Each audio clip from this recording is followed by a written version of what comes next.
All right, give me just a minute. I'm letting a few people come in. What's up, Dominique?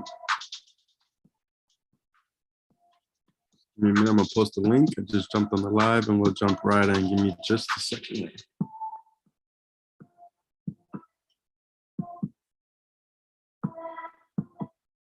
Let me post, let them know in the group that we are live. Comments on fire. If you can hear me, Dominique, let me know.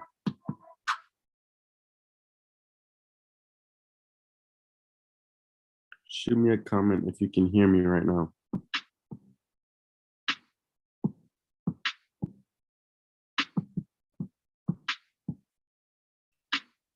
can hear you. All right, perfect. Let me just give it a second, let some people join in. Let me let everybody know that we are now live.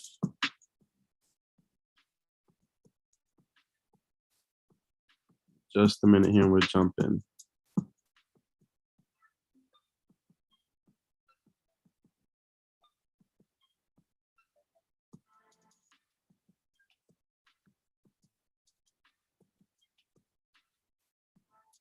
Do me a favor, drop some fire on that post, Dominic. If you are in the group, drop some fire on that post I just put in the Telegram, letting everyone know that we are live.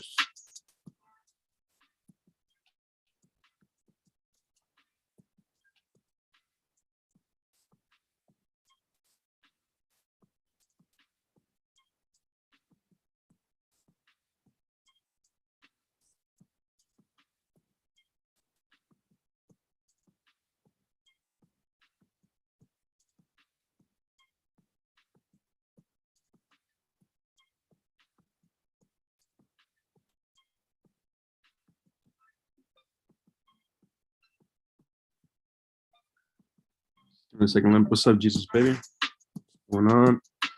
Just giving it another minute here, letting some people join. Make sure you drop some fire. What's up, Italy's iPhone? I think I said your name right. What's up, Italy? I'm streaming on YouTube. In case you guys are wondering why I'm playing this music, it is because that is what YouTube approves. Give me just a minute here. Just letting people join last minute.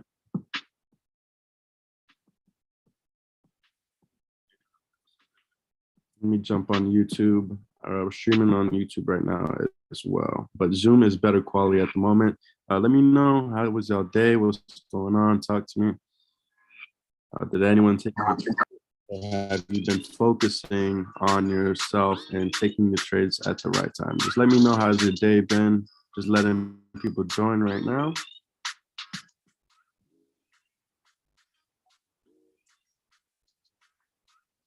Hopefully no one's been over trading and trading out of session, because I don't trade any other session but either London or New York.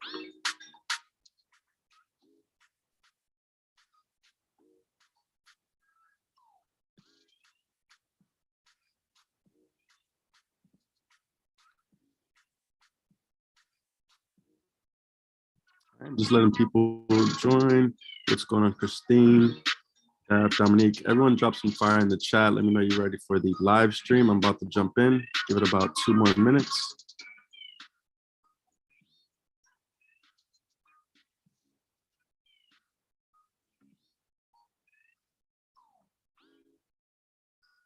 Possibly can catch an impulse entry right off the bat. We'll see how price action goes. Bro, GBP going crazy right now. Yep.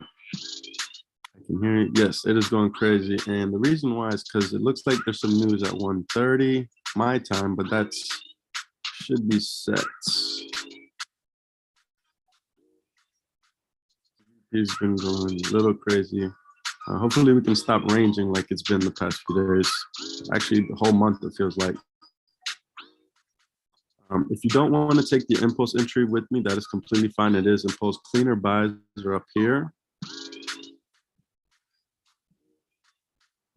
Cleaner buys are up here. If you decide to take this impulse entry with me, keep in mind, I will be risking half my lot size.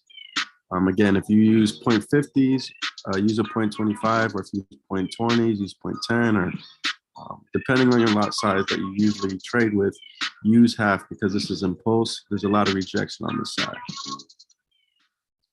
Just give it 1 more minute. I'm going to dive in, let you know what we're looking for here.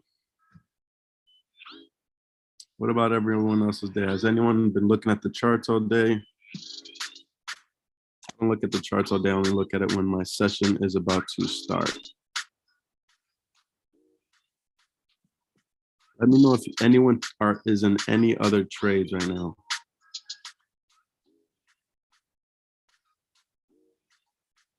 Who's ready to take a trade with me if I decide to enter?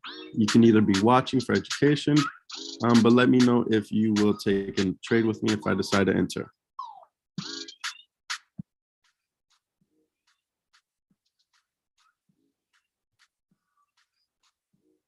We're already coming up to this impulse entry again. I will let you know if I do decide to jump on this impulse, as it is an impulse entry. I'm in GBP. All right, what's your second pair? Are you in GBP USD or JPY? Might even have an entry before I even do a breakdown. Let's take a look. Keep in mind, use half the risk if you guys decide to take this trade with me. And this is GJ. GBP USD, awesome. GU, are you in a buy or sell? I'm gonna jump into that pair next. GU looks way more cleaner than GJ. We've been ranging and consolidating for the past few days. All right, let's do this. I'm gonna put an alert right here, just in case. Okay, it's probably because BTC, give me a second. You're in the buy, okay. Just a second here, I'm gonna delete this other alert. This is an impulse entry. I'll let you know if I decide to execute.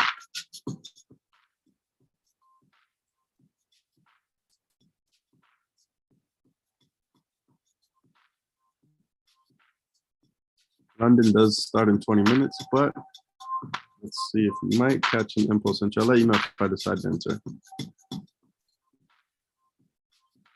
Before I can even do an analysis, price already has driven up to our impulse area. I'll probably give it just a second.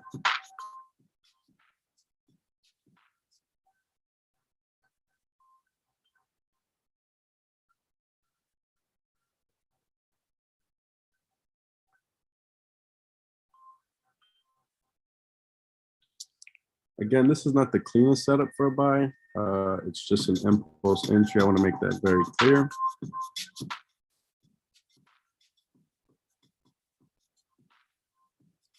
Let's just wait to see how the hourly candle closes, because it is coming up to some rejection over here. Let me do this. I'm just going to put my alert right there. Let's see if we could break that area. And I'll let you know if I decide to execute. All right, just to kind of dive right in, as far as the analysis goes, GJ has been, that's why you see more lines than I usually do. GJ has been a little bit ranging, consolidating, a lot of ugly, let me clear this out. Lot of bullshit going on. Give me a second. Now, the only reason, just so you know, the only reason why I'm continuing this impulse is because of the 4 hour. It broke the previous 4 hour candle here. It's possibly coming to retest this zone. I would have to be careful right here at this blue line, because we could face a possible rejection. That's why it's not the cleanest impulse entry. Give me a second. So I'm kind of like going back and forth because I see we might get triggered. I'm gonna give you a full analysis in just a second.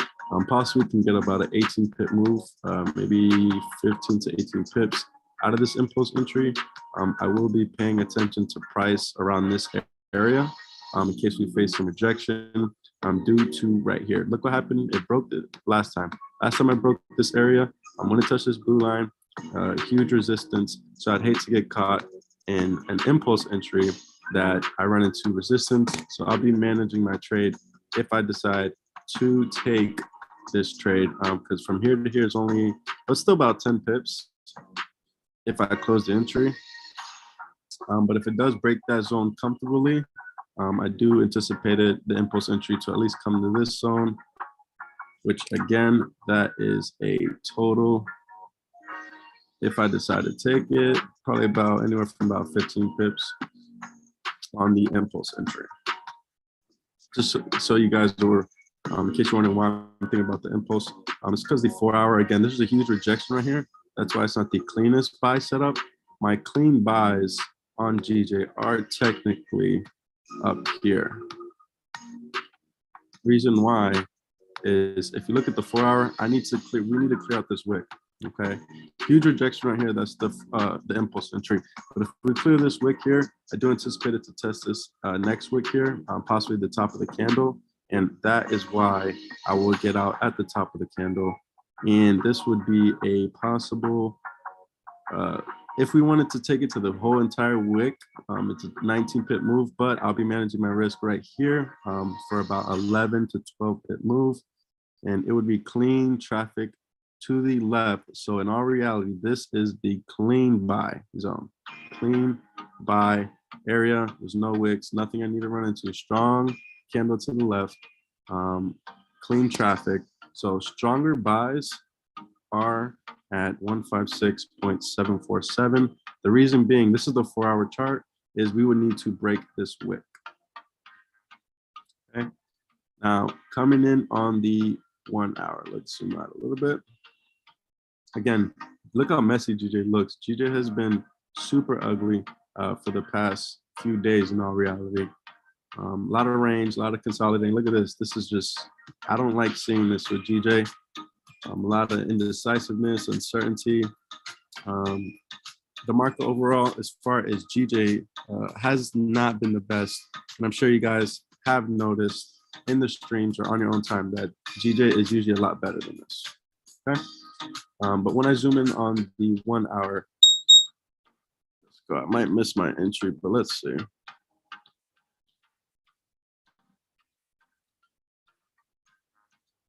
The 15-minute has opened. Let me just take a look at this 15-minute.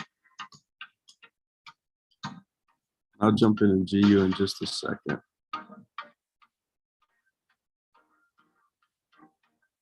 Impulse entry, so I'm not like jumping in on nothing. Looks like on the currency strength meter as far as GU buys and GBP, JPY buys. Remember, for the ones who have no idea what this is the currency strength. This is just an additional confirmation before you take a trade, if it is in your favor. If you're looking for buys, GBP must be up, JPY must be down. If you're looking for sells, GBP must be down, JPY must be up. Okay, again, this is an impulse entry. Most people probably would have took this trade because it broke this area, it broke this area, and it broke this area. It's just a little bit impulsive. It's not the cleanest setup. From a 30-minute, it looks a little bit better. The 1 hour does look a little bit better as well. However, the cleaner buys are this area right here. I just recently have been letting you guys know where I would possibly take an impulse entry. Again, GJ's just been in a overall ranging market. This is the 4 hour time frame. Look at this. These are 4 hour candles. 4 hour candles, up, down, ranging, consolidating. Not any clear indication of where it wants to go. Fake out right here, fake out right here. GJ has been a little bit ugly. And that's why I have so many lines than the usual, just because there's so many areas that has bounced from, that has a resistance, supported. GJ is not the cleanest setup. I do like GU, which I'll get into in a second, but I am looking for cleaner buys up here with a possible impulse entry at the area that we're in now. And I'll let you know if I decide to take this entry as far as buys. Now, sells do look a little bit cleaner as far as GJ goes. The reason being, let me go back to the 4 hour. The reason why, look, I put impulse entry right here. We would need to break this wick here. This is the impulse entry, which I'll show you guys in a second, to test this wick right here on the 4 hour. Okay, if we break this area and this candle comes down and it's a bearish candle and it closes beneath this blue line right here, and then the next candle opens below and continues down, that's somewhat of an entry for my impulse entry. Again, cleaner sells are down here because we need to clear this wick in all reality. But I will be looking for a possible impulse entry sell, because look on the 1 hour, it looks a little bit cleaner on the 1 hour as far as the sells go. After we break this wick, we do need to pay attention to this body right here. I'm actually going to put a line there. And remember, for the ones who don't know, blue lines are 4 hour and daily candles. The yellow lines are hourly. So I'm going to be careful right here, just in case we find support and the price comes down and continues back up, back in the range, because GJ has been doing that. Again, the cleaner sells are down here. This impulse entry could be a possible 12 pip move. For our clean sells, we could see I put take profit right here because we have support right here. So we need to be careful with these blue lines, but we possibly will be going for the take profit zone 2, which is about 14 to 15 pips. However, we need to be careful right here because of this support.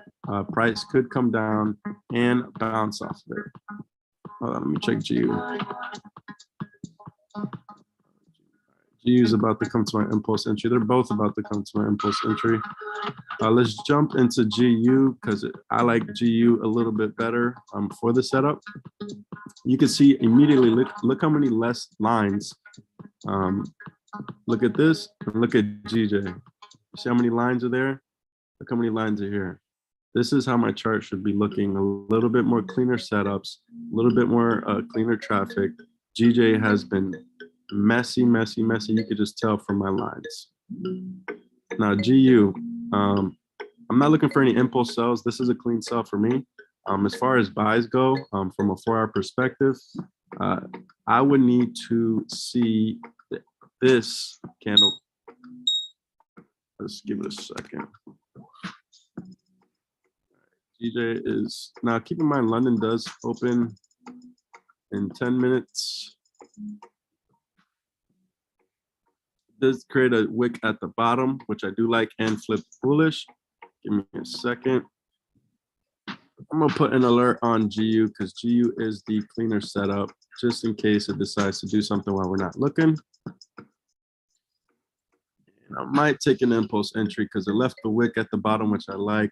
I'm careful with this though, because there's 10 minutes until London session starts, but I might just take a high risk impulse.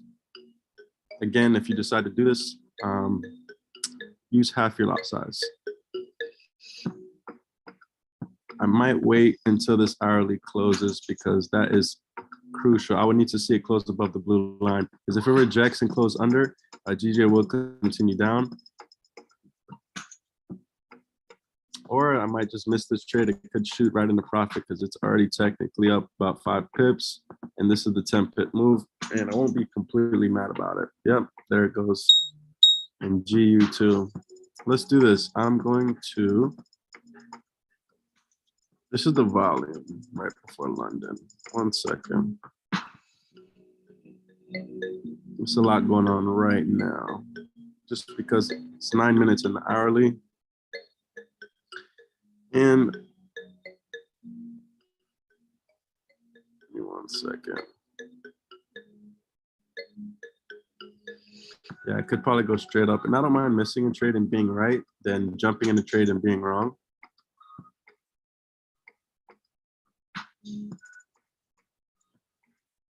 Like I always tell you guys, GJ and GU, there's always a lot of volume the last couple minutes at the end of a hourly candle.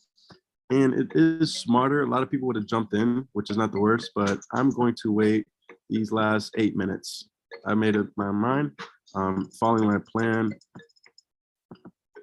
Even if we miss this impulse entry, it's completely okay. I do not like to enter trades at a random time. I would prefer to wait until the hourly closes.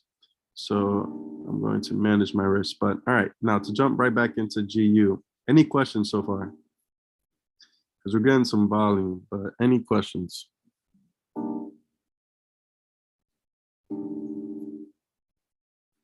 Let me know if there's any questions so far.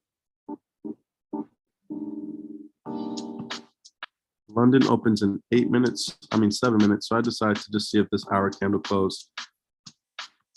If I missed the trade, I missed the trade. Any questions? No questions? I'll continue real quick for these last minutes before we jump into London session. Again, I'm looking for cleaner buys up here from the 4-hour. Let's take a look. As you can see why. From a 4-hour perspective, I would need to, there's a lot of rejection right here.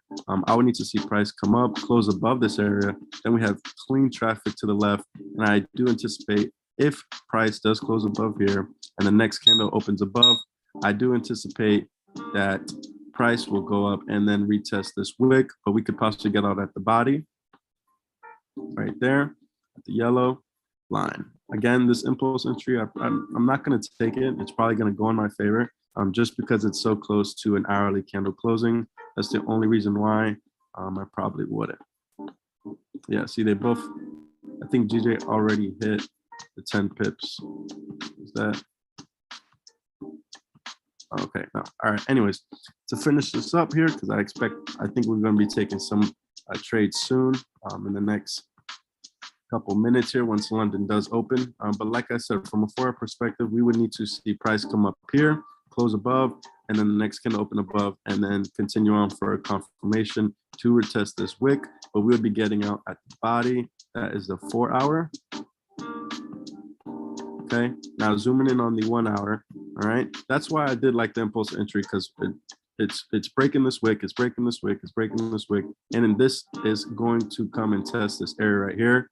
Again, I'm not taking no impulse entry due to the fact that the hourly candle closes in 5 minutes. This candle could possibly come down all the way down here or close below the blue line, which the next hour the hourly candle could open up above and continue down. So I would not want to get caught in that.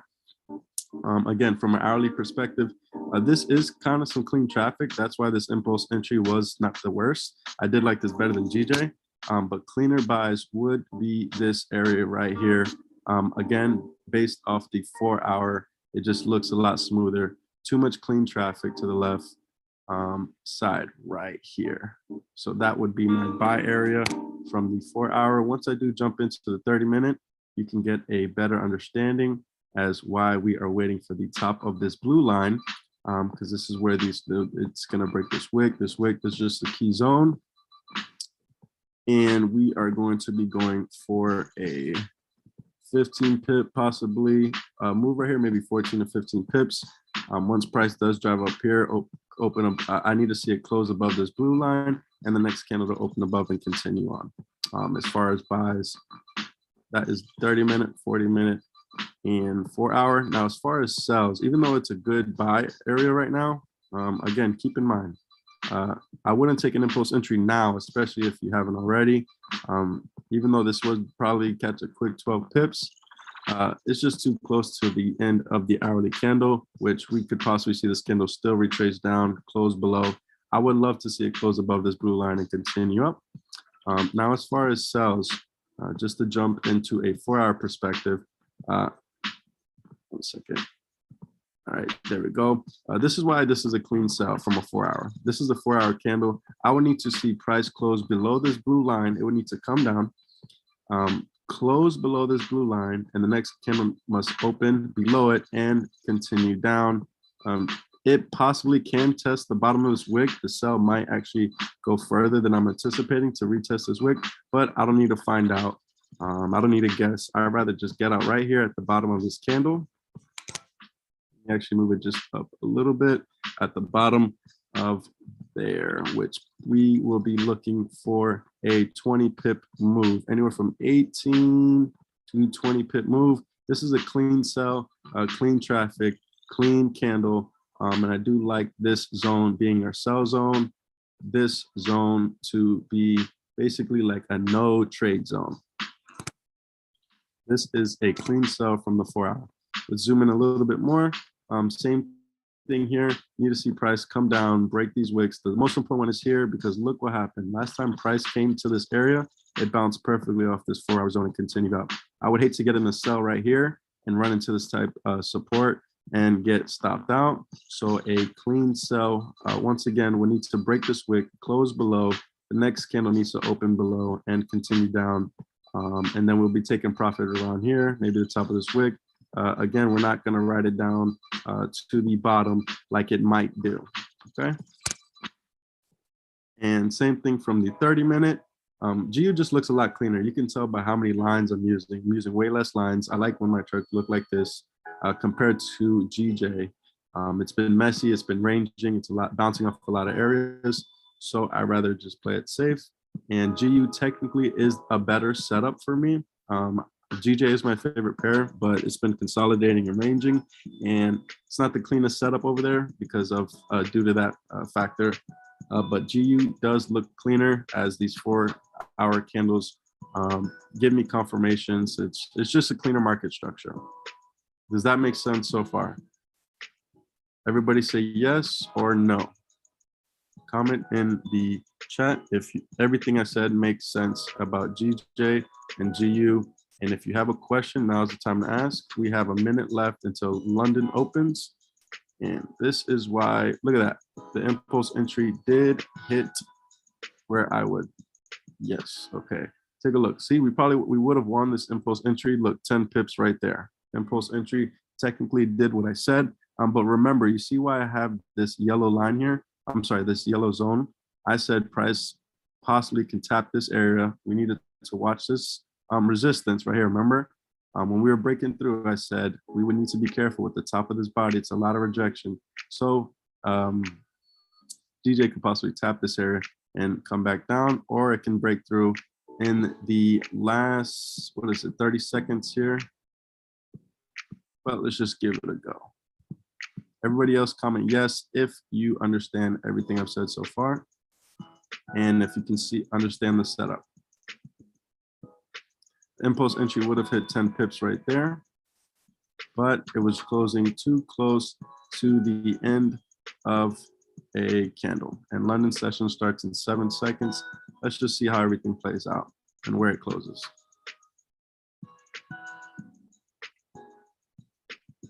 All right, London session has officially started.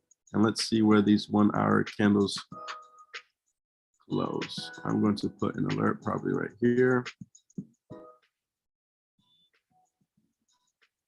because this could possibly reject. Yes, awesome. This is the reason why I haven't jumped in any trades yet, because I wanted to wait for this candle right here. Never take an entry at the last few minutes of an hourly candle, especially if a new session is starting. I don't like to take trades at a random time, like 11:58 or 11:59 or whatnot. All right, I'm gonna post these charts in our group. 1 second, give me just a second here. Let's see how this 1-hour candle goes. If it does break this entry and continue up, I'll let you know if I decide to take an impulse entry. Same thing with GU. Currency strength is in our favor for the buys, and news is at 1:30 my time. It's 12 o'clock right now, so in an hour and a half, which I would have to be careful. I don't like trading news. I don't trade news. Impulse entry would have played out pretty clean, I'll be completely honest, but it was not respecting my plan or my strategy, so I gotta respect my plan.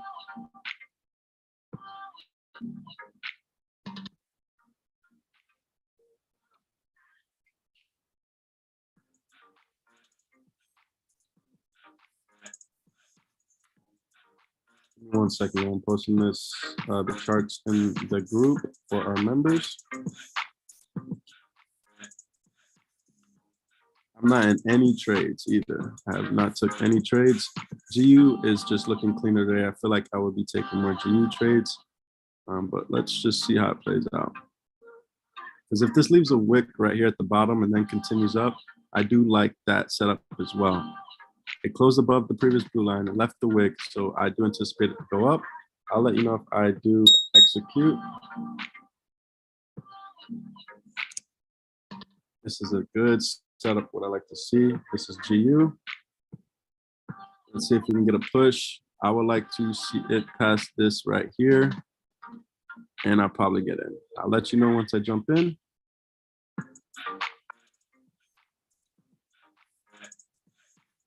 This is an impulse entry. Please use half the lot size if you decide to take it, or you can wait till up here. This is not the safest setup. It's a lot of rejection here. Clean buys are up here. I'll let you know if I decide to get in. And I am about to jump in. Give me a second. Let's zoom in a little bit closer. Just looking at the 15-minute. This is GU. If you decide to take this impulse entry with me, use half your lot size.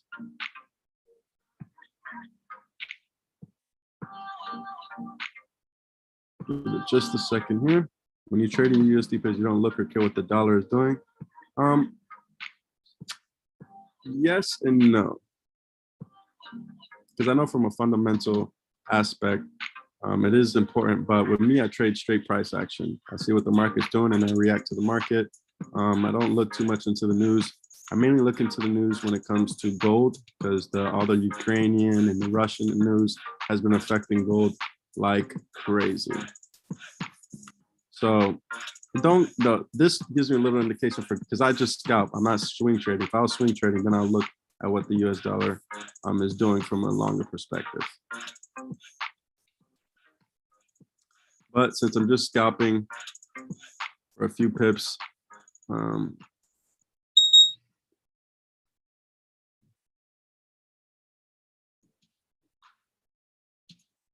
just a second here. I need to see a better push to get this impulse entry. Remember, clean buys are up here. This is very impulsive. And if you decide to follow this impulse entry, use half your lot size.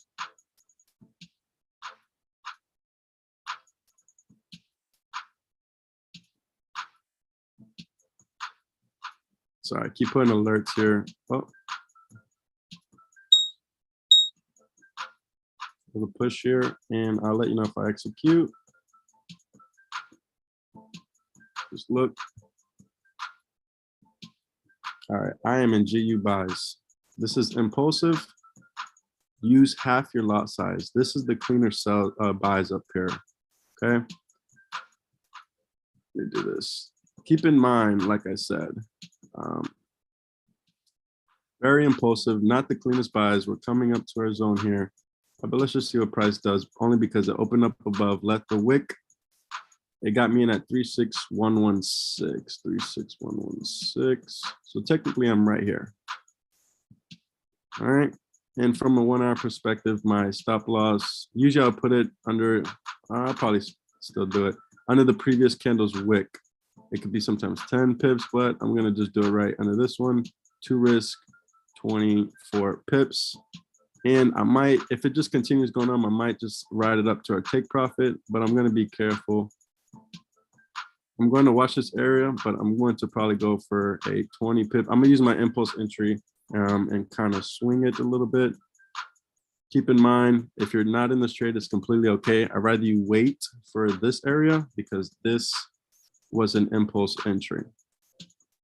Only reason why is because the 30-minute opened above and I left the wick down. So I always put my stop loss under the previous candle's wick on the hourly. Whenever you want to know where your stop loss should go, look at the hourly, look at the previous candle, put your stop loss not right on it, but a little bit below it, okay? Again, this was an impulse entry. I need to be careful at this line because there is a lot of rejection here. A lot of rejection right here. So I would need to be careful with this zone right here. Keep in mind, if you're not in this trade, you are completely fine. This is very impulsive. We have cleaner buys up here.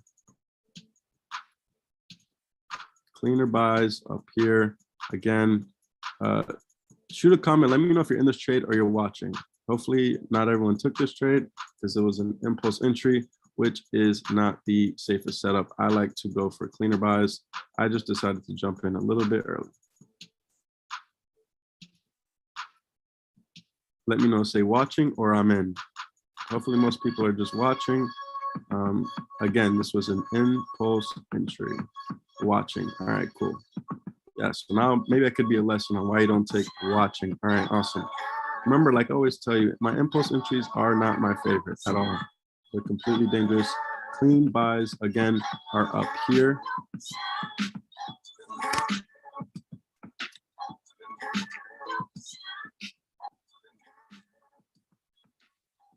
Same thing, GJ. All right, I'm gonna post this in the group. I keep forgetting I haven't posted it. Give me a second and let's just see how this impulse entry plays out. Again, I do not recommend jumping in this. This is impulsive as we needed to see the price come up and close above this blue area. That was our cleaner buy, but let's see.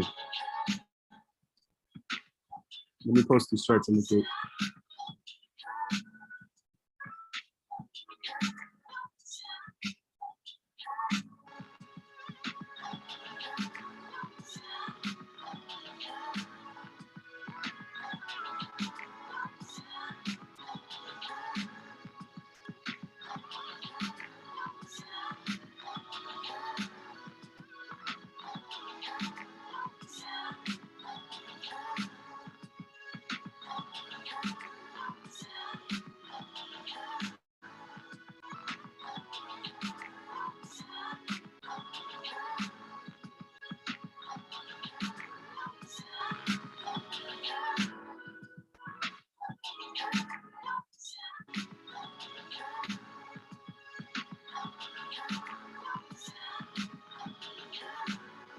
Give me a second, just posting these charts.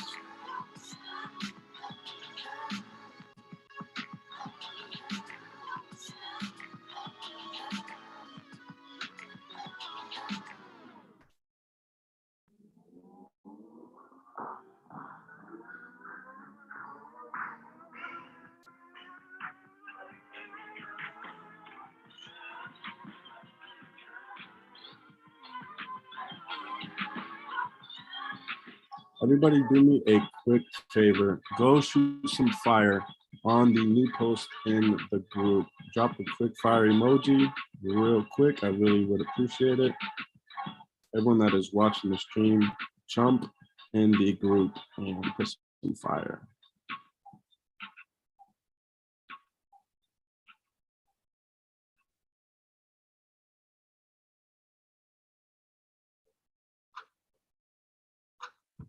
Yep.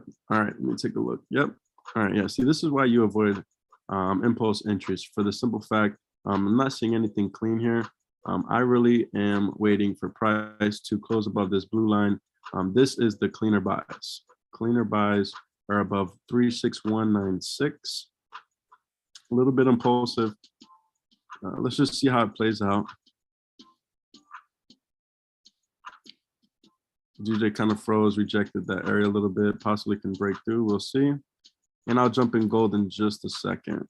I'm just wanting to see how this impulse entry plays out.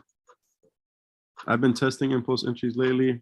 They have not been the worst. I just want to see, and this is why I avoid impulse entries. Look at all this rejection. As soon as I took the trade, instant rejection. That's why we need to see price close above this blue line and continue up, but I'll manage my risk. Let it play out. But this is not considered a signal.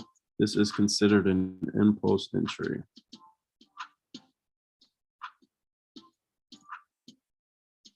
So I'm not sending it as a signal to my VIP group. This is just me kind of testing the markets, honestly. I'm gonna put the stop loss right there.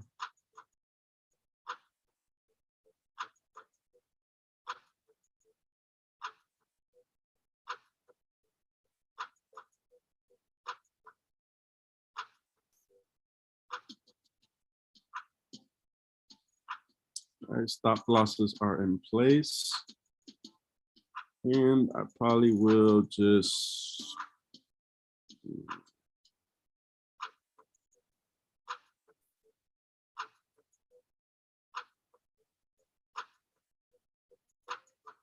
I'm just gonna put a 1 hour line right here just to pay attention to this. And the reason why I'm doing this is because the top of the body here. So I might honestly just go right here.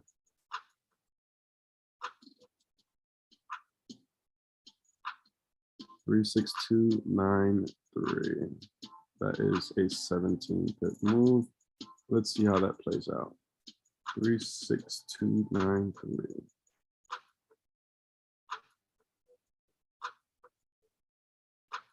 All right, keep in mind, this is an impulse entry, not the cleanest setup. I always recommend waiting until my actual strategy plays out, which look for buys are in this zone. Because this can possibly come back down and hit my stop loss, which is completely fine. I know exactly how much I'm risking. It can, if this candle decides to go bearish, all of a sudden it can come and test this area. I might get a bounce back there, or it can continue down. But I was willing to risk 25 pips to find out, because I am testing an impulse entry strategy. That's why I do not recommend you guys doing this. I recommend waiting until you hit this. You would need to see price come up here, close above, the next candle open above, and then continue on. That's the confirmation right here. And then you can write it up to about this zone.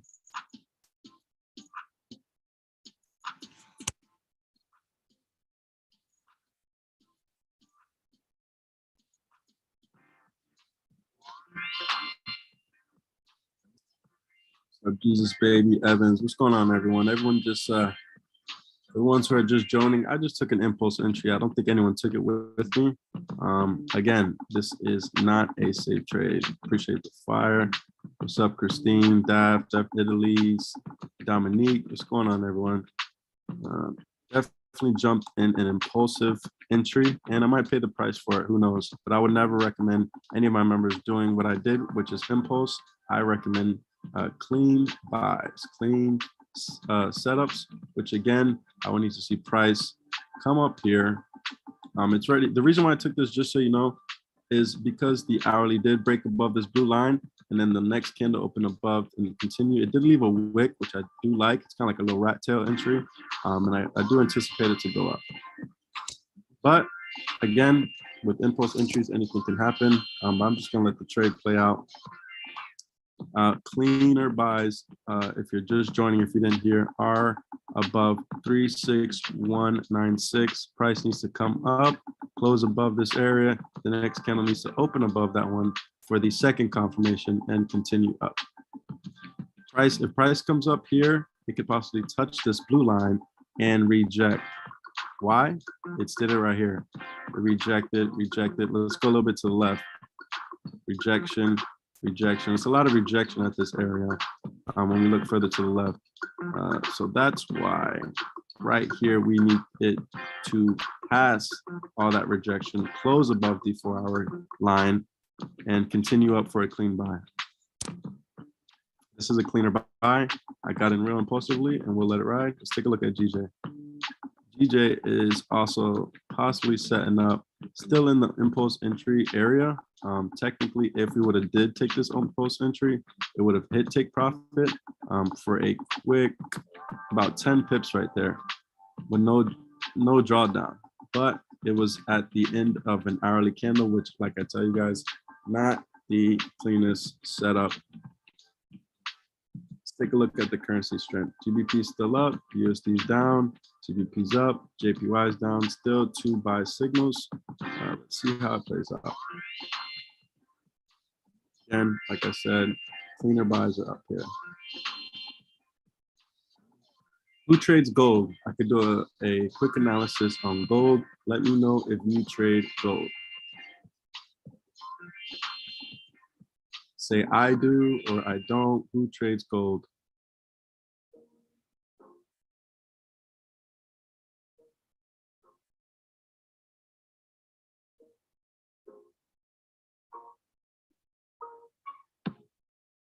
I'm in G. Oh, I do. Awesome.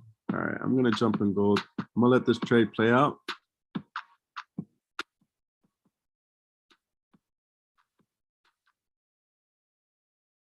Let me just make sure I sent this to the chat. Awesome. All right, cool. All right, I'm gonna let this, yes sir. All right, bet. So let's go to a fresh analysis of gold. Remember, if you are a beginner, I do not recommend gold. Gold is a big monster, especially with all the news. It's been very bullish lately for the past couple of days. Could be reaching some exhaustion. And the reason why I'm saying that is if we go down to the daily, take a look at this. We are facing a heavy rejection area right here. Heavy rejection area. It could be at a point of exhaustion and set up for a little bit of a pullback to test this previous wick. Could possibly come down here and then if it does bounce from this area, I anticipate that it'll stay bullish is what I'm trying to say. So from a long-term perspective, gold is overall bullish, but in the short term, we are reaching a lot of rejection on the daily, which is extremely important because I only trade, not only trade, I only look at gold mainly from a 4-hour perspective. Okay, so let me just take a look at something here. You got to be careful with the news again, because if the Ukraine or if Russia decides to say, "Oh, we just bombed them," like they did the other night for the people on my stream, the market does move about 100 pips, 50 pips, and you can get stopped out just from news. So if you are a beginner, I do not recommend trading gold as it is a monster. You can make a lot of money, but you can lose a lot of money pretty quickly, and I would not recommend it for new traders. I don't even trade gold that often. I do not trade gold that often. This is a 1-hour candle. Let's see, I bet you if I go this way, I probably have it the same. Look at that. I did the lines over there. This is before. Let me show you guys. I just put all my zones right here. Went back to the past. This is in May of last year. May, look at that. May, what did it say? May, June. And it did the same thing. Look at all these zones. Bounced off here, bounced off here. I mean, it's to the T. My zones are pretty much on point because history usually repeats itself, not always, but usually. All right, so let's take a closer look at gold from a 4-hour perspective. 1 second, I'm just come in. What's up, Tommy Simpson? Just jumping on gold right quick. All right, again, gold is the only pair that I look from the 4-hour, mainly because for the people who have been trading gold for a long time, the big boys, the big dogs, whatever you want to call them, they would tell you that gold is a 4-hour monster. Market structure just looks a lot better and cleaner with the 4-hour. You can get a better sense of direction. I would never trade gold from a 5-minute or 15-minute. It's not a scalping type of pair. 4-hour is the best, especially when it comes to your markups. Keep in mind the yellow line is the hourly zone, the blue is the 4. Let's just zoom in a little bit here. Keep in mind, let me put one more yellow line right there, just from the hourly. Keep in mind, war has been moving these pairs a lot. So if you are a new trader, do not trade gold. I'll tell you where I'd be looking for possible buys and sells if I decide to execute a trade. 1 second here. Technically, this is cleaner traffic in this area as far as a buy zone. I'll let you know in just a second. You know, there's a wick right here. I'll probably put a line right there because as soon as it did touch that area, it has rejected from the 1-hour. And I think that's the same line right there. So let's just do this.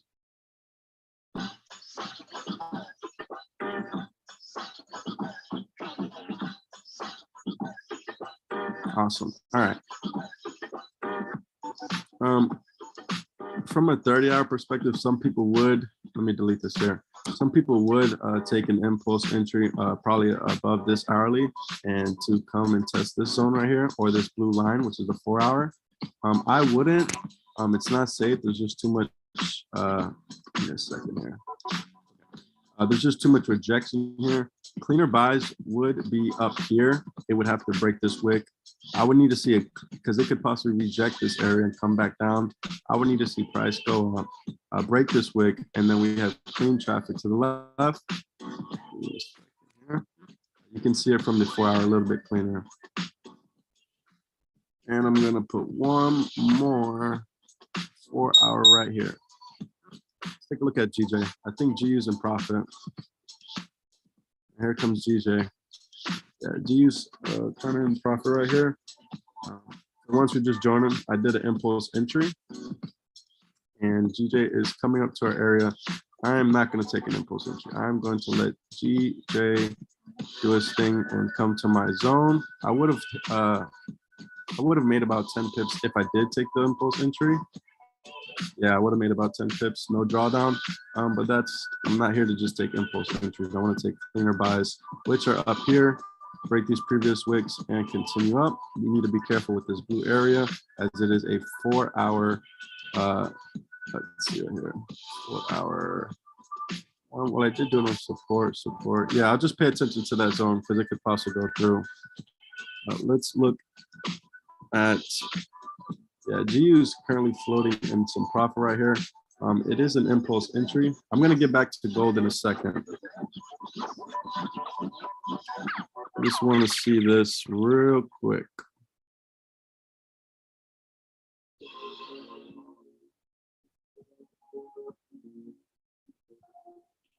Let me grab my charger for my laptop. Let me know if you have any questions too. I'm going to jump back into gold. I just know that I see this currently floating in profit. And if you guys are waiting for the entry, wait for the candle to go break the blue line, which is the 4-hour. Good marking up in predictions, buddy. Yes, sir. Thank you. I appreciate it. GJ's super messy, though. This is a lot of lines. This is a lot of lines for me. It's just because it's been consolidating, ranging. I mean, it is. GJ's been ugly. I'll be complete. GU, look at the difference in, look at that. Not even that many lines. Cleaner look. Let me look at the hourly. This is how I prefer my charts. This is not how I like my charts. Can you guys see the difference? GJ's just been ranging. Look at this. I even have to put take profit zone 2. Everything's just, the areas are tight. Okay, so GU is floating in profit right now. Let's see if I can catch 17 pips. I will let you know when I have put my stop loss to break even. I'll probably do it after it's about 10 pips up, but it's about 5 or 6. So I'll probably, when we're like right here, I'll probably move my stop loss to break even. So like right here, I'll probably, let me turn that red so you guys know that's just my stop loss zone. Are you trading live, mate? Yeah, this is live trading. This is late. Or you mean a live account? Are you talking about you mean, is it my live account or you mean like am I live streaming?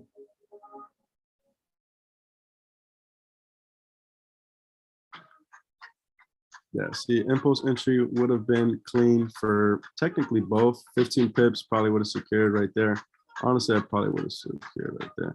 Sorry, mate. Yes, live account. Yes, not using any demos. Is everyone trading live account or are you practicing with demo? And it's okay if you're practicing with demo. I recommend, at least if you've never traded before, to trade the demo account. But the way you learn is by using your own money, because you will realize the difference in quality trades. Both, yeah. There's nothing wrong with demo. Now I got to be careful here because remember, the reason why I have that yellow area there, if you remember, is I have to watch out with this resistance right here. Which if it resists down, I'll probably close my trade at break even. If I run into resistance, because check this area out, there's rejection right here, resistance, we're coming through that zone. But if we can comfortably break it, then it'll continue into our buy zone. But I would like to see this candle 2 continue through. This is just a crucial area because of this. So I might even put my stop loss in break even a little bit sooner, just in case it starts to reject down and go the other way, and consider this a risk-free impulse. Yeah, I think I'm gonna do that right now because we are rejecting. And if it takes me out, I'll just get back in. Do that now, 1 second, y'all, because we might reject 36116. 36116. All right, my stop loss is officially at break even. This is a risk-free trade. In case you're wondering why I moved my stop loss to break even, is because it could reject this area and go down. So I'd rather just break even. It could stop me out. I don't mind. I don't lose. I don't gain. Live account is small. That's okay. You can build your live account. you can build your live account. If you can, I always tell my members, if you can turn $50 into 100, you could turn 100 into 200. If you could turn, I mean, it just goes up. Look, I'm in a Bitcoin train. Don't worry about this. I don't trade Bitcoin like that. I just seen the setup. I mean, ooh, my God. Yeah, don't worry about Bitcoin. This is my personal. Wow. All right, I'm gonna come back to that in a second. Don't worry about Bitcoin right now, you guys. I do not trade Bitcoin that often. Give me a second. Let me take a look at that real quick. I do not recommend Bitcoin at all. I won't send you guys any Bitcoin signals in the group. I only trade like once or twice a month whenever I see a certain setup.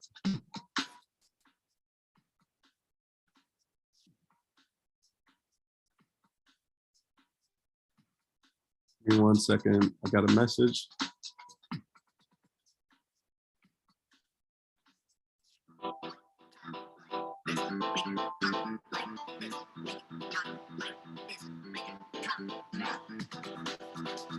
One second, you guys.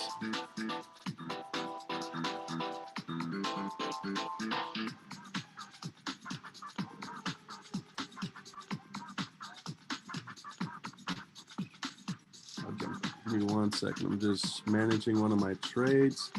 Again, this GU is at break even. If it decides to stop me out, that's completely fine with it.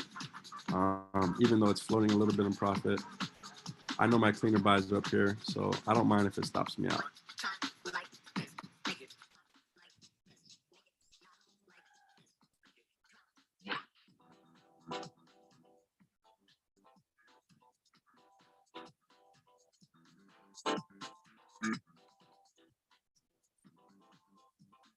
$30-minute candle.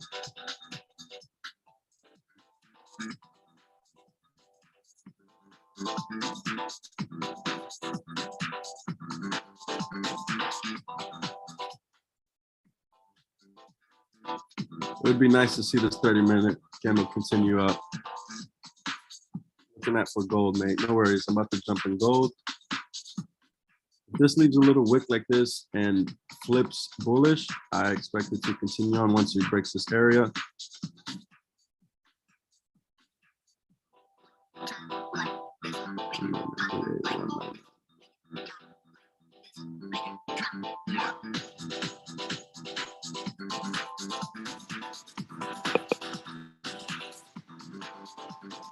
Yeah, this might stop me out. Like I said, the reason why I have this zone here is because of this rejection, which was right here. Price did come up, get rejected, and reverse the other way. Looks like it wants to do the same thing here. So if I get stopped at a break even, I am completely cool with that. Break even over loss any day.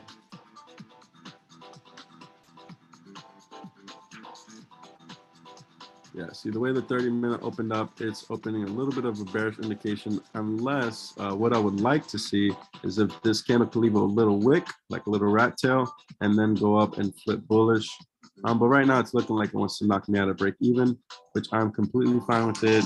Because like I said, when the stream began, it was an impulse entry. Technically already was the 12-pip move. I should be getting out of the impulse entry, but I did get in late. And I prefer buys up here anyways to go for the 10, well, not 10, sorry. Hold on. I would like to see it for a little 14 or 15 pip move, okay? I'm gonna let this ride out.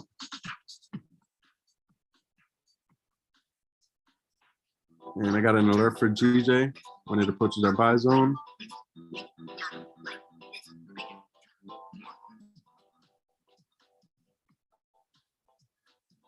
All right, let's jump into gold. Sorry about that. All right, like I was saying with gold, I'm gonna let you know where I'm looking for buys and sells. I don't trade gold. I don't trade it all the time. I don't trade it very often. But when I do catch moves, I go for about 50, 60 pips. It just depends on price action and where my zones are at. But give me a second here. Yeah, because you got to look. It's kind of a little bit of a range area because it's been so bullish for the past few days. Now it's finally running into resistance because remember I said on the daily, if we go to the left, huge rejection here and it has gone down.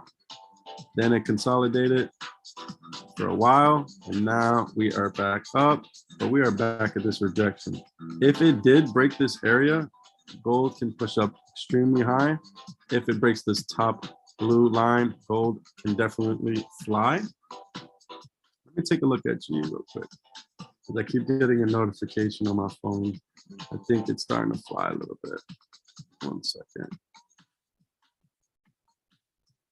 I just don't want you guys to miss the entry on GU because it is this blue line right here. This is just my next stop loss,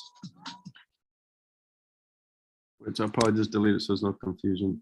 You would need to see the entry right there.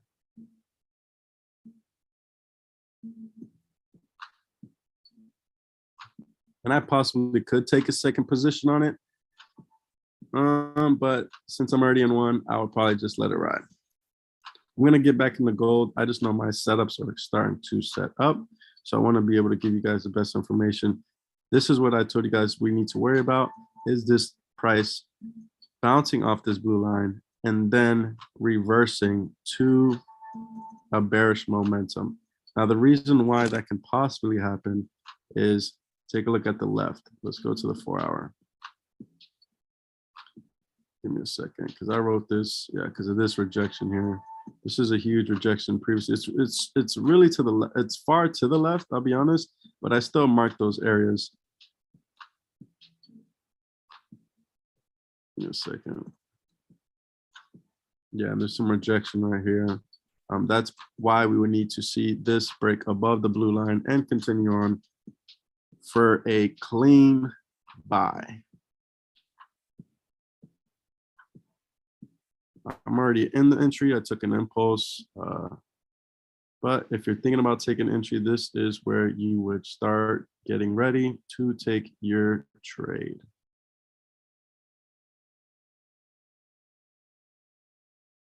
Don't take it yet.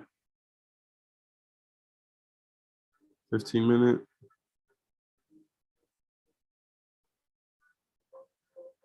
We're not taking it yet. You would need to see it cleaner, push through, really needs to close above it.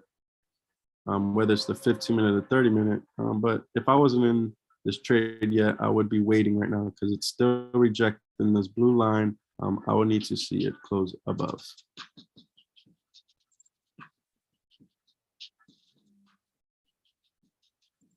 I'll let you know if we're getting GJ. GU looks clean. Yeah, GU is super clean. I like GU right now better than GJ.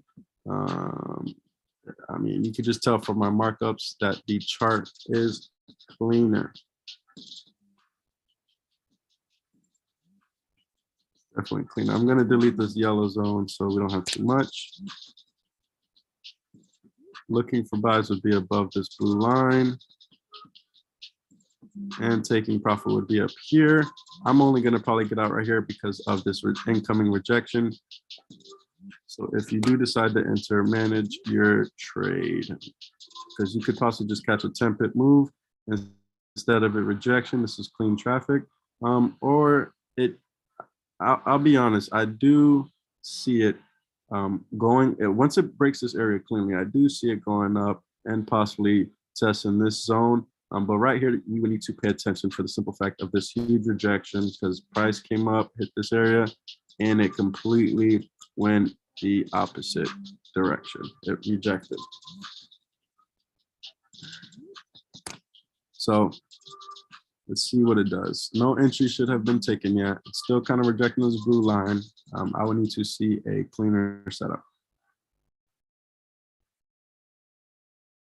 Let's look at GJ right quick. Sorry, every time I keep talking about gold, I get notifications of other things. I'm gonna take this out. Again, if my GU, if this trade does go out and knock me out and break even, I'm completely fine with that. It wasn't a valid entry, it was an impulse entry. taken late in all reality. I could have took it here, wrote it here, got out, and been waiting for my next position. But in this case, I'm going to just let my entry either stop me at a break even, a risk-free trade, or go for 17 pips.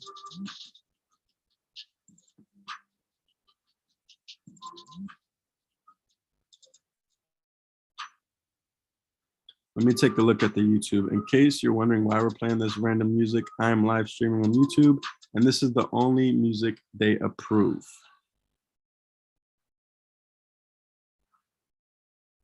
It's rejecting this area pretty hard. That's why taking buys would need to see it break this area, the next candle open up above and continue on for a confirmation. All right, let's take a look at gold again. Let me keep my eye on, I'm going to look at GU from my phone.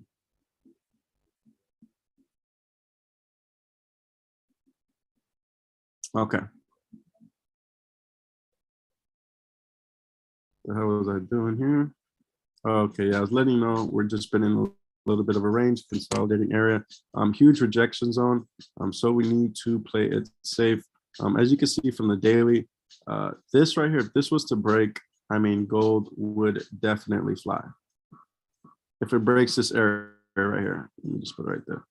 If gold was to break this daily candle, it can definitely fly. I'm gonna just say that right now. But we need to look a little bit closer, as price getting up there would need to take a while. As far as looking for sells, let me just talk about sells first. To me, cleaner sells, let me look at the 4-hour, technically would be down here. This would be the cleaner sells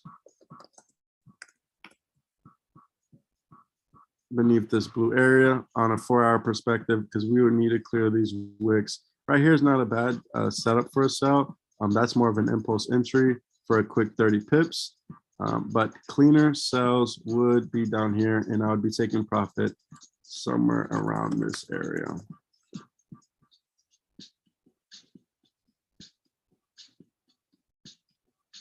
And the reason why is because look at this right here. I can see, I always put my 4-hour zones on the top of the wick, so it can possibly bounce off this and then go back up, or it can break and continue down.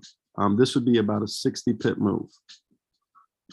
60 pip move on gold. That is a cleaner sell area for me. I'm gonna let you know where I'll look for buys.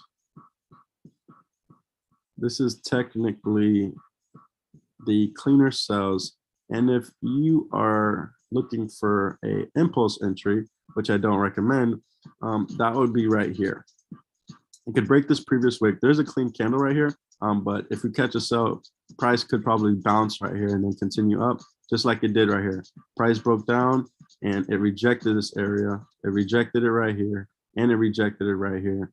So impulse entry would be right here. This is not a good impulse entry, and I'm only writing it to test a possible strategy that I've been using. 1 second here. This is just an impulse entry, which that would be about 30 pips moves. Down here is better sells. I'll just be honest, and keep in mind there's a little support zone right here, so I'm going to put a 1-hour yellow line right there, which just tells me pay attention to that because there is support. So once I do enter to this trade, first target will be 30 pips. I'm going to be paying attention to the price because it bounced over here. If we do break that zone comfortably, I do anticipate that it will continue down. Okay, this is gold sells. If you are new or if you do not have a larger trading account, I don't even recommend, don't recommend trading it, to be completely honest. Okay, let's look at buys. Honestly, cleaner buys would be way up here for about a 30 pip move. Give me a second. Yeah, there's just too much over here. Cleaner buys would be about right here.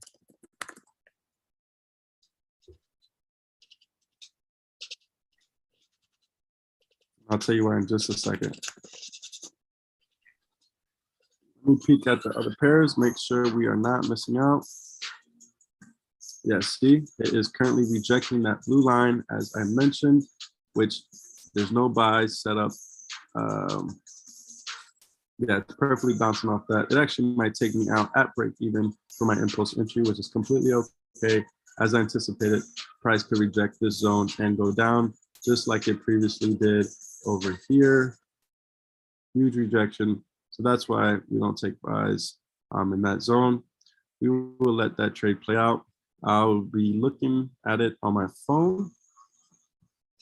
GJ is rejecting this 1 hour as it previously did over here. I always look to my left, not too far to the left, but history usually repeats itself, not always. So the reason why it's rejecting right here is because it actually rejected right here. Price came up, rejected, and huge pullback, huge rejection, which possibly can happen here for GJ. So that's why I need cleaner buys up here. Use a better setup, but I would need to see it break above this blue line and then open above and then continue up. I won't be mad if this takes me out of break even if I was an 8, 9, 10 pips profit. I'm completely fine with it. All right, let's look at gold. This is technically the cleaner buys for gold. Hold on, this is the 30-minute. Yeah, see, the reason why is because I would need, there's just too much resistance right here. If I take a buy right here, I'm going to be running into a huge body. Let's see, 20 pips, not that bad. Again, cleaner buys would be actually up there.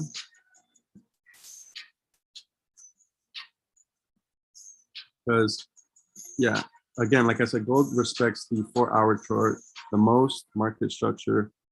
Everything about gold is 4-hour, 4-hour, 4-hour. If you want to know where it's going, look at the 4-hour. I would never trade it off the 5-minute, 15-minute. If I'm thinking about an entry, I obviously zoom in. Let me see where an impulse entry would be. I'm just going to take a look at every time frame. Really probably above this hour. I'm sorry, this 30. Yeah, this is an hour zone. That's what I meant. 50 pip impulse. There's just some wicks right here.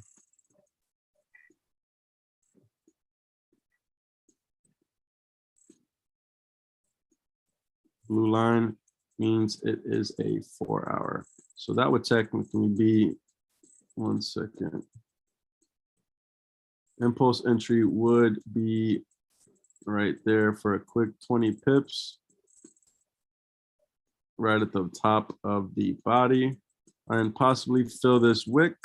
Let me move this down a little bit to right there.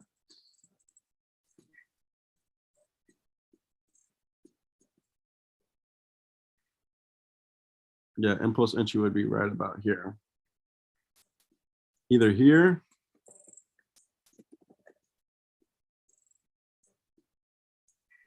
I'm gonna just write it twice, or here.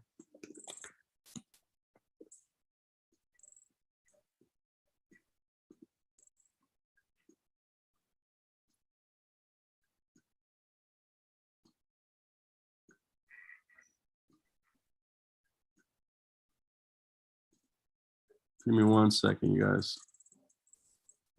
Shoot me a comment if you're understanding everything. Let me know if you are understanding everything up until this point.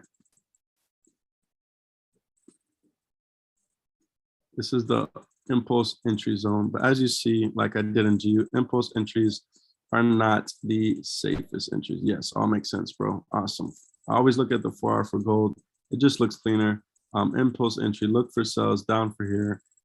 Actually, I do like the sells better just because we're in a rejection area and it's kind of exhausted. I'd prefer the 60 pip move, anywhere from 50 to 60 pip move. I would be paying attention to price action at this yellow line because of this wick right here. It came down, bounced off this wick. I'm sorry, bounced off the zone and turned support. Yeah, sells look better in my opinion for gold, for sure.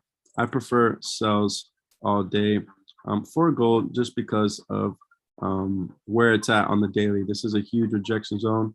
But again, gold is gold. So much news going on.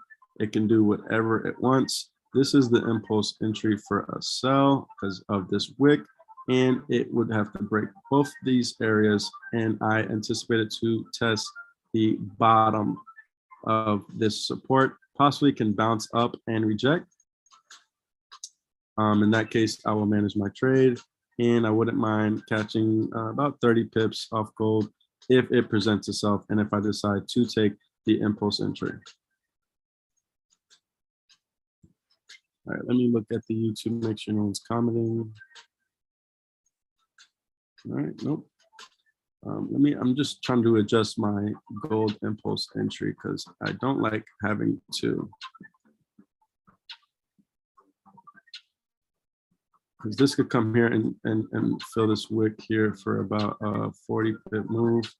Again, it's not the cleanest impulse entry on gold because when I move closer, it's just a lot of rejection right here on the side. It looks better from the 4 hour. Again, gold is a 4 hour pair. Break this wick, come and test the top of the body, possibly fill this wick. This tighter zone might be the impulse. Any questions?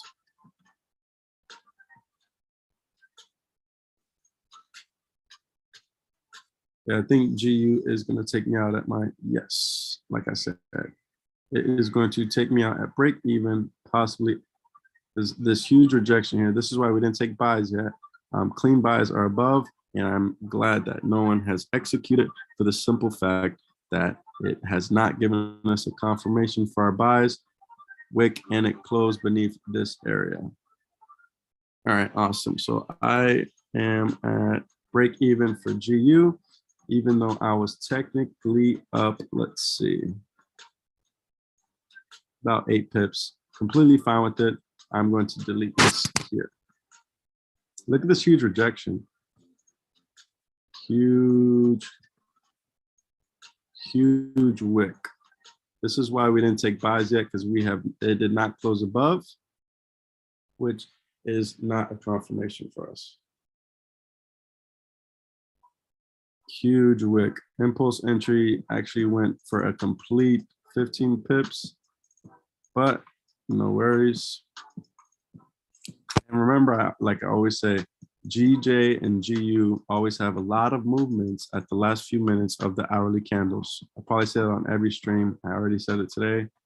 In the last like 10 minutes, 5 minutes, 9 minutes, GJ and GU always make big movements, and that's when people get caught in fake outs because they don't wait for the candle to close. Both impulse entry. This one would have hit 18 pips if I would have took it from this area on the breakout, but I did not, and I'm completely fine with that.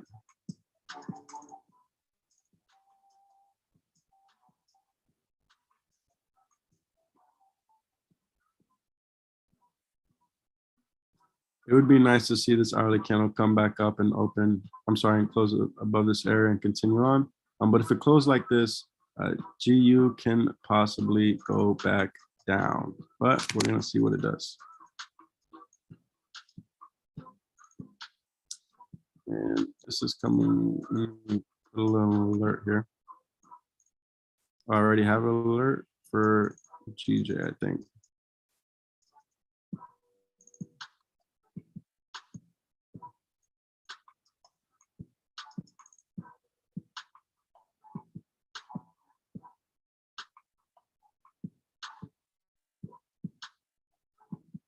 I'm gonna wait for that hourly candle to close. If we miss our impulse entry because it's comes down during the hourly, it's completely fine. I am going to wait until the hourly closes in 8 minutes to execute a trade on either pair.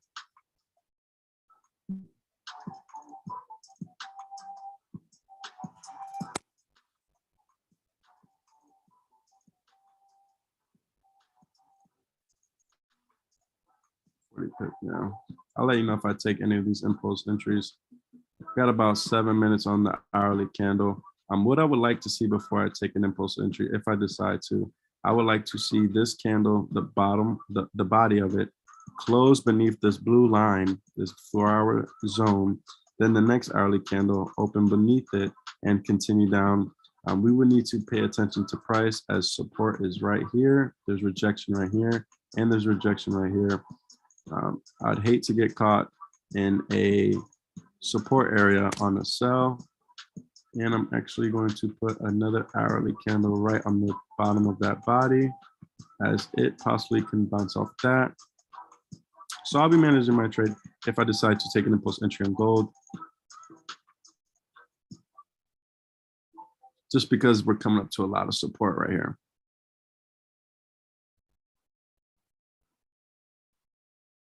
Yeah, 4-hour need to see it break this body to test this wick. And that's why I have the yellow lines right there. It could break this body, close beneath.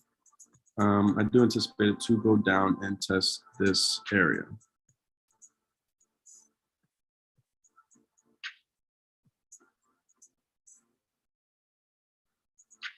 Check GU out. It has rejected that zone to the T.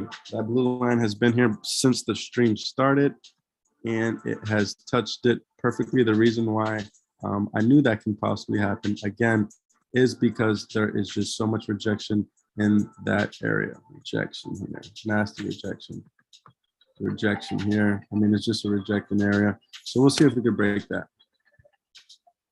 Got about 6 minutes left. I am currently in no trades. GU was stopped at a break even. It was up 8 pips. However, it was an impulse entry. That's why I told you guys not to take the trade, even though they did hit my area for 17 pips. It's all good. Any questions?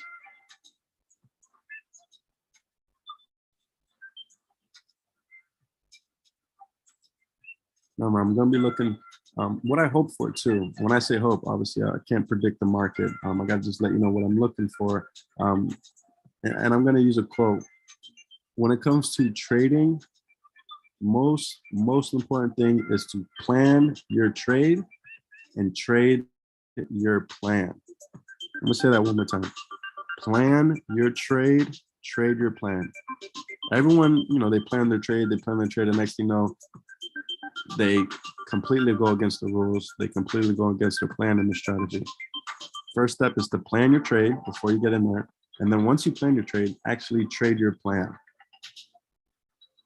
If you want to write that here.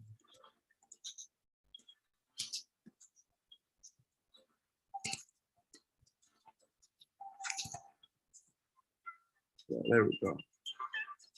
Plan your trade, trade your plan. Look at this huge rejection candle. It's a 1-hour candle. We got 4 minutes left on the hourly. Let's see if GJ is doing the same. Yeah, it is rejecting this area. Couldn't agree more. Yep. Perfect. That is the quote of the day. Keep in mind, if you're new, this gold trade is dangerous. And I always use half my lot size when it comes to gold. And I wouldn't even recommend trading gold if you're a beginner or if you do not have a large account. GJ and GU are better pairs.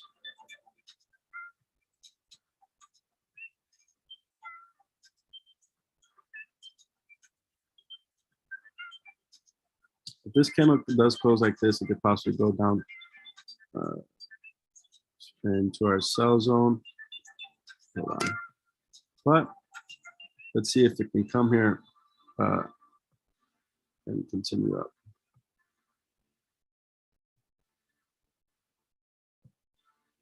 We got 3 minutes left on the hourly.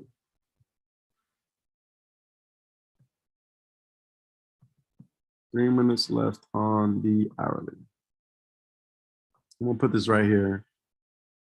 Actually, let's just put it right here.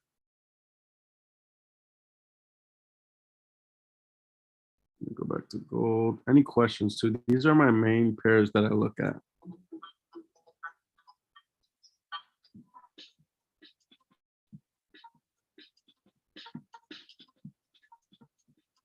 would be nice to see gold come down and close below this bottom blue line for a quick scalp impulse entry, and I'll let you know if I decide to execute that trade.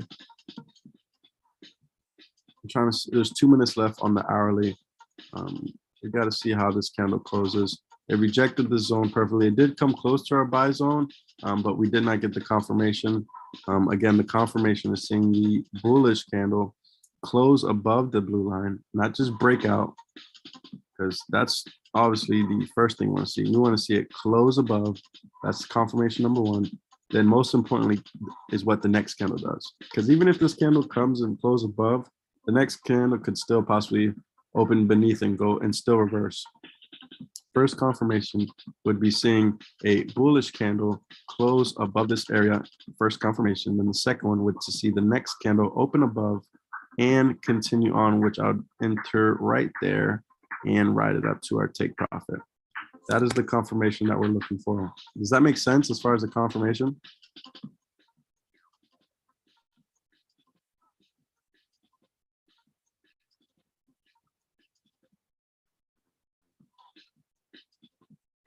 Let me know if the confirmations make sense. Yep, awesome.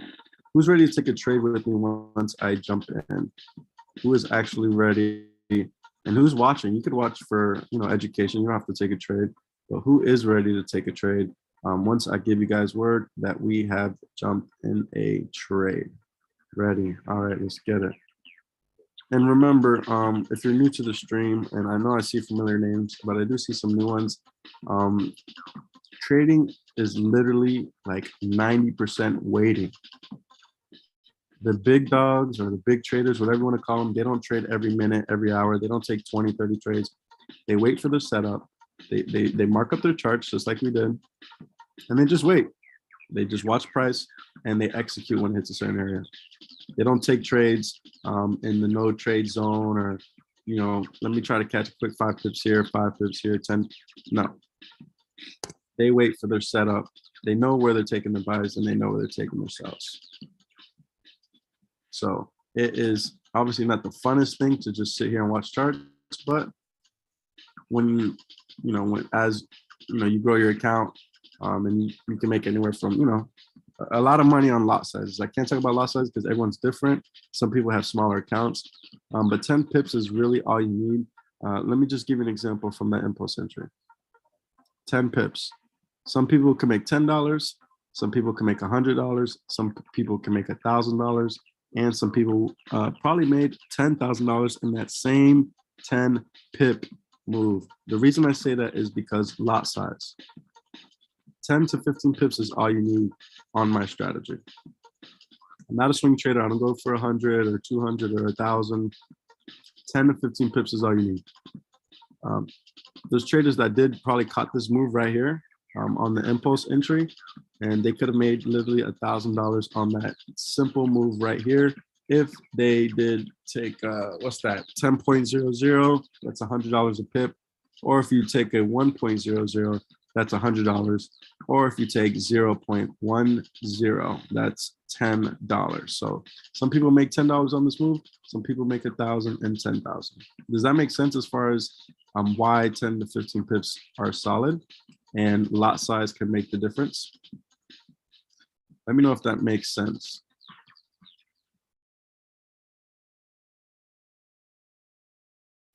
$10 to 15 pips is all you need. You could literally become a millionaire off of 10 pips. You can make 1,000, you can make 10,000. Again, it just comes down to lot sizes. But as you grow your account, I think I like this strategy. Oh no, absolutely. It's the most consistent strategy for me. It's cleaner, it's less emotions. There's not a lot of indicators. I only use EMAs, and I barely look at them. I can trade like this if I prefer it. It's literally the same setups. I just trade straight price actually. When I look at the chart, I read the candles. I don't use no MACD, RSI. Nothing against those indicators. They're good or whatever, but indicators are delayed. You're gonna realize indicators are delayed. By the time it tells you what to do, it's almost too late, or you lose out on value because you're depending on an indicator.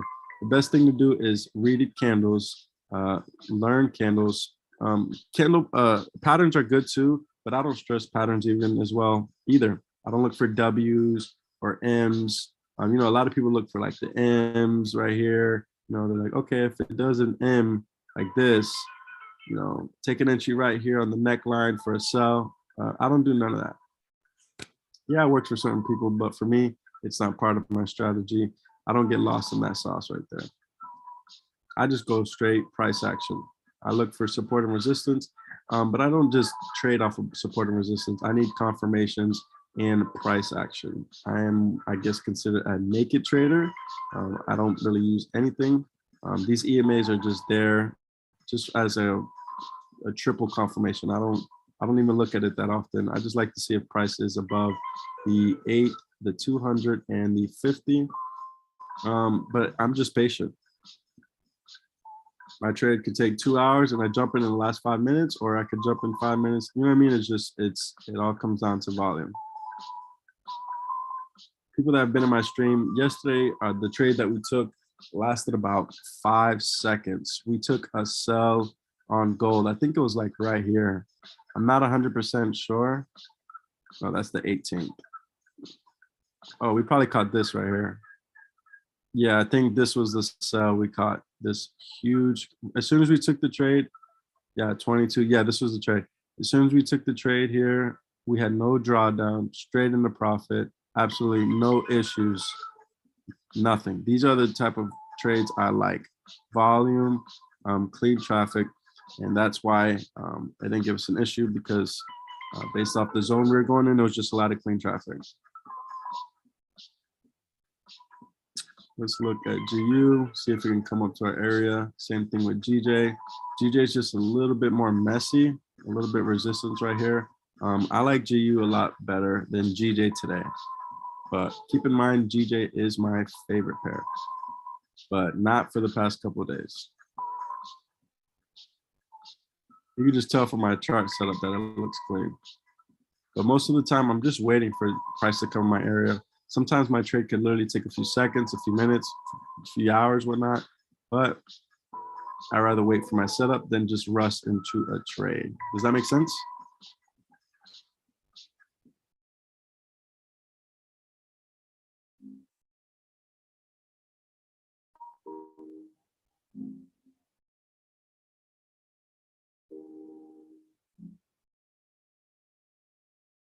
Yes. All right. Awesome. I'm not sure what strategies you guys are used to, but this is just what works for me. And as you continue to join my live streams, you'll just see how consistent the strategy is. Very simple. I don't worry about order blocks. I don't worry, I don't worry about all that extra stuff, institutional, right? Liquidity grabs, stop hunts. I just trade straight price action.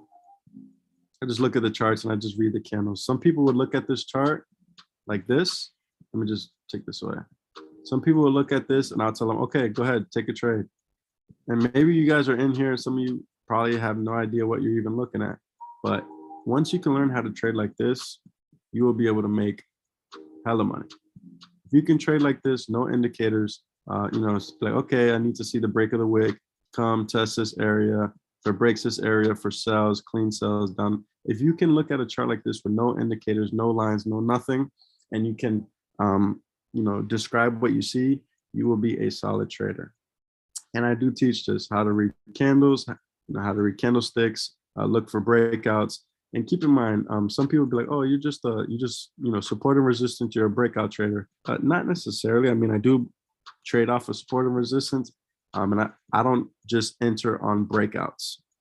If I did, I would have been in this trade right here, but I don't trade off of breakouts by itself. I do need a breakout of price, a breakout of structure, whatever you want to call it. But 3 years ago, I probably would trade every single breakout, and I started to realize, okay, there's fake outs. There's more to it than just trading breakouts. What was your most profitable trade to date? Honestly, it was, I did take a swing. That was about 2 or 3 years ago, though, when my strategy was a little bit different. This is better. My biggest trade was probably like, I think it was about 8,200. It was like an $8,200 trade. About an $200 trade. Nice. Yes, it was a nice move, nice setup. Definitely was a swing trade. It wasn't a 10 pip move, but I don't like swing trade. Nothing against it. Let me make that clear before anyone judges me. I don't like to hold trades for days or hours or weeks or months. I don't like to have huge stop losses. I am a scalper, but I do use the 4-hour time frame for direction. You'll notice with most people that say, "Oh, I'm a scalper," and they only trade the 5 minute and the 1 minute. No, never. Man, look at this. This shit don't even look right. Some people trade off of this or trade off of this. There's not enough confirmation for me. I could barely see what's going on. I got to zoom way out to see anything. I never trade the 5 minute and the 1 minute.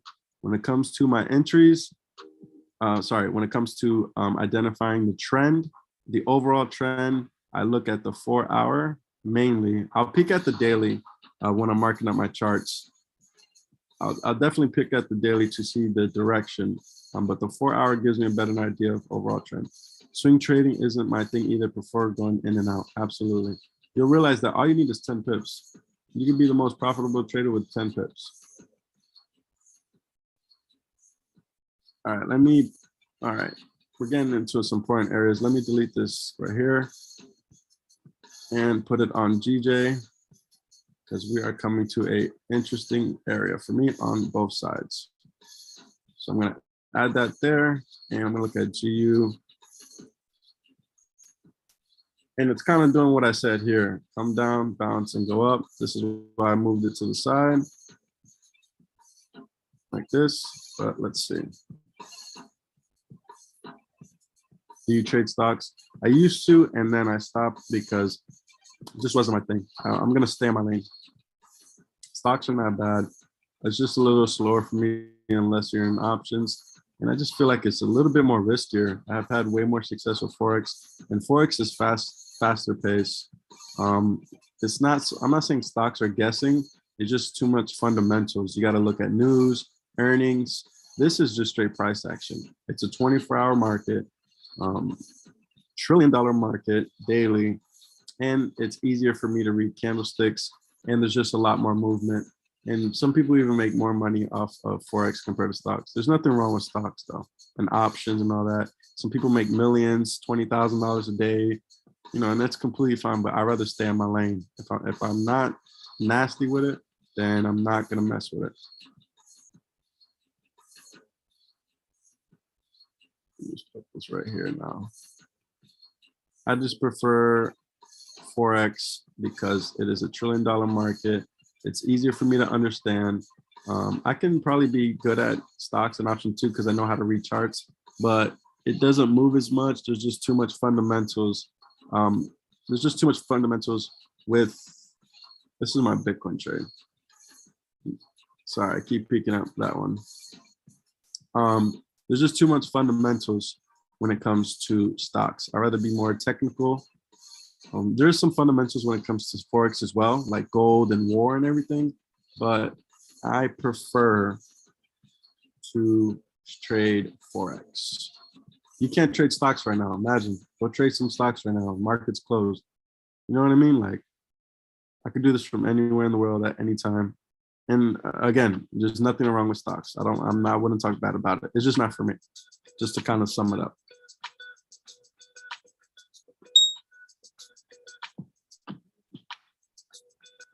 All right, GJ is coming to our buy areas.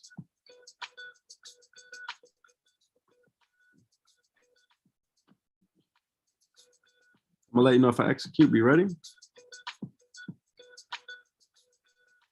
I'm gonna check the strength meter real quick. GBP is up, JPY is down. That's good for a buy. GBP is up, USD is down. Good for a buy. This is the volume I'm talking about.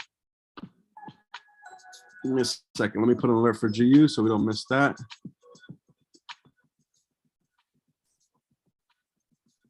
And I'm about to execute right now. I'll tell you a second once I take the trade. I do like what I'm seeing. This is GJ's breaking the previous wick. I just want to see it. Let's just look at the 15-minute. I have not executed a trade. Give it just a second. Look at this volume. All right, I'm in GJ buys. I have jumped in a little impulsively, but I am in GJ buys. I was going to wait the 2 minutes for the 15 minutes to close. If you're not in, wait 1 more minute. Wait 1 minute and 30 seconds. Yeah, see, this is what I should wait for the 15 minutes. I should wait 2 minutes to see if it closes above the yellow. This was considered an impulse entry a little bit, but let's just see. If you're not in it, just wait till this 15-minute candle closes in 1 minute and 30 seconds. 7, 5, 6. Got me in 5, 6, 7, 8, 1. All right, so it got me in right there.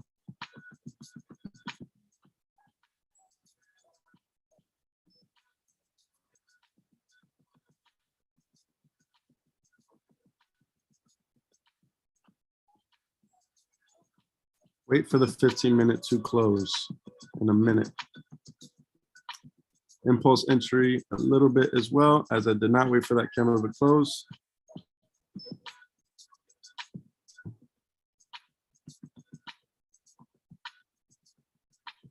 Let me know if you're still waiting. If you're watching, say watching. If you're in, say in. I just pray that you guys are watching, because I recommend waiting for this at least the 15 minutes to close above this yellow line. If not, I could face some rejection. Again, I did jump in a little bit impulsively. Watching, awesome, thank you. Hopefully the next 20 seconds, this bullish candle can close above the yellow. I kind of jumped in as on my screen, it looked like it was continuing up. Definitely an impulse entry on my end, as I would need to see it close above the yellow. Let's see how this 15-minute plays out. Hopefully it can close above. And it does not. So this is a bad sign for me. It did not close up above the 15-minute. Hopefully this candle can leave a little wick, bounce off this yellow zone and continue up. If it can leave a wick like this and continue up, that is a good sign, like that. If it can leave a wick like that and flip bullish, it is a good sign, but let's just let it play out. Let's see where I'm going to put my stop loss. I always look at the hourly and I put it below the previous wick, which is technically right there. Yeah, see, huge rejection. Just wait. 15-minute did not close above, and it is facing some rejection because of this area right here. Look at this wick. That's why I had to wait for it to close above, because look, when it hit here last time, it rejected all the way down. So let's see what happens. I recommend waiting, because look, this 15-minute did not close above the yellow line.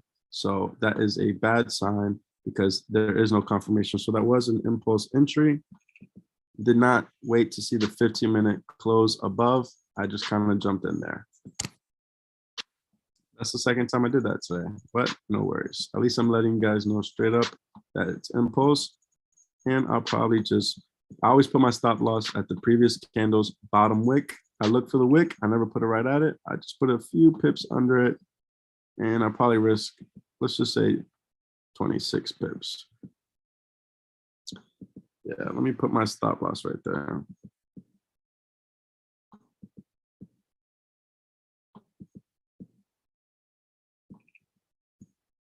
Today I've just been real jumpy. 156, 520. 156, 520. Look at that huge rejection. See what would happen if I would have waited 1 more minute? Look at this. I might even get stopped out in 1 candle. Me being impatiently and not waiting for that 15-minute candle close, I would have seen this and would have waited.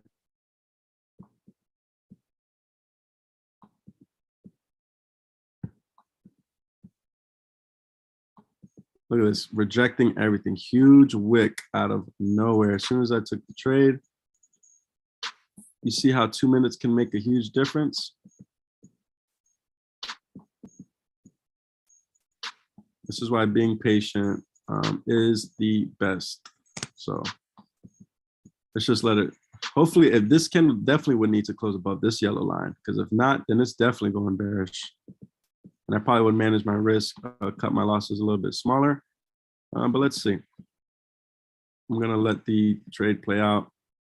Again, that is why you do not take impulse entries.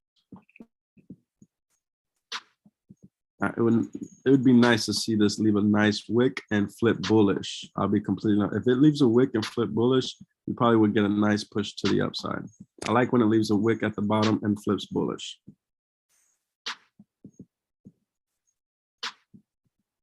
Let's see what GU did. Yeah, GU is just overall clean. GJ has been just disgusting lately. Let me know if you guys are still with me. Drop some fire in the chat. You're watching this live here. Just make sure you're paying attention to what I'm saying to do and what not to do.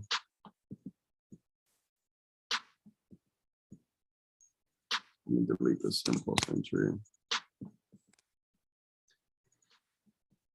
Watching, yes, sir. Burning up, fire, yes, sir. That's what I'm talking about here. Yes, impulse entry on GJ. If I said, what should I have done different? Should have waited to see that this candle did not close above the yellow, like I've been saying, and that would have confirmed me to wait. Nice fire, thank you, Daph, Vernon, Evans, awesome. I'll be honest, this does look nice though. Like I said, it would be beautiful to see this wick like this and this to flip bullish and to continue up. I expect a push. That would be nice. All right, let's see where I'm going to take profit at. I already know where my stop loss is at. It's like right under this body. Price could, I'm just going to say it now before it happens. If we do get a confirmation on the buys, price could possibly come all the way up here and test this wick. I'm just going to say it now. But I'm either going to secure profit right here, because as soon as it hit this area, rejection. Hold on, let me zoom. This is the 4 hour. This 4 hour just has a lot of rejection. So I would need to be careful in that area for the simple fact that it's a lot of rejection that's happening. Let's see here. So 10 pips is on my head. I would probably just, let me just leave it at 9 pips. But in all reality, I might wait to see what price does. And if it breaks through this area, I'll grab the extra 5 pips, which would be a total of a 15 pip move. But I don't like to guess where I think the market going. I like to be reactive. So let's just see what it does in this area. Again, I wouldn't recommend taking an entry yet, as it has not given us the confirmation to enter. I am just being impulsive today. Literally got me in at the top of this wick and rejected. Some of my trades go straight into profit. This one went straight into drawdown. Why? Because of this 15-minute. This 15-minute did not close above. I jumped in because it was breaking through. Just so you guys know why I took it and why I shouldn't have took it.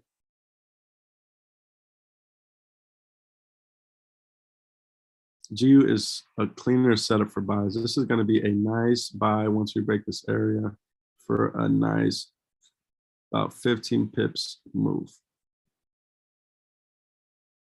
Gold is coming to an impulse area.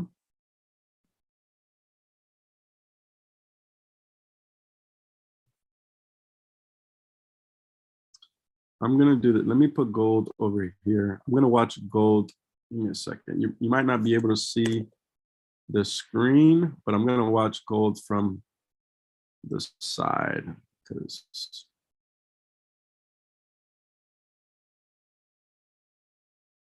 who was on yesterday's stream? Let me just ask that.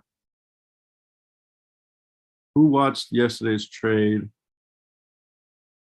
Because it took seconds. Me, Jesus, baby. Remember that you Remember that trade that literally took like 10 seconds? That was beautiful. And I waited for all my confirmations. Yep. Oh, Vernon seen it too. Yep. That trade was quick. Yep. Very fast. Absolutely. And that's because I waited for my entries. I'm sorry, for my confirmations.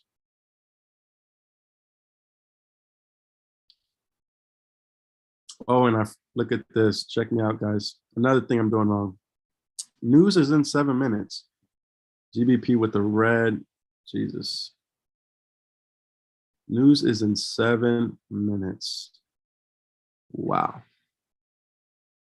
This could just shoot my trade right up or straight to stop loss. Let me make sure my stop loss is in place because you might expect a big move. I didn't even realize that news start is in 7 minutes. There's some GBP news. Sometimes it doesn't affect it as much, but when you see a red folder like that, I always recommend don't trading that pair. And it looks like I took an entry that is close to news. Policy report hearings. I don't even know what that means. I just know if I see my pair in a red folder, do not trade. Yeah, see, 6 minutes. So maybe we'll push price up. Look at GU. Of course, as news is approaching, GU is a good setup. Hopefully it does not go until, I'm gonna wait 6 minutes until the 30-minute candle closes. I'm gonna take no more impulse entries. We'll see if price flies up on news. It might stay still or it might reverse. I should have waited till the 130 for sure. I completely forgot about news, I'll be honest. Let's look at the strength. GBP is still up, USD is down, and JPY is down, which is good for a buy setup.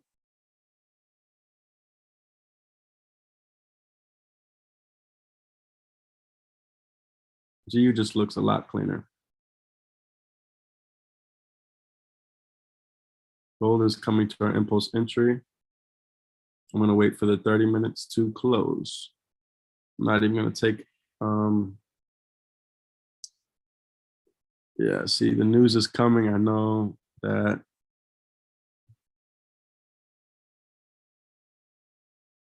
Yeah, I was never trade news, guys. Even if it's small news, this could fly right down, take me out, which is completely fine. Again, it is an impulse entry, so I know exactly why. If I do lose this trade, I'm just glad I didn't tell you guys to jump in. And once again, the reason why is because the 15-minute, it did break above first, but it did not close above. I needed to see this close above this yellow area, and then the next candle open above and continue up. That's why I'm stuck in some drawdown right now, because I decided to take an impulse entry. Let's just see how news treats these pairs. If you guys are not in trades, in any trades, I would recommend waiting, because we're gonna probably see some volume come in, possibly. Yeah, look, it's dropping down now a lot. News is coming in. It's probably gonna take me out. Yeah, take a look at this. Huge rejection. News is coming in 4 minutes.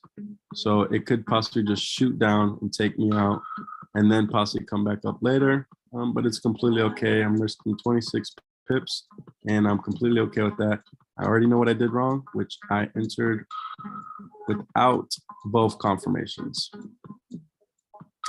Let's just hope that it could stay above this blue line. If it stays above here, I have some life. Once it breaks down this area, chances are it will hit my stop loss. But if we can stay above this zone, we'll let it ride.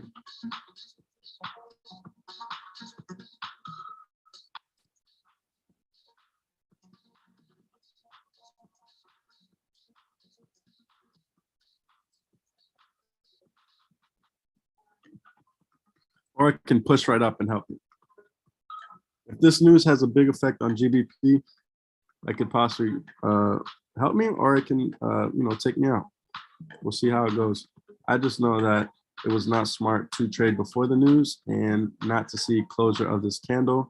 And that's why I'm running into huge rejection, because it didn't close above. especially if this 30-minute candle closes below this yellow line, chances are it will continue down bearish. Look at this huge rejection that I ran into for not waiting 3 minutes. Let me know if you you know what I mean when I said I didn't wait 3 minutes and it caused extreme rejection. If I would have just waited 2 more minutes, I would have seen all of this and I would have waited. But I got all antsy, I guess. I don't know. Price is just moving a lot, and lately volume's been crazy. But let's just see what happens. I'm looking at gold on another screen. Huge rejection. Look at that. As soon as I took the trade. Did not close above.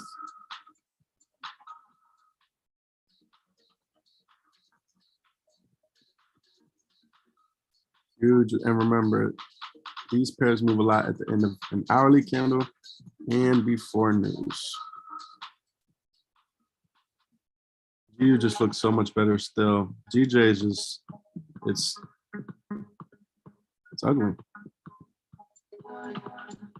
Be nice if I can at least stay above this blue line. This candle, hopefully in the next minute, can come up and at least close above this previous wick and give me some life.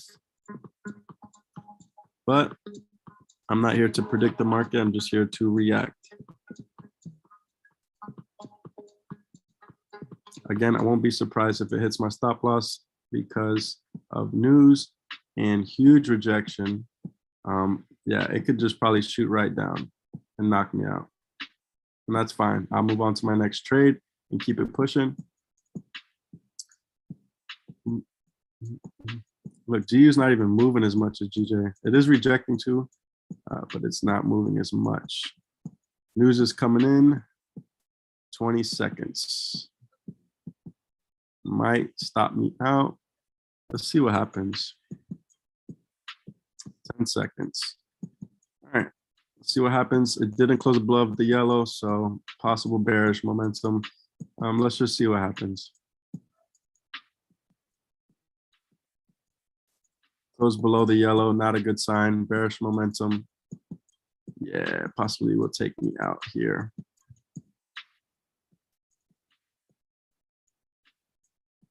Yeah, it closed below. It's probably going to take me out. No worries. I'm glad that you guys waited. And that's why you, let's take a look.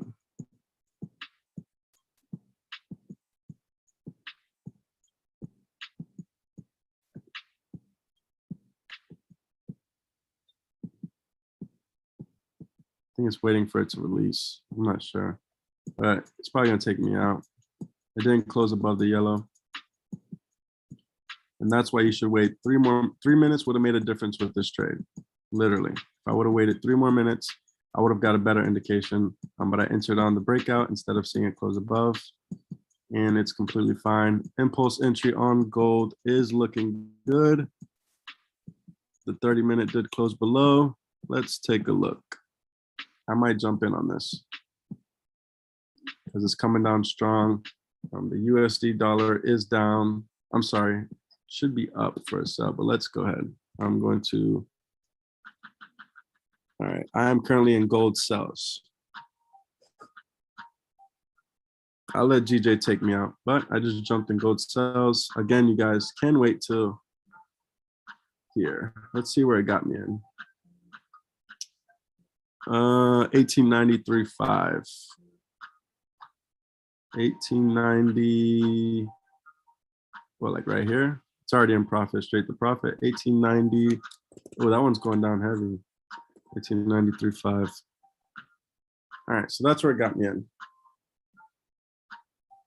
And I'm going to put my stop loss above the previous wick. Let me see, it says 56. Give me a second.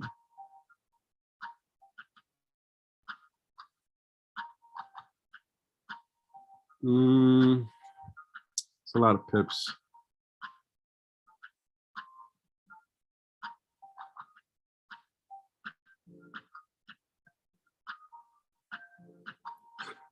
One second, you guys, I'm just looking at something.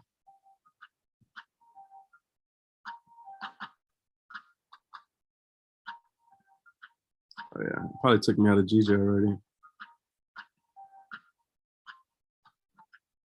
I don't get too stuck on a trade. If I lose, I lose. And news didn't affect it as much. Not a lot of volume. Again, 3 minutes made the difference with this trade, and it cost 26 pips. I always review myself, like what could I have done different? What happened? Look at all this rejection. I just got anxious and jumped on. Yeah, once it breaks this blue, it's definitely coming to hit my stop loss. But 15 minutes would have made the difference. We'll be back live in a minute, bro. All right, no problem. Let's see if we can let gold play out.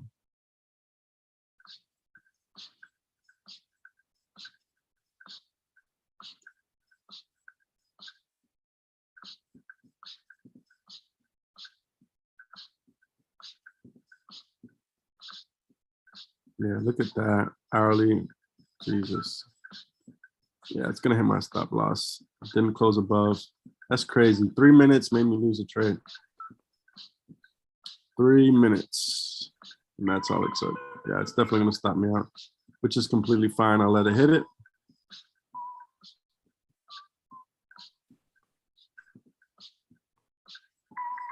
No confirmed trades for my members. I'm just over here taking impulse entries tonight. 3 minutes made the only difference because I seen it break up, but it did not close above. And that's why I'm in a huge rejection, unless it decides to do a last minute jump right here.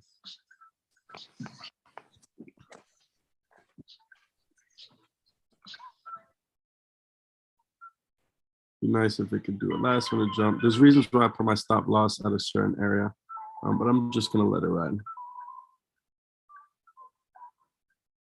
Cleaner sells for gold are down here. I've been testing this impulse entry strategy, which I would never recommend to my members. That's why I'm not telling you guys to jump in.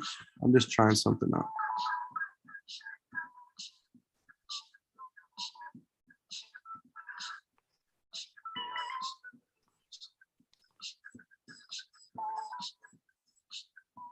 Any questions too?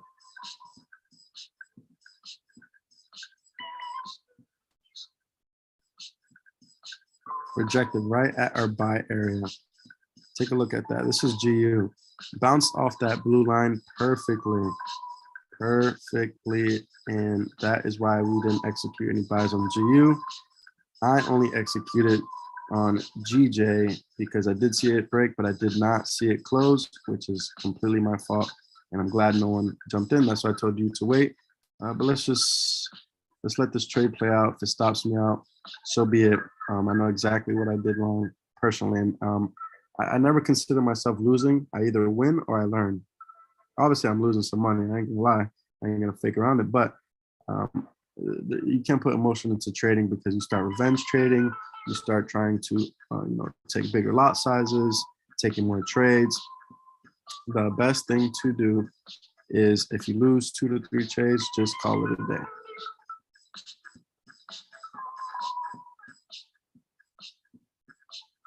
This is the cleaner cells. I'm going to see if I could. 100 pip move. Wow.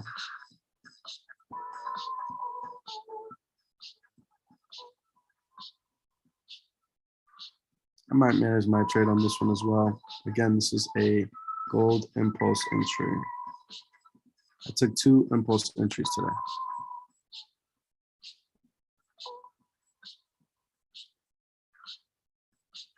And for the ones who usually follow me on my streams, you guys know I don't usually take trades like this. There it goes. Yeah, it's about to knock me out on GJ. Yep. There it goes. It's about to.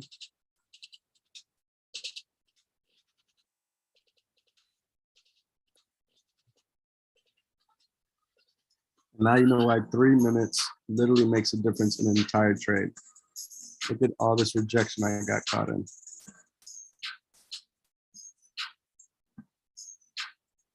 I'm just waiting 3 minutes.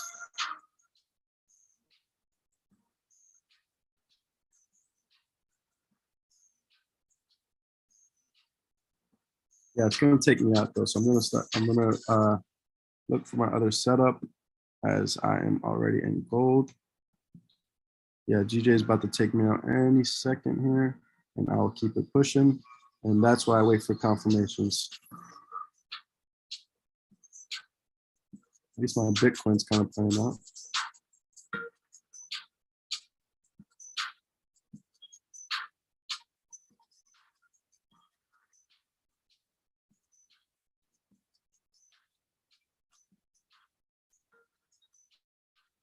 Now, reality, no one should have took any trades just yet. Just me taking impulse entries today.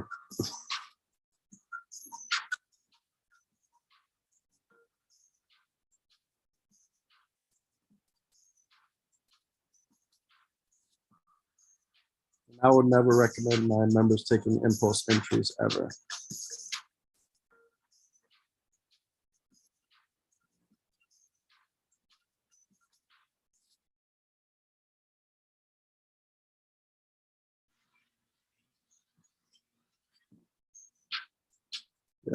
I always just a lot of pips for stop loss. I just usually put my stop loss above the previous wick, which is technically up here, but when it's that high, I look at the current candle's wick. 60 pips is a lot, so I would honestly probably cut my losses about right here on gold, which is, let's see, about 45 pips. That's not bad. I'd rather take that on gold, because I took half my lot size on gold.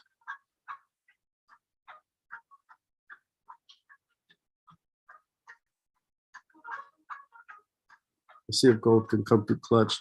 The smartest thing to do is writing it down to this blue line for 40 pips. But if it breaks too easily, I'll probably just write it down. It says 100 pips, which I don't need all that. I'll probably take about 80 to 90 pips, but let's see. Or I might just get out my trade right here and take about 35 pips. Because again, this is impulse entry. Remember, I said there's a huge support right here, and there's a support right here. So the best thing to do is just get the 30 pips and keep it moving.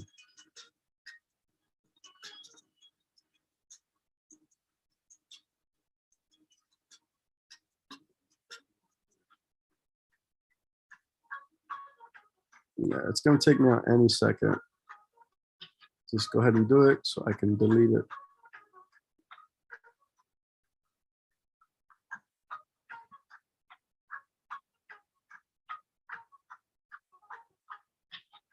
That comes to sell here.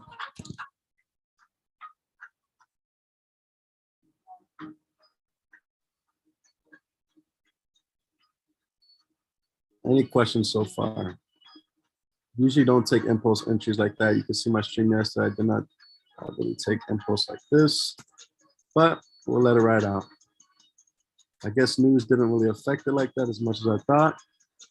I don't know what monetary policy report hearings means, but word of advice, whenever you see news and you see your pair and it's red, don't trade it. If your pair is there and it's orange, that's fine. But if it's red, do not.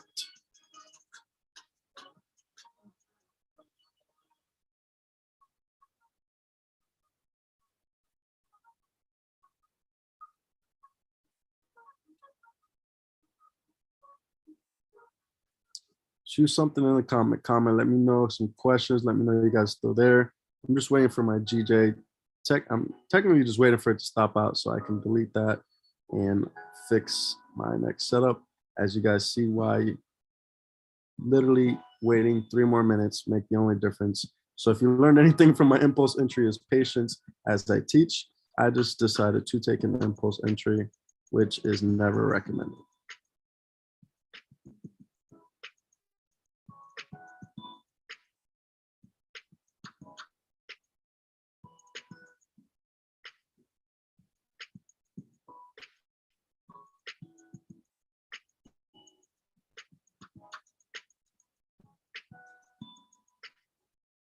I'm gonna let GJ do his thing. Would be nice. You spend I'll let it play out before I say anything, but there's certain reasons why I put my stop loss in certain areas, but we'll see.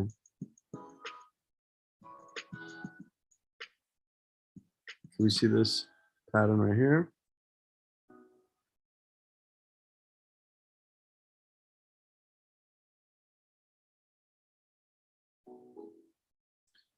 Huge rejection right here.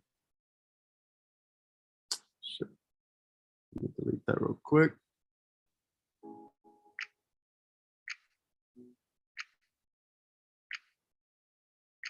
Just gonna peek at this Bitcoin buy. This one's about to hit my take. This is Bitcoin. I won't even talk about it. I caught a sell right here, and I'm just doing a buy. I might ride it long term, but Bitcoin is never recommended. I don't even. That would never be a. Well, let me not say never, but I won't do no signals with Bitcoin. Literally, that's my second trade of like the month.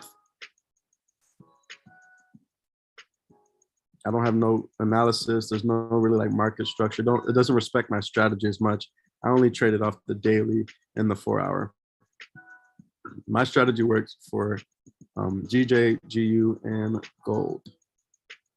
And not my impulse strategy, clearly, but my cleaner sells and take profit.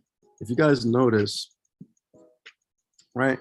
If you guys notice, once it does come to this area, it is a clean buy area. It's either going to reject my area or it's going to get in there. Once it gets in the zone, I can't say I know. No one knows what the market is, but I can almost anticipate that it'll be a lot of volume coming in strong. It won't be all this rejection like you're seeing under. The reason why that's happening is because what's happened to the left side, which is here. I ran into all this rejection. Just being impatient. And gold, take a look at this. Same thing, impulse entry. And I'm running into rejection as well. Some resistance from my impulse entry. Again, this is why I took half the lot sizes, by the way, on these impulse entries. I didn't use my full size lot sizes normal because it's not in my clean zone area, which it's down here. This is where I use my full lot size. I just decided to take an impulse entry and see what happens. Very transparent, it's nothing to hide. I have no emotions in my trading. I'll just let you know when there's a cleaner setup for you guys, which is here. This right here is the better setup for gold. And same thing with GU, better buys are up here. It literally bounced perfectly off this area, which means no confirmation, no trade. No one should be in any GU buys because it has not given us the confirmation, which means we need to see the candle body close above this area. And then most importantly, not only close above, but the next candle must open above and continue up.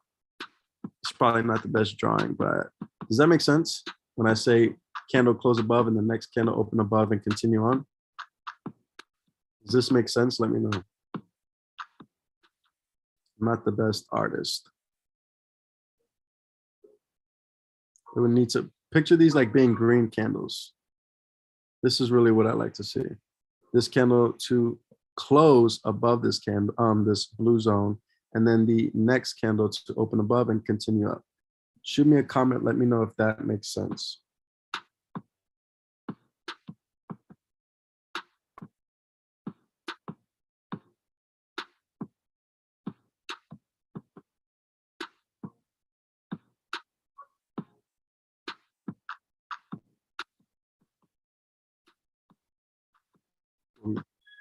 Yes, makes sense. Cool. Yep. Like I said, we don't lose, we just learn. Psychologically, I tell myself, I just learn. I'm a student myself. You know what I mean? I just remind myself of, I already know what I did wrong with this impulsive entry. I keep saying it over and over. Not waiting 2 minutes made the only difference. It still got me in there. It hasn't took me out yet, but I'm already anticipating that it is. And I'm already on to my next trade, which is gold. But let's see what happens. I'm gonna wait for something to happen before I say it, but let's see, because I've seen this multiple times.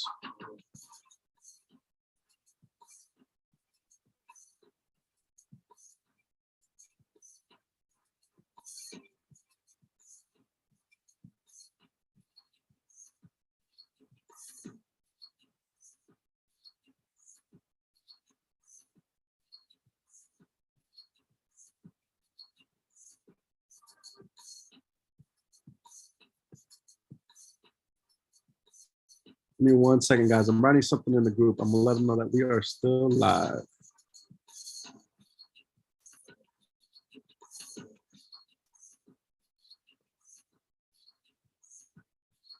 No one should be in any trades right now because these are just impulse entries. If anything, you guys can learn why impulse entries are not solid.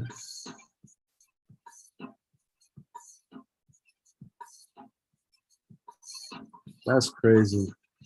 You guys see this? Look how close it was to, I mean, it's still could. I'm not saying it's not, but look how close it came to my stop loss on this candle. 0.5, half a pip. If this reverses and goes and wins, that would be crazy. But again, it might not. I'm already anticipating a loss, but look at that. Half a pip. That's unreal.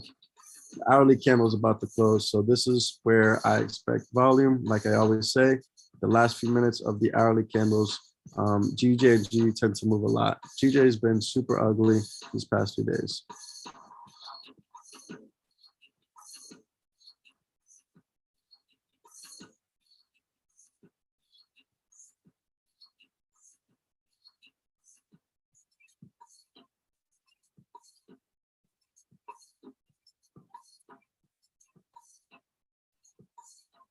I should have said something. Look at that.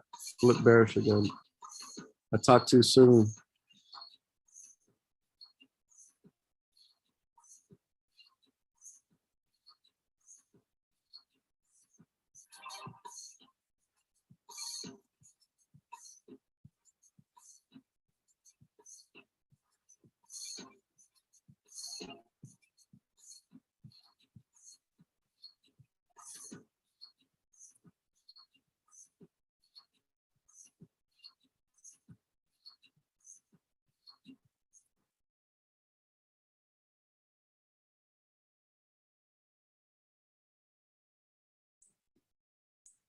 Any questions?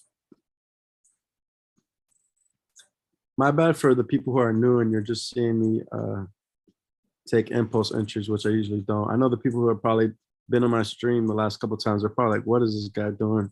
But I'm just testing something out with impulse entries, which I never recommend to my members. I'm just trying something based off of price action.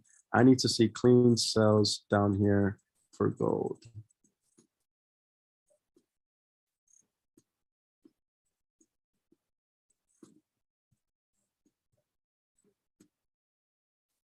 Let me, 1 second, let me change my take profit.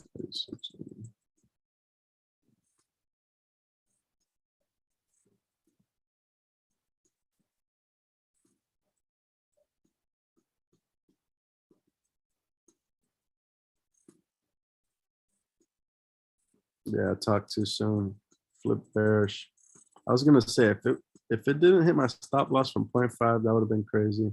It's happened to me before where a candle like this almost hits my stop loss, reverses, and goes in my preferred direction. But today, I already considered that I lost this trade in my eyes.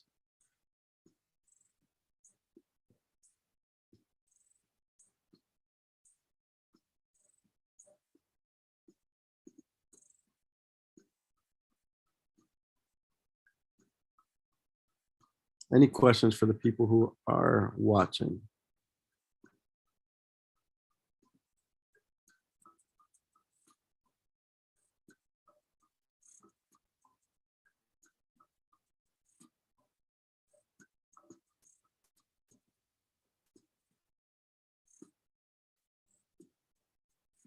Eight minutes into the hourly candle closes.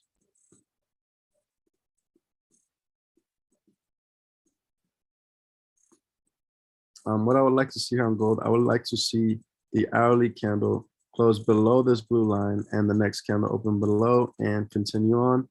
Just keep in mind, this is this impulse entry. Clean sells are down here. And clean buys are up here, which no confirmation, no trade. Market's being extremely funny tonight.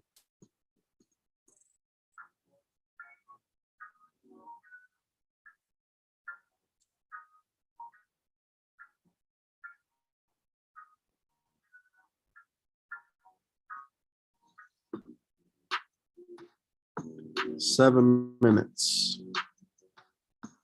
Some days are just different than other, as in volume. Sometimes trades go straight into profit, continue on. Sometimes we reach drawdown. I just know I recommend always wait for your confirmations, because I got it on this candle. It came down, rejected right back up, closed way above this blue line, which indicated that it was not ready to drop yet. We got a 1 hour closing in. The 4-hour candle, here we go. This is crucial. 4-hour candle closes in 6 minutes. Hourly, 6 minutes, 4-hour candle, 6 minutes. What I would need to see on gold to give me a little bit more confidence is the bottom of this candle close beneath this wick right here, beneath this line, blue line, and then the new 4-hour to open below and continue down. If this candle goes up like it's doing right now and closes above this previous wick, it has a chance of going the opposite direction. Gold respects the 4-hour candle, the 4-hour time frame the most.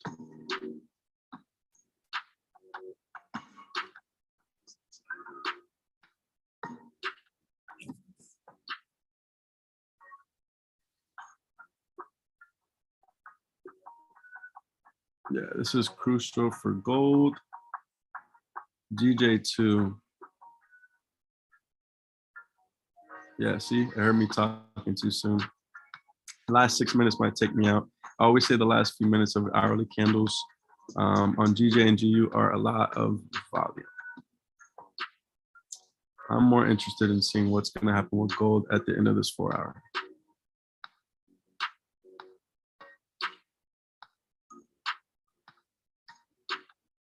I need to see price drive down here. Any questions about gold?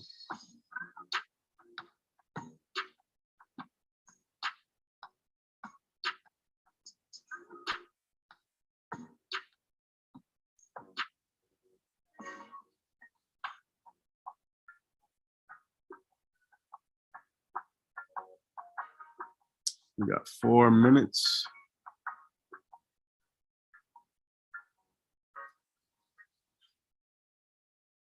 Let's see something. I might swing it, and I might just put my stop loss there instead of taking the prop. 1 second. This is Bitcoin. Just give me 1 second.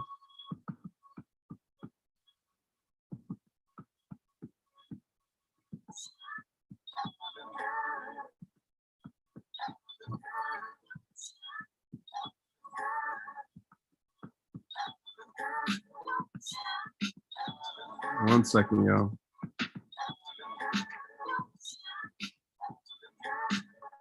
All right, just want to change something here. Oh yeah, wow. That looks ugly on the floor. 3 minutes.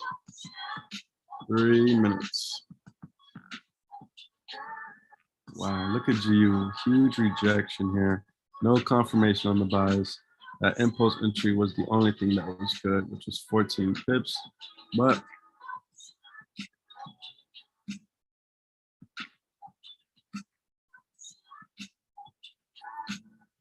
I need to see this on gold close below this, because if it closes above here, I might put my stop loss in half, because if this candle closes above this one or this one, it could go into a little bit of a bullish momentum. This candle, because gold does respect the 4 levels. The reason why it's rejecting, why I bounced right here, is because check this out: support, support, support, huge support. That's why cleaner sells on gold would be to wait till it breaks these wicks, and then you have cleaner traffic to the downside.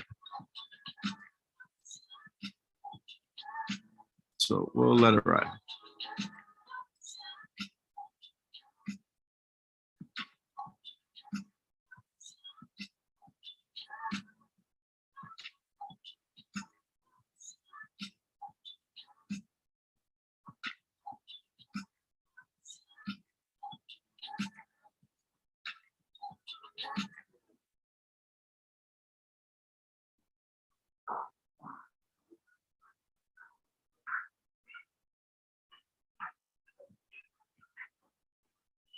Three minutes till the 4-hour. I'm expecting a big move on these candles. GJ might take me out before we can even see the 4-hour open. I know GJ's right there too. Yeah, see, look, it's about to take me out. There's always so much volume. Um, it'd be crazy if it stops me out and then continues back up after the 4 hour.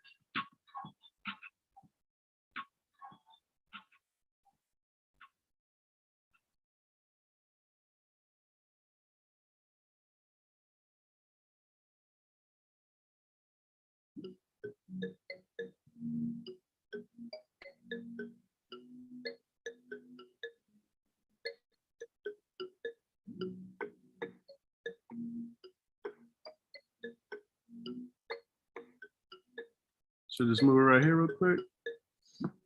Risk one more pip. Why not? It might bounce off that blue line. I think I'm willing to risk one more pip. Well, never mind.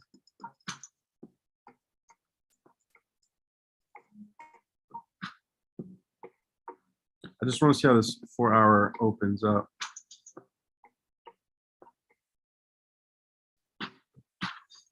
I just moved it just a little pip below this blue line because I know 30 seconds.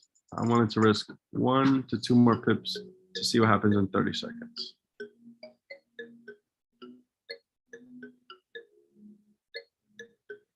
Let's see.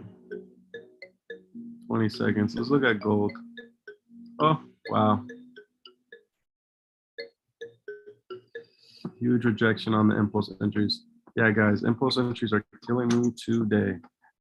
No clean, no confirmations yet from the charts I sent out. No confirmation means no trade. This was supposed to close up here, but let's just see what it does. And GJ, look, let's see if that was worth the 2 pips. This can stay above and continue up, and quick fill would be nice. See if I save my ass with 2 pips. I still anticipated to hit possibly my stop loss. This was a terrible close for gold, possibly bullish momentum. This needed to close down here, but let's just give it a go. Yeah, there it goes. It's so I'm gonna go ahead and just close this trade.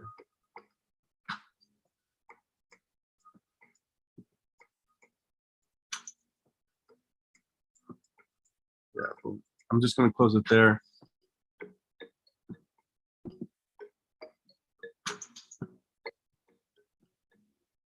If it reverses, that'll be crazy, but I just decided to risk like 2 more pips to find out what happened. Yeah, I'm already out of this trade.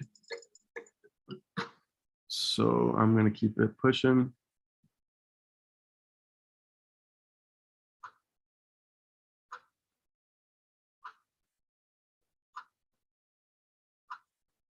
And that's why I closed, because it can shoot back down on the 4 hour. So lesson of this trade right here that I took, 3 minutes would have avoided all of this. 3 minutes, all I had to wait so I could see that as soon as I took the trade, there was going to be some pullback. But me not waiting 3 minutes caused the loss, and that's okay. Okay, let me just take a picture for my personal. 1 second. I'm going to put this in my notes.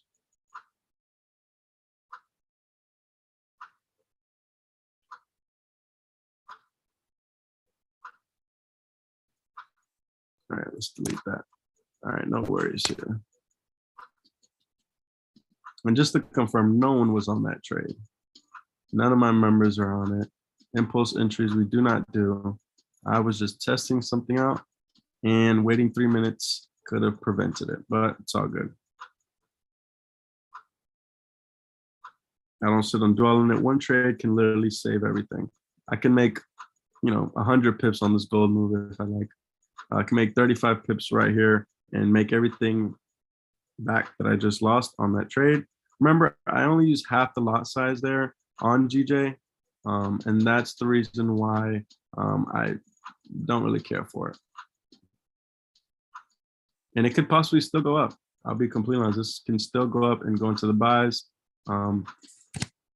That's funny. It wicked out my stop loss. So if it does reverse,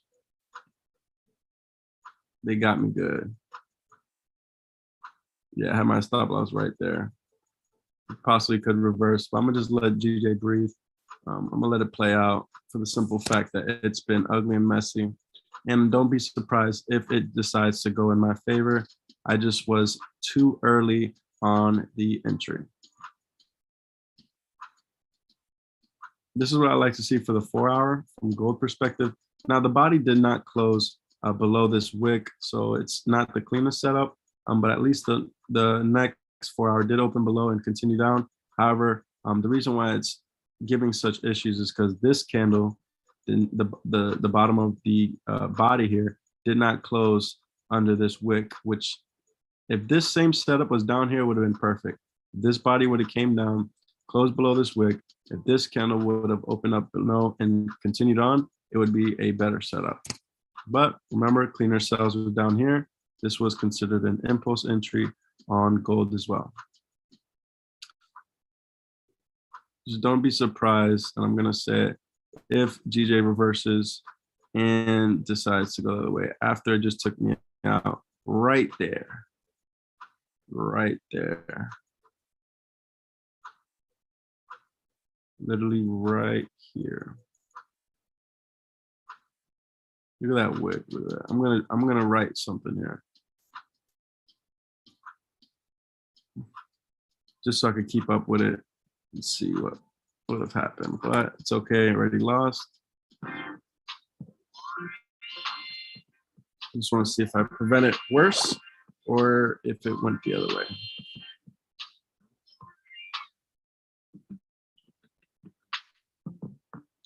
Yeah, impulse entries are killing me tonight, I'll be honest. Thankfully, I think Bitcoin's doing okay.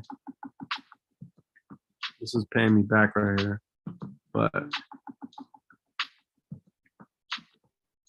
I just know there's new people in here that haven't seen my trades. And I usually wait for confirmations. What's up, Jesus baby? What's up, Daph? Vernon, what's going on? I appreciate y'all being so patient. Sucks you've only seen me take impulse entries, but at least maybe you can see that it's a lesson of not taking impulse entries.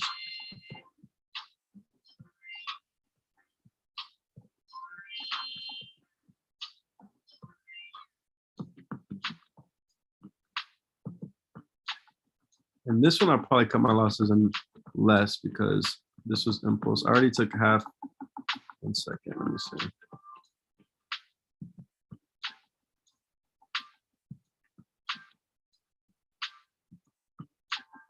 Yeah, I'll probably move my stop losses a little lower. Even though technically the best stop loss is above the wick, I might just put my stop loss right here.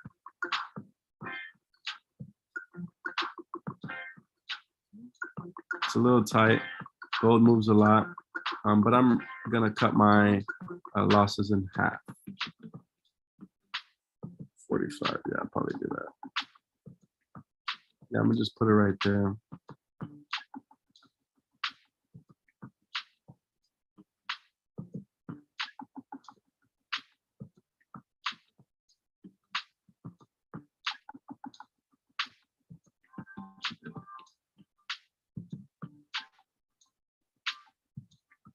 Let's just do that. I'd rather just hit that and get out the trade. Even though in our reality, a good stop loss would be above the previous candle's wick, which I'm going to show you just in case, so you can see where a cleaner stop loss is. But I'm just going to cut my, I'm going to risk half of what I was willing to lose, just because it was an impulse entry and because this huge hourly candle was so indecisive. I don't want to take any chances here.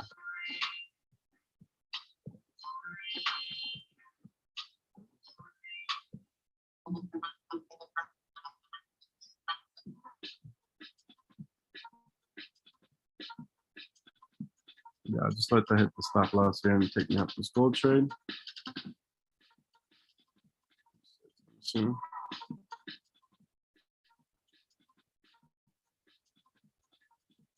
I'd rather just hit that. I'm risking half of what I was originally going to risk. So I'm just managing my risk on these trades. Look at GJ, man. It's hilarious. Stopped me out and it's thinking about bouncing up, but GU is the cleanest setup. The one trade I haven't took yet is the cleanest setup. GU is the cleanest setup, and I haven't took a trade. I took trades on 2 impulsive trades, which is completely fine. I'm risking half.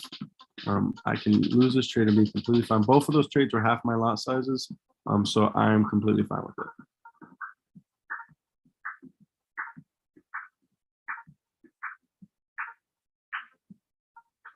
Yeah, now this is again another reason why not to take impulse entries. I probably won't do impulse entries on the stream anymore, just so you guys don't see. I don't want you guys to think that impulse entries are okay, because I don't always do them. I did them 2 days in a row, and I'm looking. Impulse is not my way. What the hell? 4, 8, 7.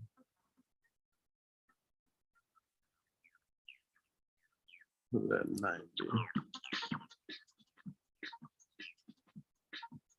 Yesterday, your impulse entries were right. You're right. You're completely right. Yesterday, my impulse entries were right. Today, they're just killing me. They don't like me today. Yeah, this is going to hit my stop loss as well. But I already cut my stop loss in half. Instead of risking 65 pips, I'm risking 45. Now, let me show you, again, just so you can see if it does, it would have hit my original stop loss, which was, I think I had it up here.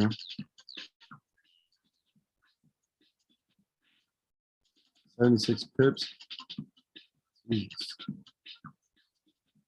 Yeah, that's why I wouldn't have my stop loss so high.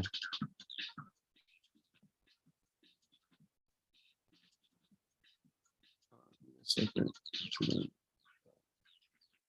Trying to see where did I just have my stop loss all the way up here? I don't think I was at 76. It was like 60 something.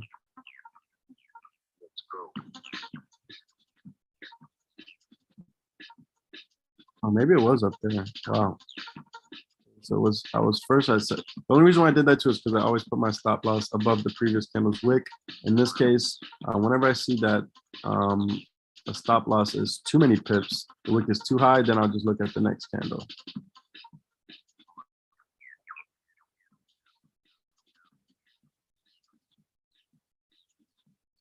Yeah, I'm only risking half of my risk on these impulse entries. And now you guys see why I don't take full positions on impulse entries. And I probably won't do them in another stream for this sake. I appreciate you guys being so patient. I think Daph, have you been in, is this your first live streaming, first session with me? Let me know, Daph, if this is your first live stream with me.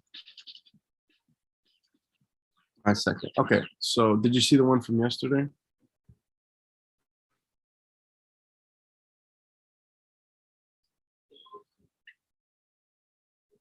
I missed that one. Yesterday's stream was amazing. I think I think Jesus Baby and Vernon were in there. Yesterday's stream was a lot better. Today, it's been very messy. In all reality, we shouldn't have took any trades yet. I should be sitting here still waiting for a trade because I haven't got no confirmations. No confirmations. Look, buys up here. That's why I haven't sent no signals to my VIP members. No confirmation of a confirmed buy, just only an impulse entry. GJ, look, rejection here, nothing closed above, no indication of a clean buy, so I haven't sent a signal out there. And gold, no indication of a clear sell. That's why I haven't sent no signal.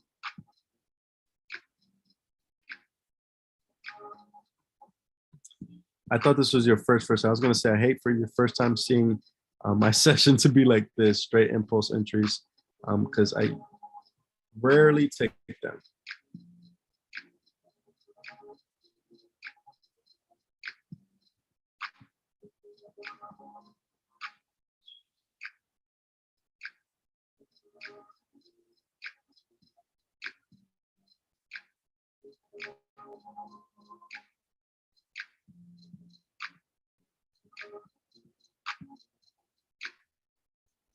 Understandable, yeah. This is why I haven't told anyone in here to take a trade. Even if this stream is considered a lesson on why not to take impulse, I'll take it. I'm completely fine with it. I'm using half my risk. I move my stop loss to half of what I was willing to risk. It's all about managing risk. I can literally lose these two trades, take one trade and make it all back. It's all about percentages. I'm not perfect. I'm just big on risk management. And there's been no confirmed entries.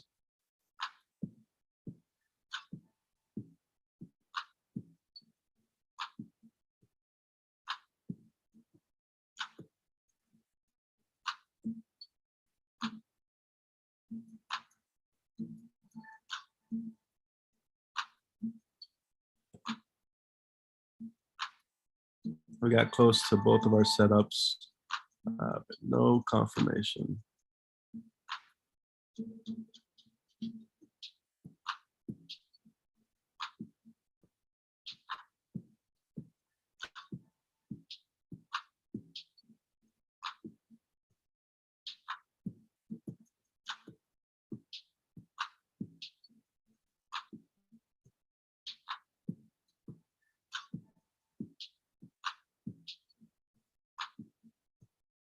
I like the sell so much better on GU. Sell would be a nasty move right here. This would be solid. This would be solid. If GU decides to go down here, sells right here would be super solid because I love this candle here to the left. Clean traffic right here. It would be a nice sell for GU.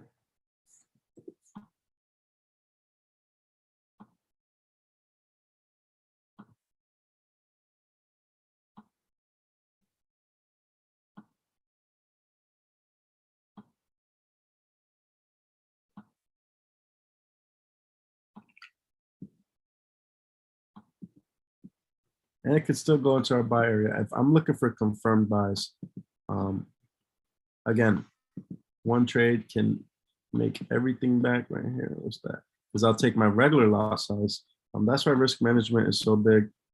Yeah, see, I'm gonna let gold hit this stop loss right here. And post entries are not working.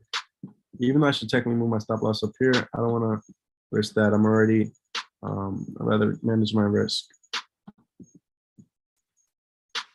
Yeah, I'm gonna let gold hit that stop loss, and I'm not gonna take any more impulse entries.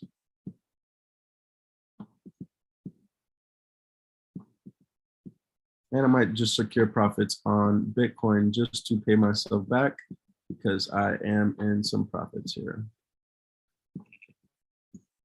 All right, yeah, I'm closing gold right there.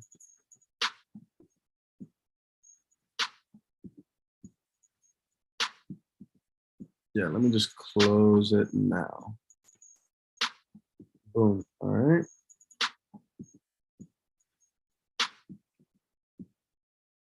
I have closed gold officially. Don't be surprised if this, I'm gonna just say it now, because I've seen this happen. My original stop loss was up here.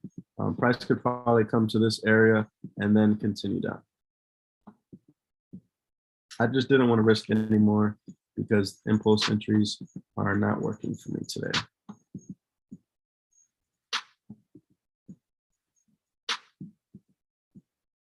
Yeah, I'm gonna leave the arrow there because don't be surprised, or if it might come close to, because I usually put my stop losses above the previous wick, but I didn't want to risk 70 pips on an impulse entry. From a risk management point of view, it does not make any sense.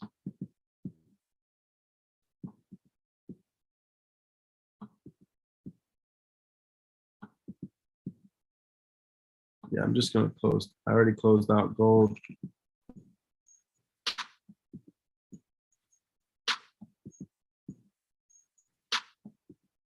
Give me 1 second. Let me take a look at my trade. 1 second, you guys.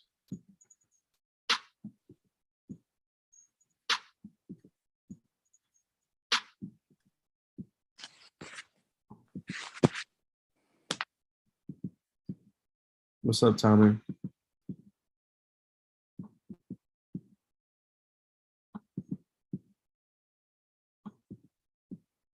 going to take a picture of the gold for my personal notes. 1 second.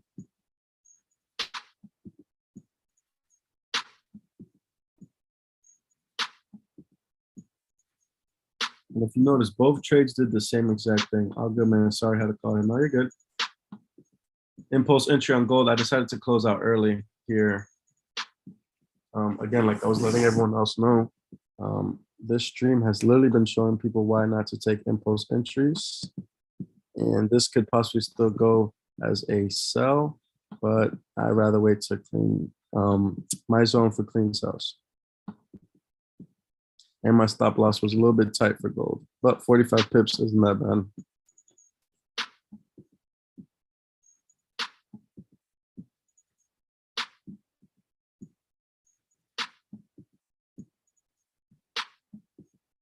It's funny, Bitcoin is the only thing paying me back right here.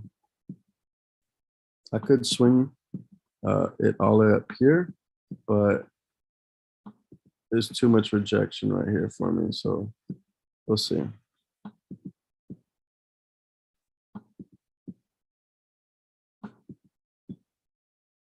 GU is the only setup I've been waiting for that's the cleanest. I want to give you guys a winning trade.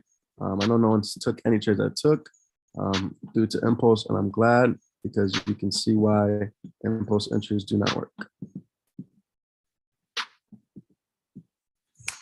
I'm gonna delete this. Well, we could, I'm just gonna leave this here for a second.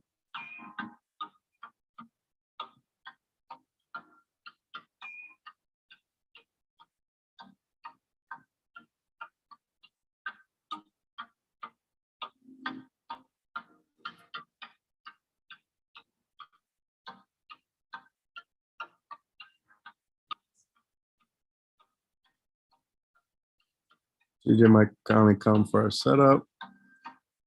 Just took an early entry for not waiting 3 minutes. GU might come to our setup, which has been the cleanest pair of them all.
Let me know if you have any questions, by the way.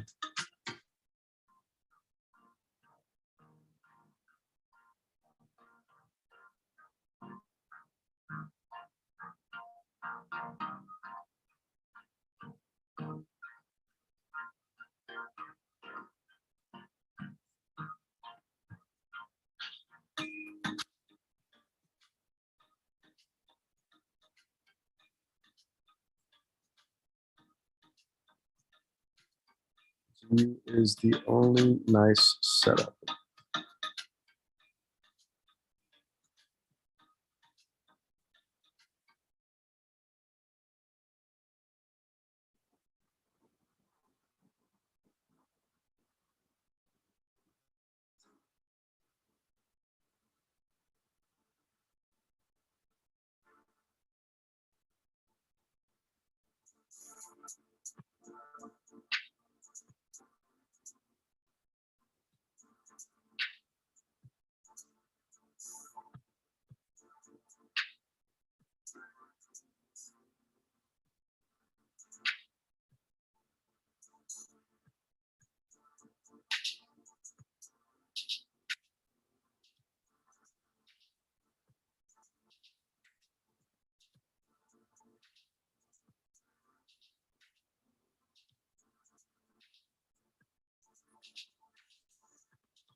One second, you guys. I'm replying to a message. 1 second.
Minute candle closes in 6 minutes.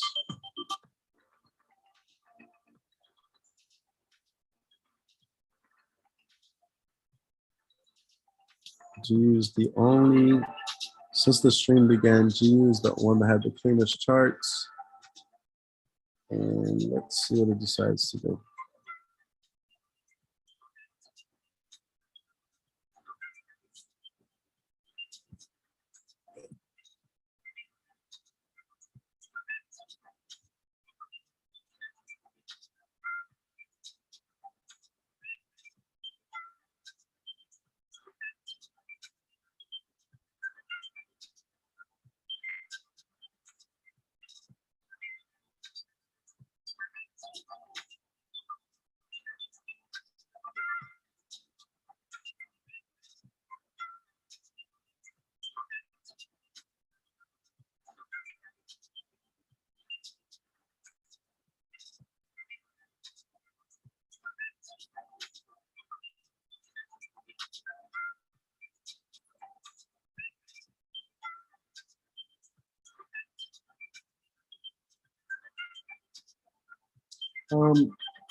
I just kind of started live streaming more often.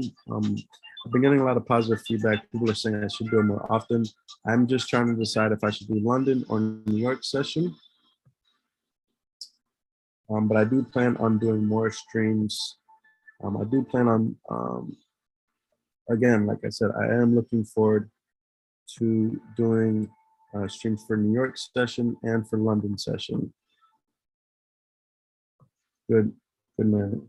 It's positive. It will help loads. Yeah, absolutely.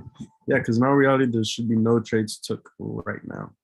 Based off my setups, no trades have confirmed for any of my members. But yeah, I'm trying to decide if I am going to continue to do London or if I should do New York, or I've been getting a lot of votes today of people saying I should just stream both, because I know most of you guys are on the East Coast. So New York session, 7:30 in the morning sounds more feasible, instead of the 2:30 in the morning like we've been doing today. I know it's 4:30 now, but I'm trying to set it up to where we can possibly do 2 streams, one for New York and one for London. Took my trades from last night to finish off for this morning. Took my calls on GJ and pulled earlier. Nice. That is nice. Yeah, the best thing to do is just to get in and out.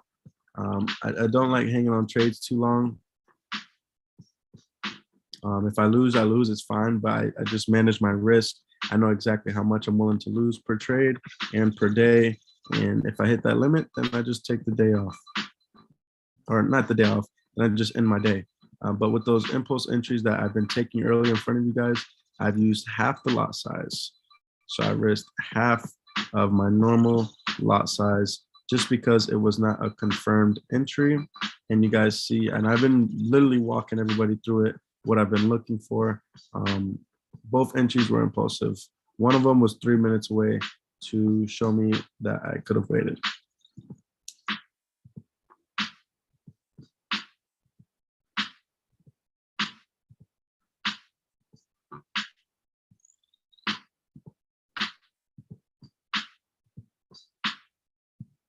What's up, AC? What's going on?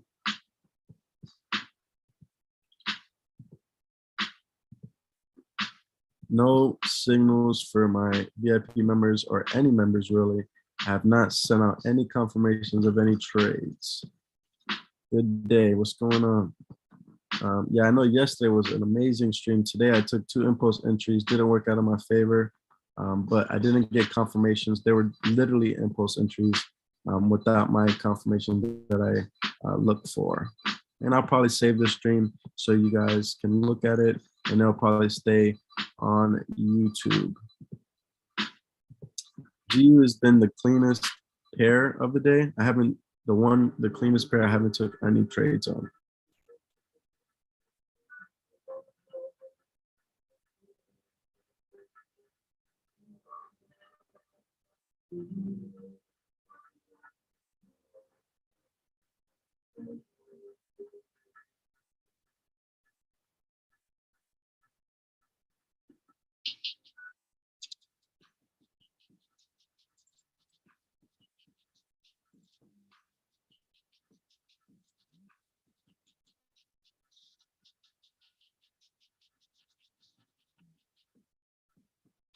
Keep in mind, these still can go into the bias that I predicted. It's just kind of ranging and deciding where it wants to go. Again, gold can possibly still go down to a sell. I just took an impulse entry. Yeah, no problem. No worries, Tommy. I appreciate you stopping by. I appreciate the support, brother. I know I've seen you been joining the stream here. Again, I'm going to start doing New York sessions as well, which is 7:30 a.m. and London sessions are 2:30 a.m. So I'm going to be doing both streams because I know there's certain people that would, that would join if it's New York.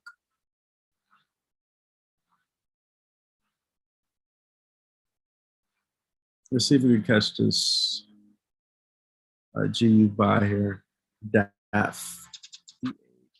DAF, I know you're a little bit newer to streams. I think you said it was your second time. So I want you to see what a confirmed entry, the difference in quality.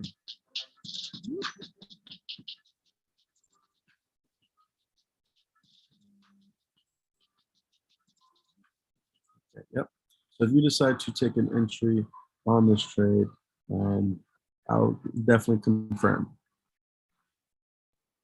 GU is probably the best setup, and the stream will be considered a winning stream, at least for my members, because I took impulse entries, which I would never recommend for my client, for my members.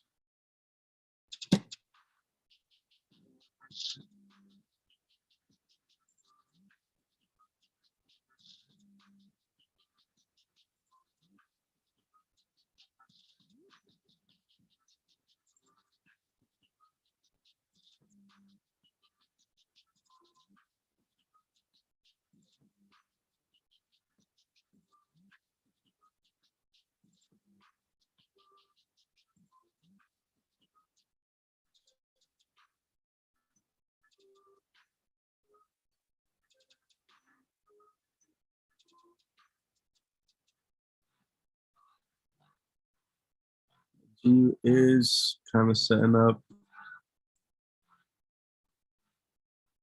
I'm more like GU over GK. Been saying that since the stream started. GU is the cleaner buy.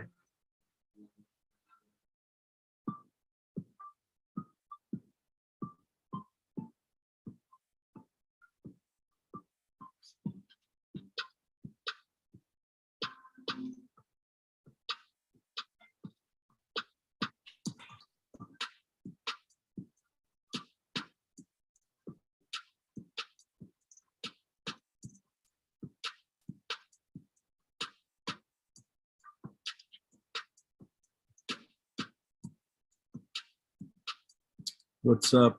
Soul healing all day. I think you said your name was Kev. What's going on, brother?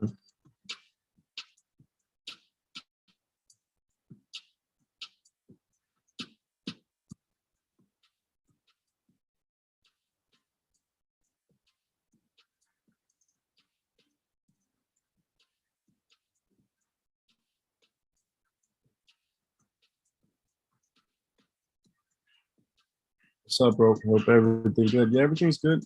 The only thing I've done so far, I know you just jumped in. I've only took 2 impulse entries that did not go in my favor. No members took any trades because we didn't. I haven't got no confirmations. As you can see here in GJ on the 15-minute, did not close above this line, so there was no entries here. It got close, but I told everyone to hold off. I jumped in on an impulse entry, and for my personal trade, it lost about 20 pips, but the setup wasn't it wasn't confirmed. And same thing with gold. Impulse entry right here, and then it reversed, but cleaner sells are down here. So we got no confirmation. GJ decided to reverse a little bit, and GU is the cleanest setup for today. Luckily, my Bitcoin, I wouldn't recommend this to my clients, to my members, sorry, but Bitcoin is the only one that's paying me back right now. I'll be completely honest. Basically making everything back. So I'm not stressing it. And obviously for the new people, I think there's only one person that says they've only been, this is their second stream. This is basically a lesson of not to take impulse entries. Even though it did work yesterday, I think Vernon, I think you're the one that mentioned that the ones from yesterday worked. But today it didn't, so I don't think I'm going to be doing impulse entries. Luckily, I did use half my risk. So overall, it's fine. I'm completely cool with it. But in all reality, we have not took any trades. We're actually coming up to our trade now for members. And I will let you know when a confirmed buy is here and not this. I'm going to check the currency strength. Yep, GU is looking good for a buy. As long as this can stay up, USD stay down, it is a buy setup as far as currency strength. What about you though, Kev? How you doing, brother? Everything good?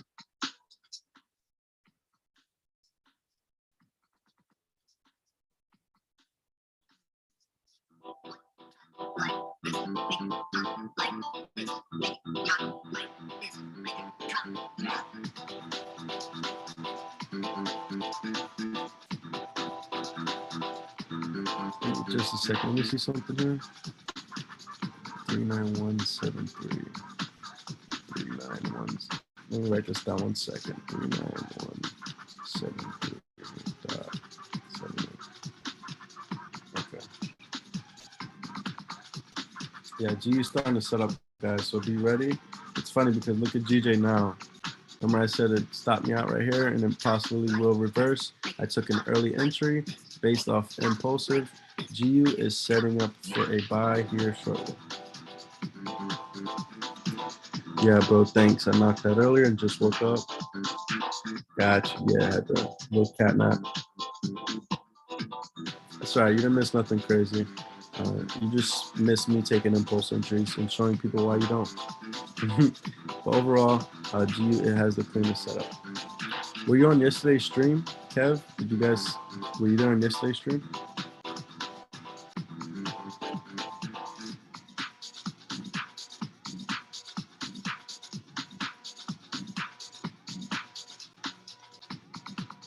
I was awesome. Yesterday was pretty solid, right? The big movements, a lot of volume, straight into profit.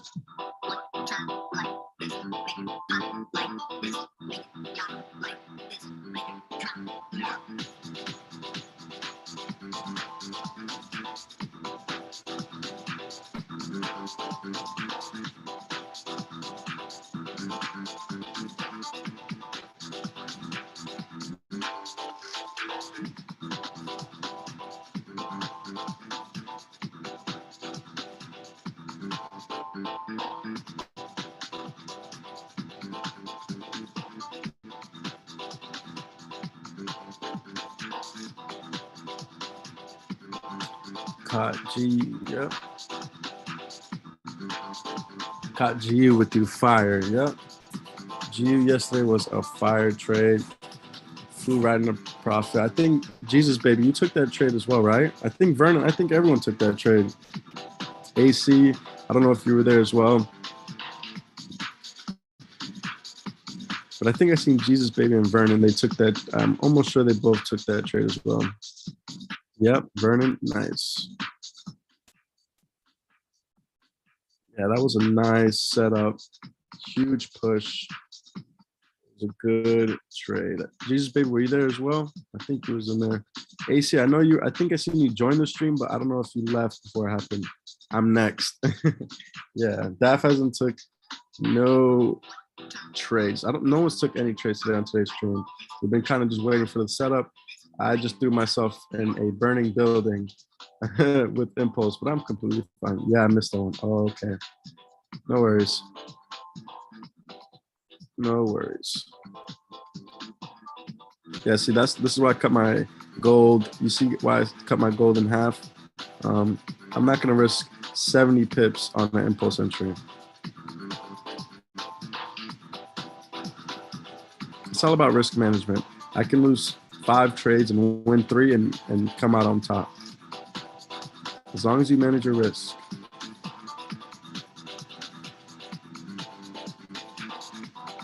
Let me check the news real quick, because this is a lot of movement here. Russia's encouraging to Ukraine heightens the chance of policy. What? Ukraine to introduce, let's see. Encouraging to Ukraine heightens the chance of policy mistakes. I don't know what that means. 22 minutes ago. Ukraine to introduce state of emergency, all Ukrainian territory apart from these regions. Introduce state of emergency. So they're trying to do a state of emergency.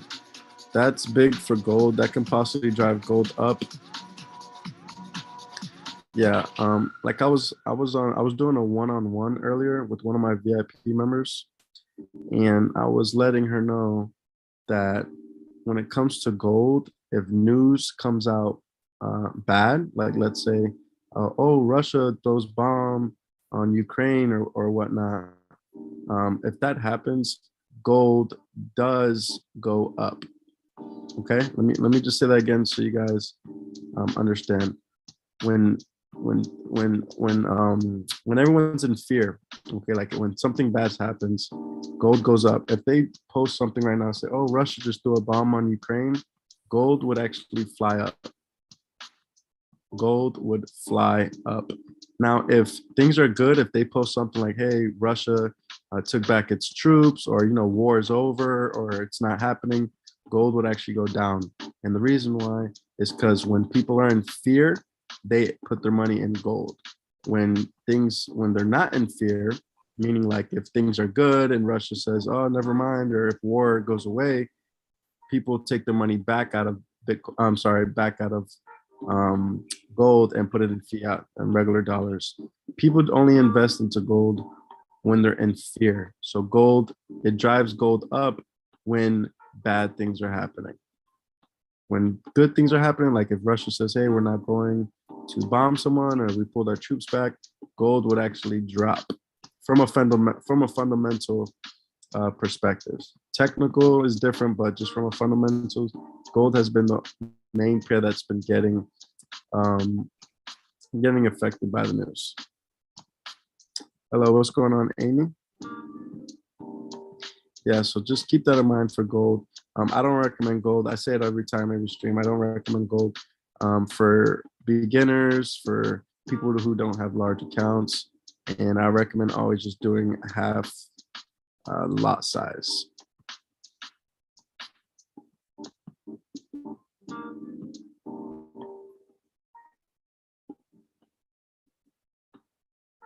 Does that make sense what I said? I'm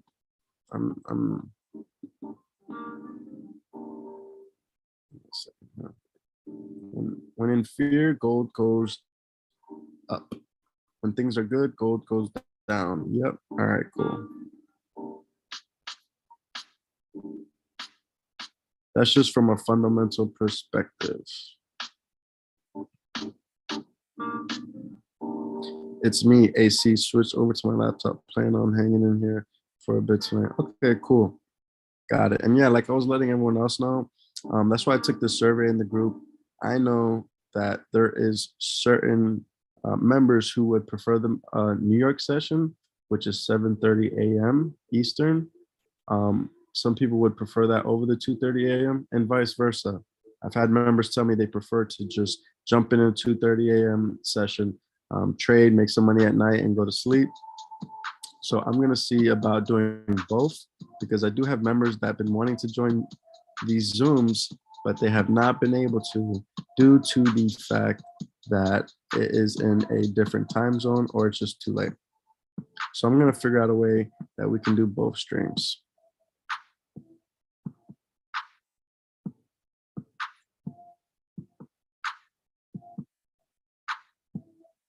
And check it out. Amy, just so you know, this isn't a confirmed buy. I have looked for buys right here. I live in Korea. It's 7:44 p.m. here on Wednesday night. I'm good either way. Oh shit, that's actually pretty nice. In Korea, nice. You live in Korea. Wow, that's amazing. You're blessed.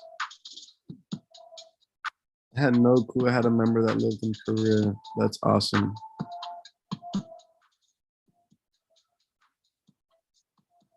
That is awesome. Where's everyone else from? Everyone comment like their state. Everybody comment what state you're from.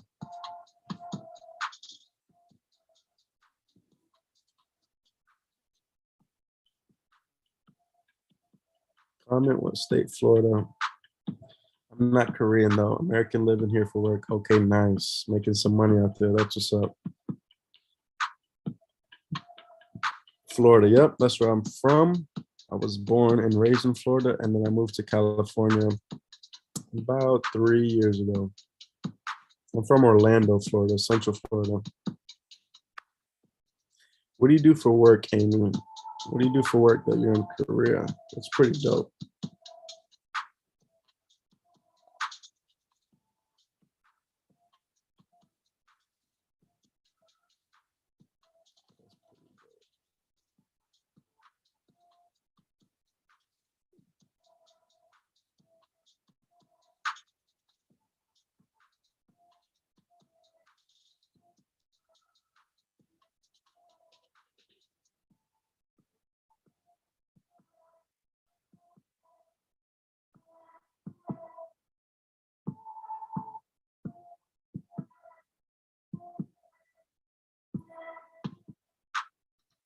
I'm in the Army. Nice. Respect to you. I appreciate what you do for our country. I appreciate your service. That is a blessing.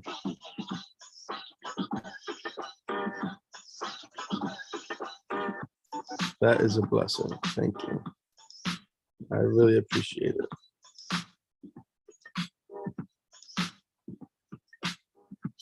Yes, we appreciate you. That's awesome. That is a blessing. And you're in Korea. Wow, that is like huge.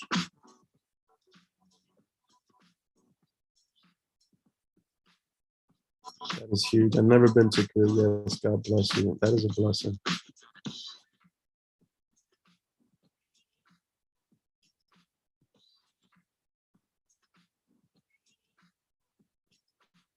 Very interesting country. Yes. Can only imagine like just the simple things like the food, the culture, communicating. I'm not sure. I'm sure. Obviously, you're out there for work, but it's just I wonder just how the everyday life is out there.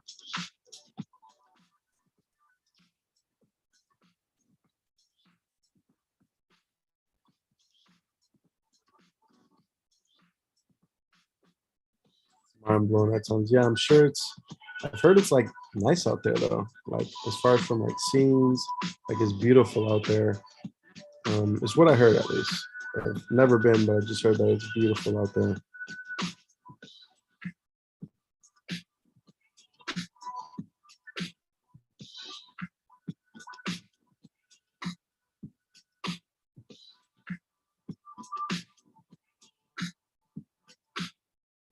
I'm from Dallas. Nice. My brother, my older brother, lives in Dallas. I guess Addison, like Addison area. I'm not familiar with Dallas. Never been to Texas, but my older brother is from like Addison area. I think that's in Dallas. I'm almost sure. part of Cali do you live in? I live in LA. I am in Los Angeles. I used to live in Florida, Central Florida, and I moved out here about, I want to say about 3 years ago. Moved out here about 3 years ago. It was originally a vacation and it turned into a I don't want to go home kind of thing. It turned into from vacation to I like it out here to I'll go home next week, next week, next week, next week. I never came back. I mean, I visit, but I haven't went back, like moved back.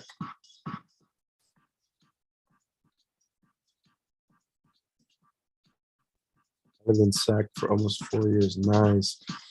I've only drove through there. Cali's so big. There's so many areas that are untouched. I have not San Diego. I mean, there's just so many areas that I personally have not seen. It's just untouched.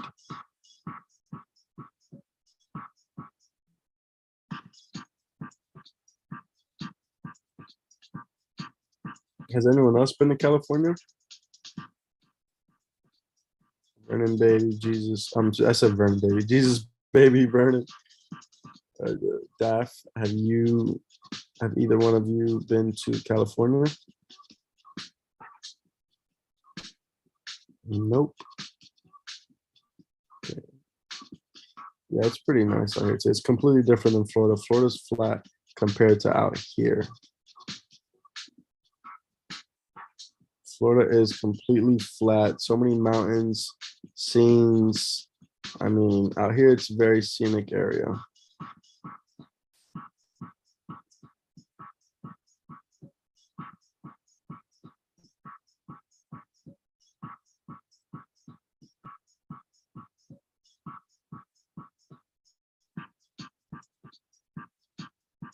Question about Korea too. Is there a language barrier out there? Like, you have a like speaking with people? Is it hard, or do they speak English, or do you speak Korean? I mean, how is it as far as uh,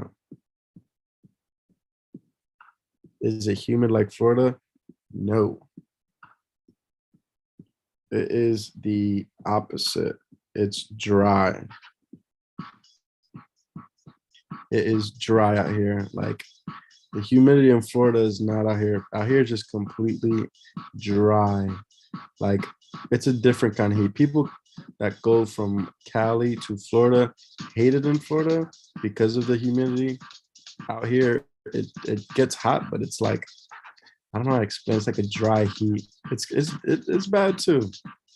But if you go from, since I'm from Florida and I came out here, it's not as bad. But people that go from Cali to Florida for the humidity, they cannot live. They come back. I guess people hate our humidity, but I was born and raised in Florida. I played baseball, I played sports outside. So humidity was never like a huge issue for me.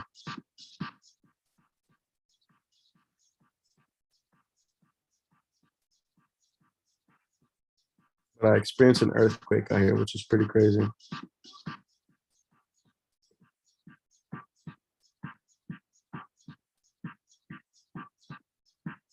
Definitely hard. I have a Korean soldier assigned to my office to help communicate with the local nationals for work-related issues, but when he's around, yes, very difficult to communicate.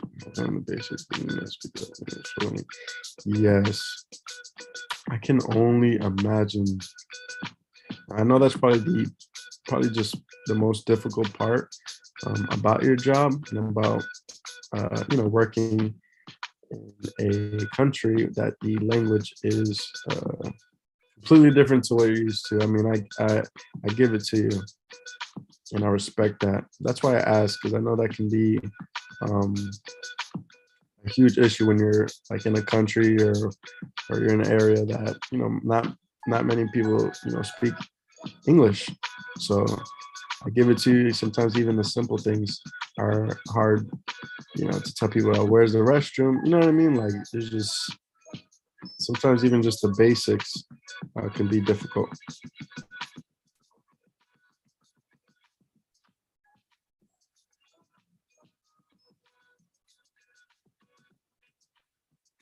Does Google Translate help you out at all?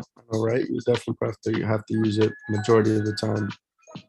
Yes. Yep. It's got to be your best friend probably using translator out there, but they're not rude, right? I know sometimes other countries always, they can treat Americans bad, or they always they treat quote unquote outsiders, because I guess they look at us as outsiders, bad. Like my cousin went to Paris the other day, and he said that they are extremely rude out there.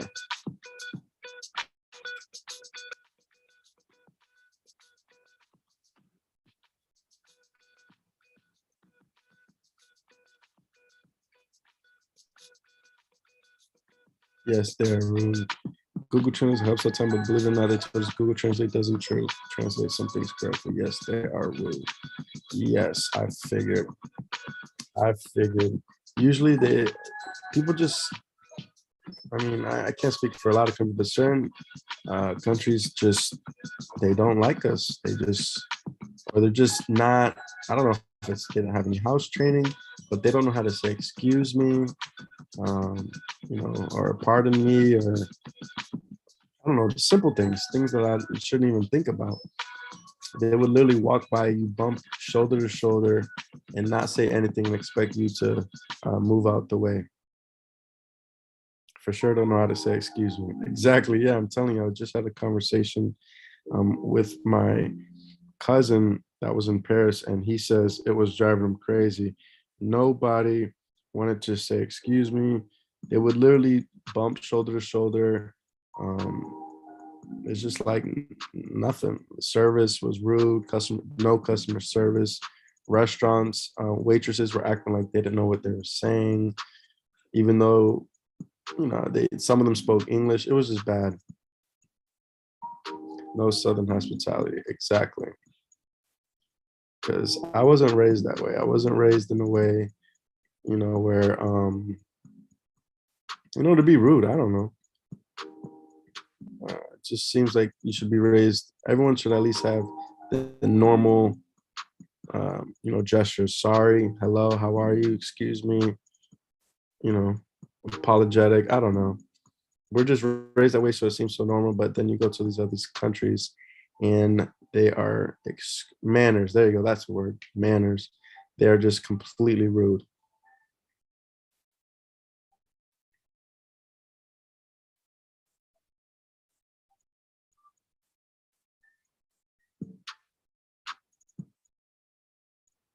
It's funny. That's why I asked, because we were just talking about this, and it was just driving him crazy. It makes you like almost want to fight people because they're just Jesus. Like you're not just gonna treat me like Americans. Oh, you guys are like no. Like yes, obviously I'm American, but we're still humans. Like I would still be nice to you. Like a lot of countries, um, in all reality, in all honesty, they do need tourists. They make money from tourism. You know what I mean? Like there's certain areas that you shouldn't be rude to Americans or anyone really, because you guys make a living off tourists. So I don't know. It's just we had a whole conversation about it, and he said that's the only thing that he didn't like was how rude they were in Paris. But aside from that, it was a great experience.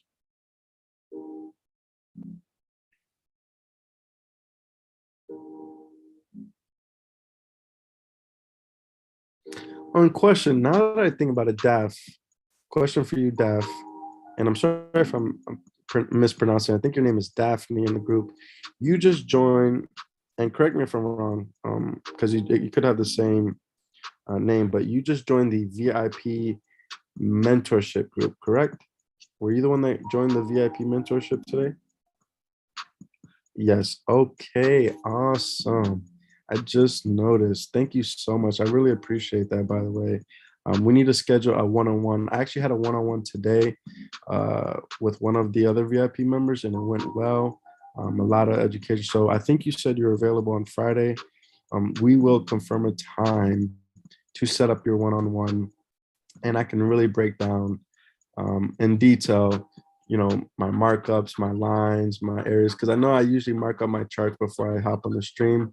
But with the VIP mentorship, I let you know exactly what zones, what I look for, and risk management. We're going to go into detail, which we'll get into that Friday. I just was reading your name. I'm like, hold on.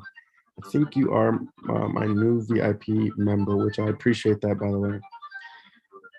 Amy, not to bring race into it, but because I'm African American, they stare a lot.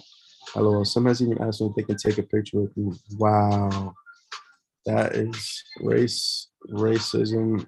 Jesus. Yeah, that's bad. That's really one thing that gets under my skin is racism, anything that makes you feel uncomfortable, even if they don't say racist gestures, is just doing wow, and then they say, "Can we take a picture with you?" Like you're not a human or something. That's just disrespectful. Yeah, I wouldn't say that per se, but it definitely makes me feel uncomfortable. Exactly. Yeah, that's wrong. Wow. Oh my goodness. I feel, and little do they know you're in the army doing something. Wow. Yeah, that's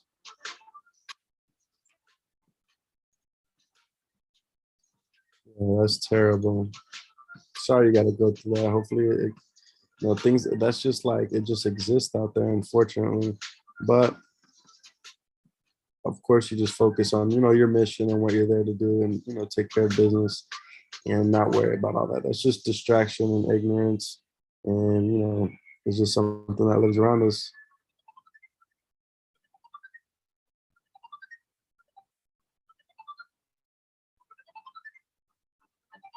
Yes, and Daphne, we will confirm. I don't know if I said earlier, but just to kind of close out what I was saying. First of all, I wanted to say thank you for the support. Of course, I look forward to building you as a trader on the back end. But I just wanted to let you know that we will confirm a time on Friday, um, either in the morning, the afternoon, and then you let me know if that works for you.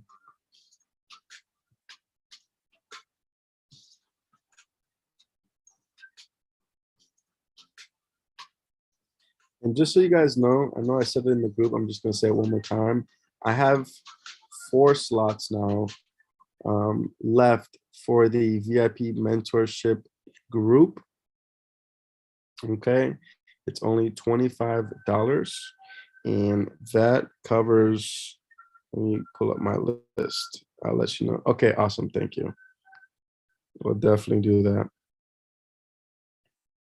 Um, like I was saying, the VIP mentorship, it includes one-on-one support.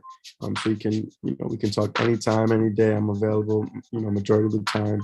You get unlimited one-on-one live sessions for education, meaning if that, I'll use Daphne as an example. If we did a Zoom on Friday and she said, hey, can we do one on Sunday? Hey, what about Tuesday? I'm just giving you an example. She can literally let me know when she wants her one-on-one Zooms.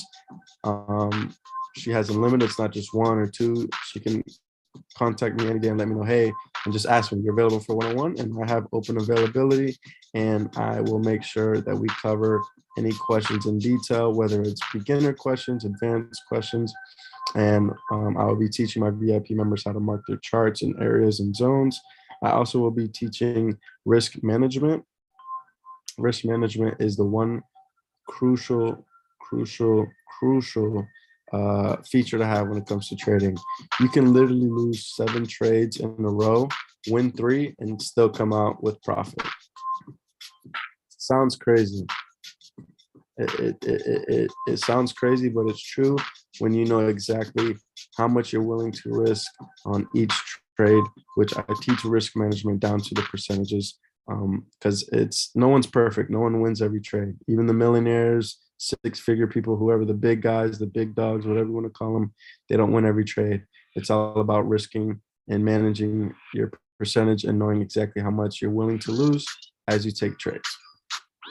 Also, I'll teach you my exact strategy down to the detailed. I know I tell you a little bit on the streams, like certain areas I look for, but I go into detail on why those zones and how to avoid fake outs and confirmations, how to mark your charts as well.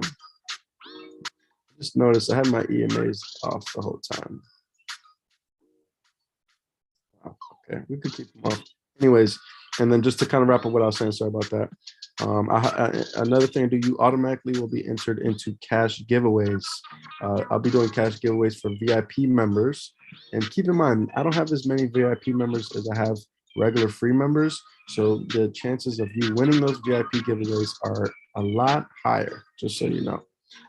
Also, the last two things are I help you personally build your account and reach your goal. So, example, I'm going to use Daphne as an example. Hopefully, you don't mind. If she tells me, "Hey, I want to make $1,000 a week to start off with Forex, what do I need to do?" We will put together a plan on how much to risk per trade, how much she can lose per trade, what loss sizes to use to make sure that she reaches her goal. Okay. And then the last thing is, as far as the VIP, yes, yes, ma'am.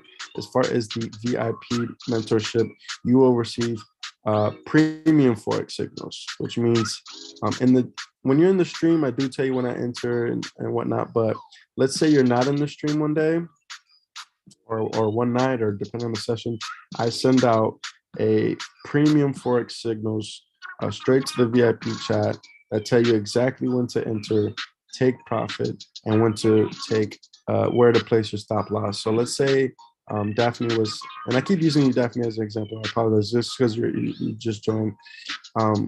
Let's just say that she was, I don't know, maybe working, or she's with family, or maybe she's sleeping. She will get a notification right to her phone that says, bleep, I just took a buy. She didn't watch the stream. She probably wasn't even thinking about trading. She could get a notification that says, I just placed the buy on gold. Enter now. Here's your stop loss. Here's your entry. She can go ahead, copy and paste the exact information I send her, and she can let the trade ride. She can continue to go back to work. She can go back to sleep. She can continue hanging out with family, or whatever it is that you like to do any day. So I just wanted to let people know that are on the stream right now that the VIP mentorship is going to continue to grow, and it is only $25 right now. It is 50% off of the original price, just kind of like a thank you that we reached 100 members in the free group. No worries, if you're not interested, it's no obligation, it's completely fine. I'll continue to do free education in the free group. I'm just letting you know there is a slight advantage in the VIP mentorship, because you have a little bit more access to me, a little bit more breakdowns. You learn risk management, and we have weekly analysis sessions. And then finally here, this is the last thing, and then I'll change the subject. The cool thing about my VIP members is that very soon, as soon as I grow a little bit more and we get a little bit more VIP members in there, we are going to start hosting live trading sessions for VIP members only, meaning that there's going to be certain streams that I'm doing that I'm going to say, hey, no streams tonight to the free members. And I don't mean it in a way like that. I'm just saying there's going to be certain sessions that will be for VIP members only. I'm still going to continue to do free streams, free education. Nothing's going to change. I don't want anyone to feel like, oh, you're going to forget where you came from, or you know what I mean? I want to offer a premium service, obviously at affordable price. I don't want to be like these gurus that charge $200, $500 a month. I'd rather just keep something very small and feasible. The point is, I just want to separate certain people who would like to elevate their trading skills, if that makes sense. So yeah, just wanted to cover that real quick. Appreciate all the help and perks. Absolutely, definitely. And it'll pay off, because I know most of us in here, hopefully all of us in here, are looking to, grow as a trader, possibly do it full time, maybe. Or if, I know you have, you're in the Army, I know you guys probably have full-time jobs, you maybe could do it 1 to 2 hours a night. You know what I mean? I just want to be able to teach something that has paid me well, and I do it full-time now. And my favorite quote is, basically, I don't live to trade. I trade to live. Let me write that in the chat. Let me put this in the chat. Don't live to trade, to live. Let me write that down. That's crucial right there. Don't live to trade. That means you don't want to be stuck on the charts all day. You don't want your whole life to be trading, trading, trading all day and night, hours. No, you want to trade so you can do what you want during the day. You can trade a few hours, 1, 2 hours, and you can live your life. You don't want to live your life on the charts, always, trying to look for moves. You just want to take 1 to 2 trades a day, 1 to 2 pairs, one session, and you're good. Does that make sense?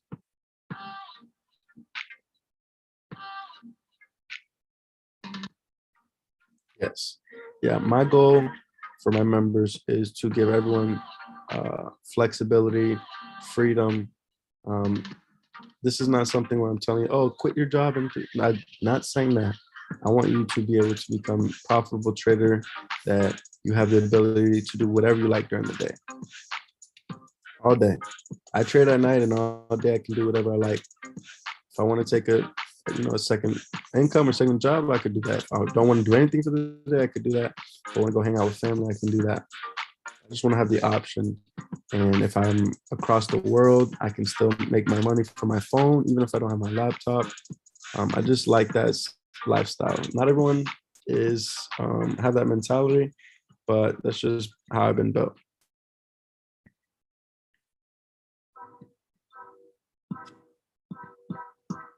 Because um, I'm not just like a signal service. You guys notice there's so many signal groups out there that people just want to make money off you, and they just signal you signals and you don't learn anything.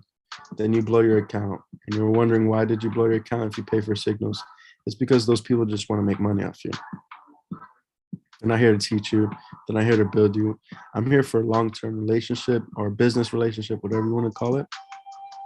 And that's why I want to treat my members differently than probably what they're used to. I don't know if any of you been in in um, in other groups or any Forex groups, but I'm sure the vibe is completely different.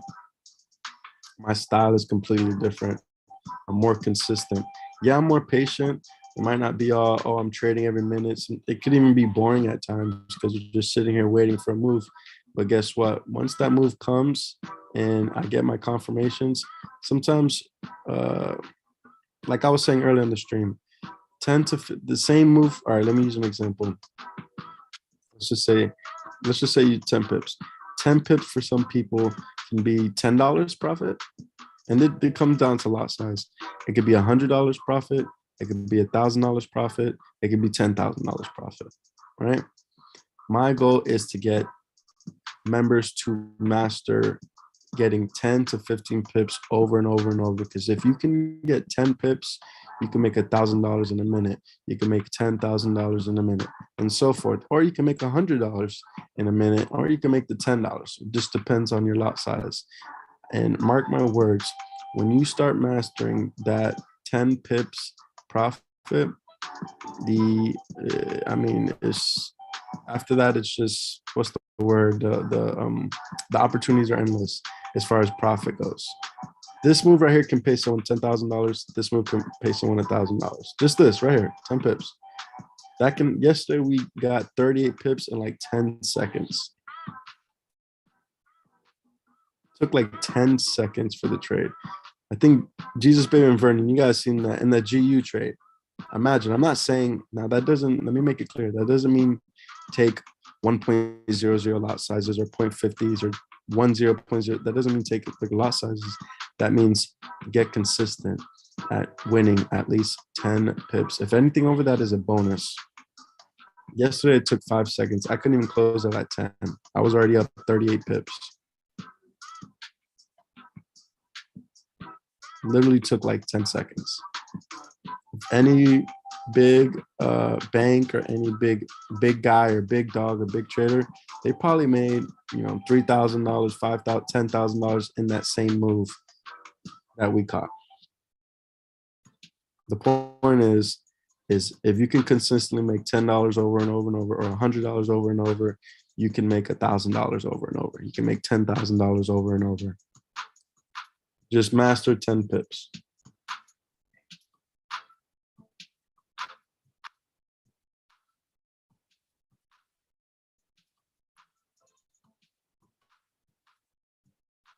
Let me know if that makes sense too, because it's all about lot sizes.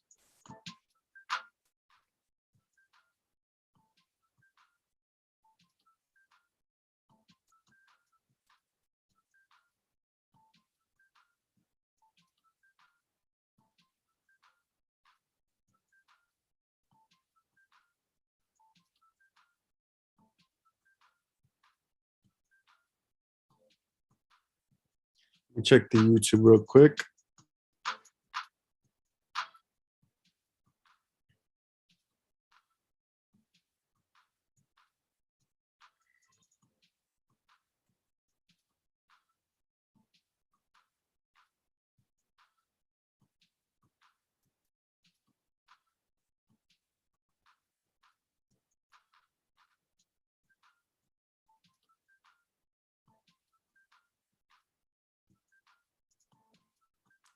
So it's starting to come together. Yep,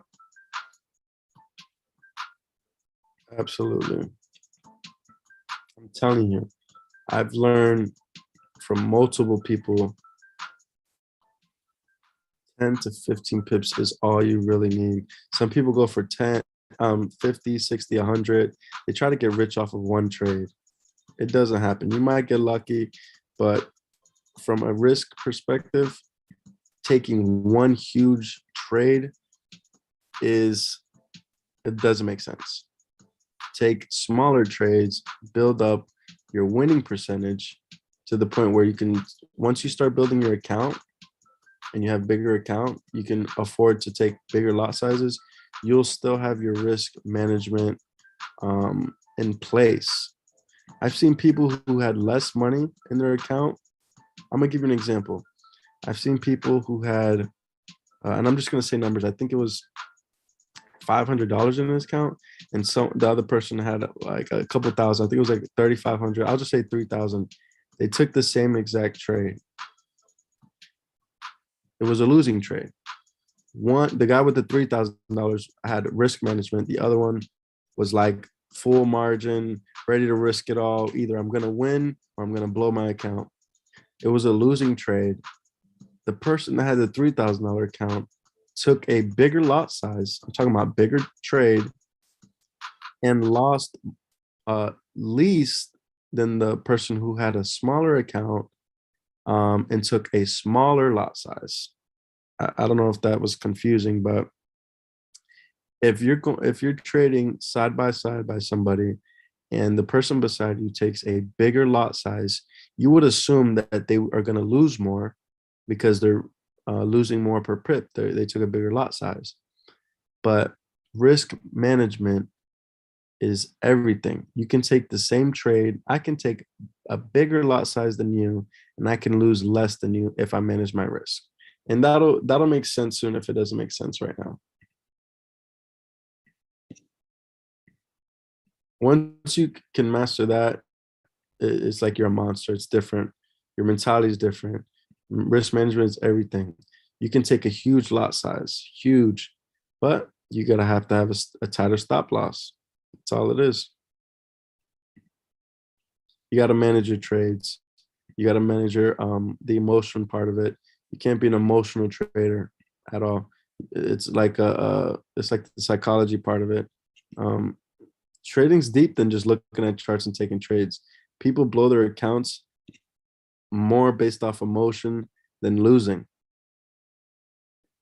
I could lose 10 trades and not blow my account.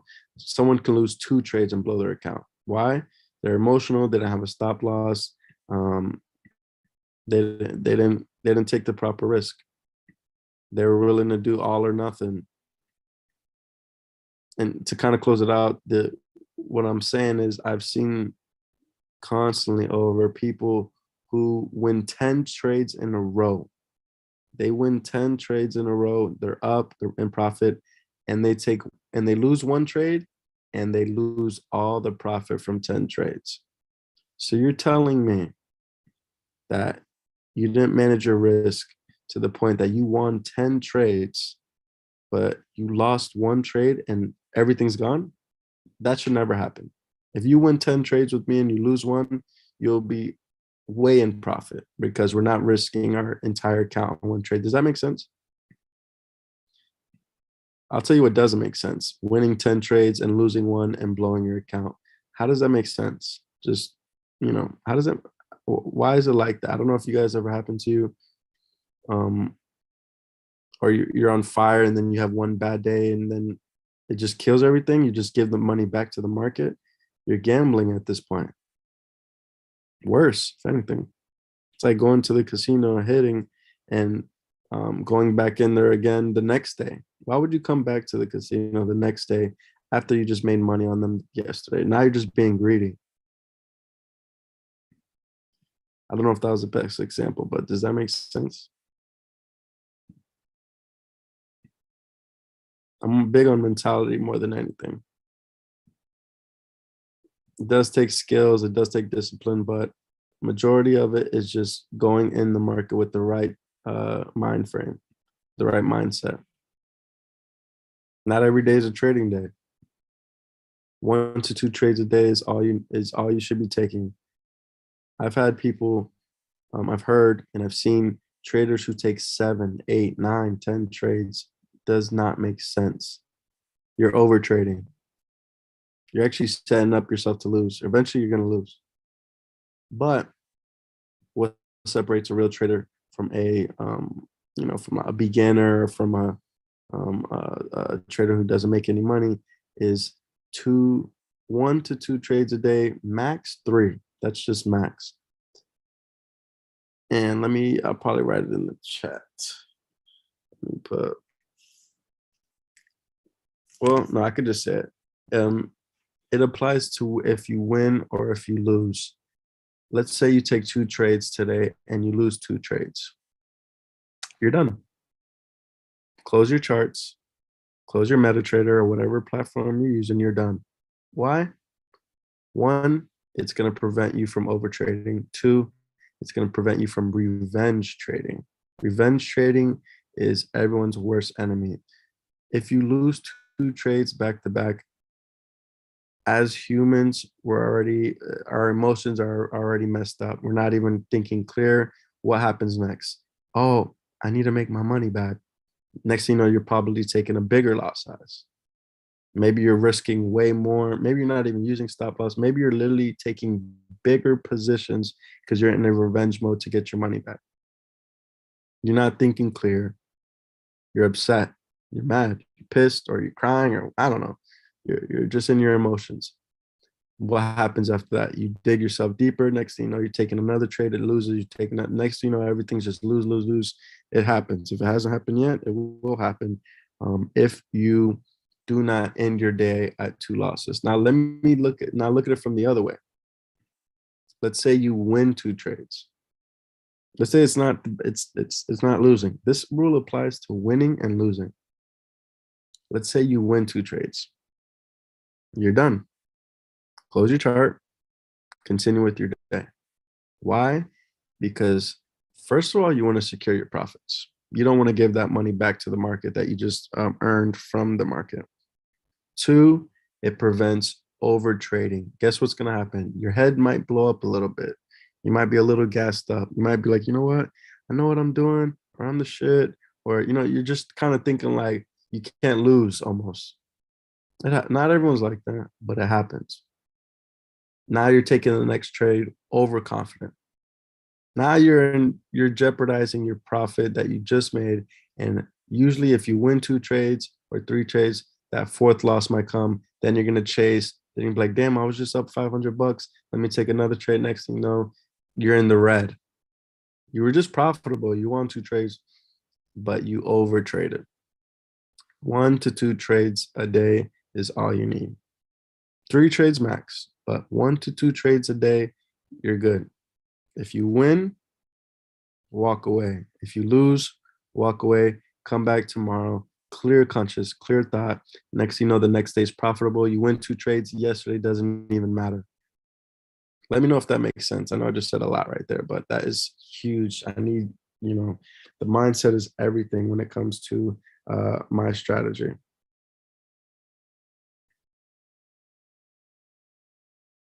Probably talk you guys to sleep. See if you guys are even still here.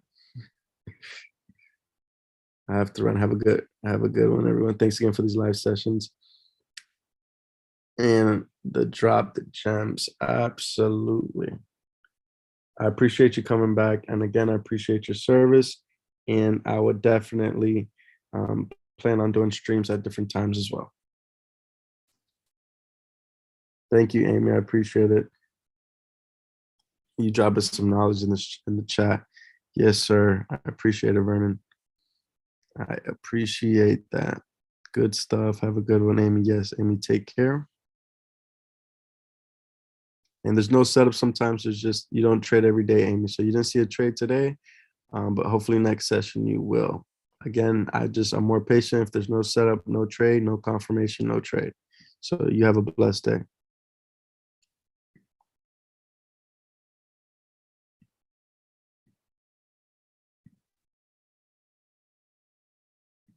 Yep. Disciplined trader. Not every day is a trading day. You have a good day. Awesome. Yeah. And Vernon, I appreciate that, man. I go over that, with everyone, not just my VIP members. I want everyone to have that mentality. Then you'll start to realize why I'm so chill, why I'm okay with losing. If I lose, guess what? I lost. If I win, okay, great. I'm happy, but I'm not going to overtrade. That doesn't mean I think I'm the man. And you know what I mean? I just remember that 1 to 2 trades a day. That's it. You win 2, you're done. You lose 2, you're done. Prevents over trading, over leveraging, revenge trading, and at risk of losing your profit you just made. Got to get away from that gambling mentality. There's a gambling mentality with trading that will cause you to lose every single time. This is not a gamble. This is not gambling. Trading's not gambling. Oh, I think it's going to go up. I think it's going to go down. No. Read the markets, read the candles, read the price action, mark your charts, look for your zones. Do not take trades unless you're in your zone. You guys just seen it live with me. I just did impulse entries and lost. I haven't even got a single setup yet this entire time. No valid trades. Nothing. No valid trades. I shouldn't even took any of those trades. Why?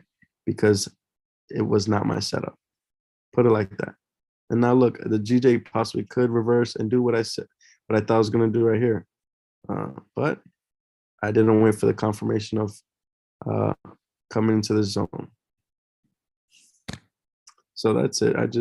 Sorry to chew you guys' head off. I'm big on that, because once you open it, literally, it's like a new character unlocked when you take that approach to the market. When you take that approach to the market, you respect the market. You got to respect. You can't think you're better than it. You got to respect the market, and it will pay every single time.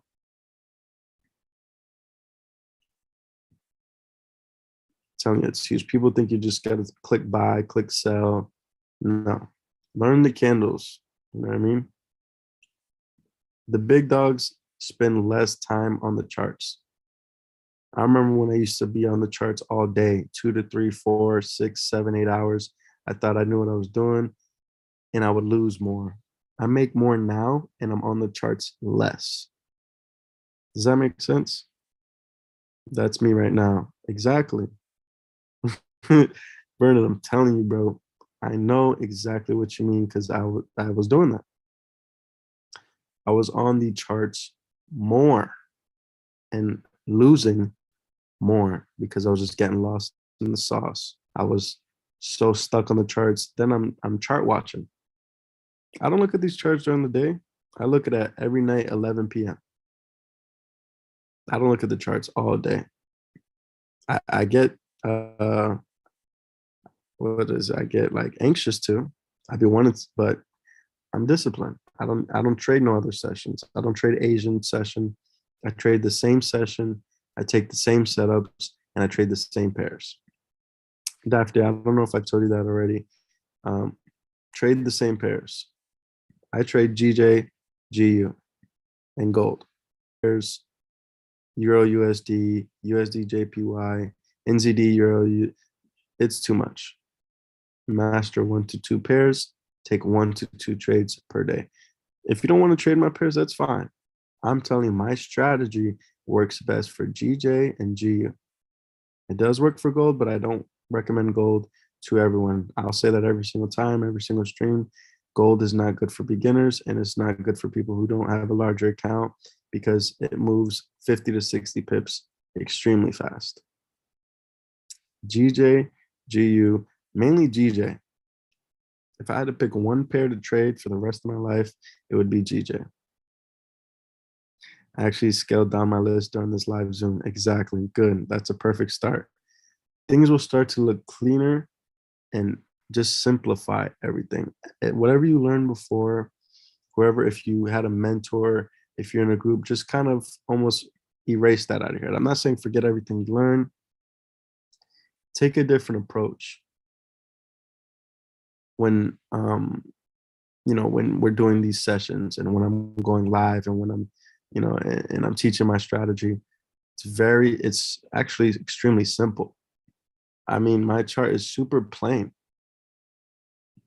Some people were like, why don't you have lines here? Why don't you draw like the butterfly? And why don't you do like trend lines? I don't need to. I don't care about order blocks. I don't care about all this extra stuff. My strategy is very simple. It's very patient and it works. It works. It's consistent. It works. Sometimes my trade can happen in 5 minutes. Sometimes it could take an hour, 2 hours, 3 hours, 4 hours. If I don't see the trade, if I don't see the setup, I'm good. It wasn't my day to trade. There's days where I didn't trade for 2 or 3 days. Not recently. I've been taking trades almost every day when I see the proper setup. But if I don't see it, I don't take it. Some people right now would be like, oh, man, I've been you guys, you've seen how long this stream's been. Some people are like, you know what? I'm just gonna do it. Forget it. Let me just hurry up and take a sell. And don't be that guy or that woman, definitely. Don't be that person. If you don't see the setup, don't trade. Simple. And I'm gonna teach you why. I look for certain areas to sell and buy. Let me ask you guys a question. Have you noticed that not every trader does this? Both bias. Have you seen traders that are like only look for buys and they're just stuck on buys and they don't even have an opportunity for a sell? Just okay, if it comes here, I'm buying. I'm just looking for a buy. You probably felt like that. Oh, this pair's a buy. I'm just gonna wait till I get my buys. Next thing you know, you take a buy here, then you take a buy here, then you take a buy here, and you don't give it an opportunity to be like, you know what? There is a sell opportunity somewhere. Hold on, let me delete this right here.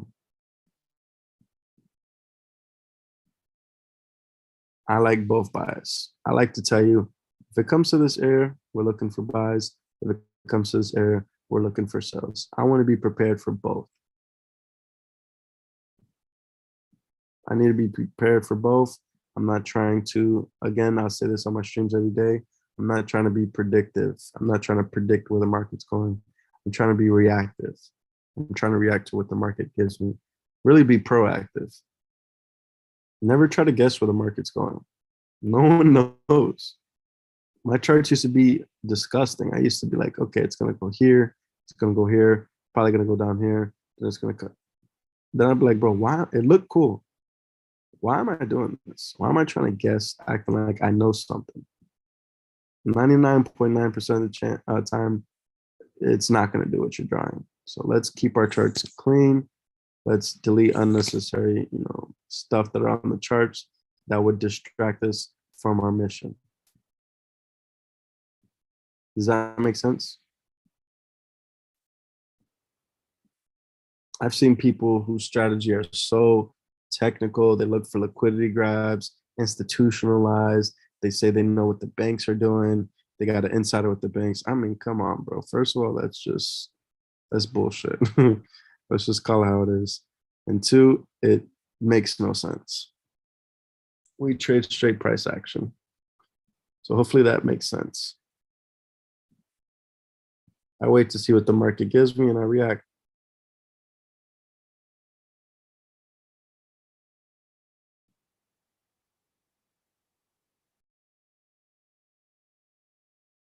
And I noticed too, also sometimes the reason why I'm thinking about streaming 2 sessions is because sometimes the movement, I'm sorry, the setup won't happen in London and then it happens in the first hour of New York.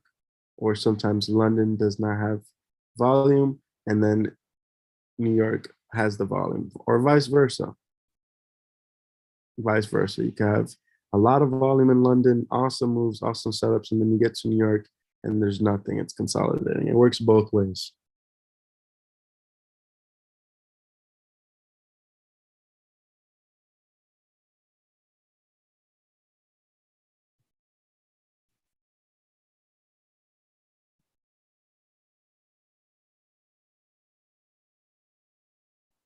Let me know if that made sense.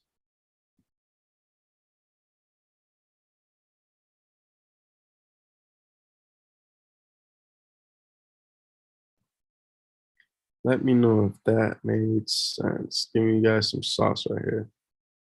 It does. Awesome.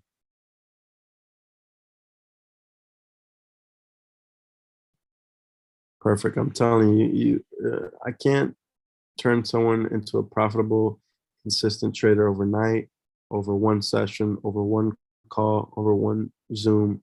It takes practice, it takes repetition. The one thing I recommend is doing the same thing over and over. Don't change your strategy. Don't, even if you lose a trade, do not change anything. Do the same thing again. If it's your setup, obviously, if it's the strategy and it's the plan, do it over and over and over and over and over. And I can guarantee you more percentages of the time, it's going to work. You're going to win. But if you do one day, okay, I'm going to take buys here. Then the next day, okay, I'm going to start doing buys here. And then the next day, okay, maybe I should start. You're never going to have a plan. You're never, ever, ever you're not going to get anywhere. Or then maybe tomorrow you're I don't know, you're watching YouTube's on another mentor or a whole different strategy or swing trading. Don't mix up anything else.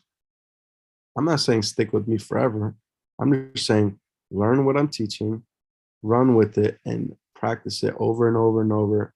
And if it doesn't work for you in a little while, then hey, move on to another mentor. But I can guarantee that's not how you'll feel. I'll guarantee you'll see the improvement. You'll feel better when you're taking trades. You'll notice you're being more profitable. You'll notice you're being more patient. You'll notice that you're even trading less. I traded less and I'm making more. I see clear now. Everything's just, I mean, look at this. This literally bounced perfectly off my zone right here. I'm not perfect. I'm not saying I'm always right. But if I can manage my risk on every single trade, I will continuously be profitable. I could have a losing week, but from my previous winning month, I'll always be trading my profits.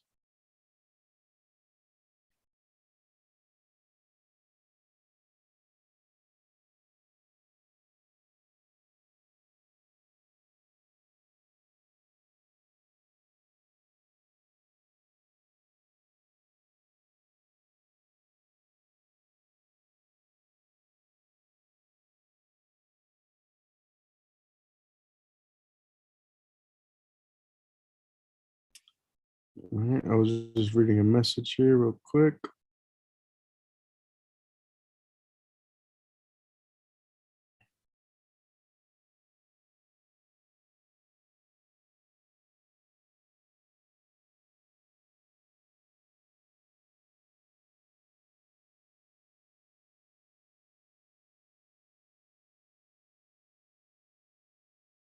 One second. Sorry, I was just replying to a message here. What's going on? Jesus, baby, I see you're still in the stream. What's going on, brother? It sucks that nothing has really keeps wanting to consolidate a little bit. Look at all this rejection in the last couple hours. These are hourly candles. This is ugly.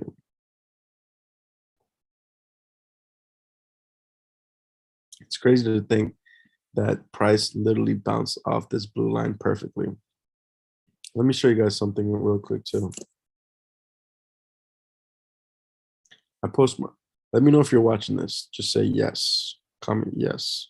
I want to show you something real quick. Comment yes if you're looking at this. Yes. Awesome. Yeah. All right. Cool. I post all my charts on, well, I just started doing, I posted on TradingView. This is the before, right? This is before the session started. This is GU. This is, I've been doing this daily now. This is my chart before anything, the session started, right? This is 4 hours ago. You see this? Posted this 4 hours ago. I'm going to press play and it's going to show you what has happened in the last 4 hours. Right there. Came up to here. Rejection, rejection, rejection, rejection. Let me show you that, guys, one more time. Right? Boom. That's what's happened. No confirmation. From here, you can tell there's been no trade. Let me show you something else. This is, let me show you actually something from yesterday. Let me show you this. This was yesterday's trade, right? This is GJ. Super ugly, by the way, consolidating, ranging, hard to do anything. Look what, I had this set up before the session started. Look what happened in this trade when I press play. Boom. See this? I'm gonna show you one more time. Nasty trade. I love it. I like seeing this so I can be like, all right, this is what I seen before I started. Look for sells, look for buys. Boom. Came straight down. No drawdown. Hit take. It really went deeper. Could have made more money. But I respect my plan, my strategy. I forgot how many pips that was. Worked in our favor. Beautiful trade. All right. GU, I don't think anything happened to GU that day. Let's see. Press play. Oh, yeah. Take a look at that. Look for buys, look for sells, press play. Boom. Came down to our sell area. Hit take profit. Winning trade. Okay. Let's see. I think I don't remember what this trade. This is a while back. GU. I don't remember this trade. Let's see. Boom. Okay. Actually, it was still a winning trade. Check that out. Look for sells, look for buys, press play. Came up here, no confirmation on the buys. Bounces perfectly off the blue line that I wrote. Comes into our sell zone. Look at this strong candle. No drawdown. Awesome win. Perfect analysis.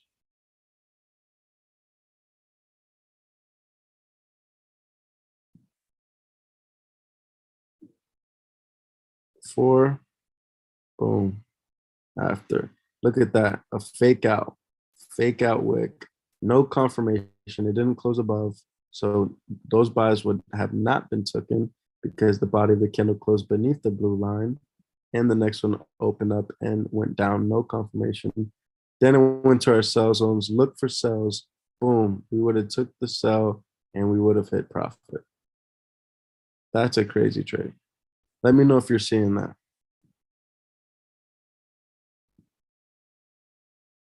And look at that. That's crazy. From this setup, no trade. Let me know if you guys are seeing that.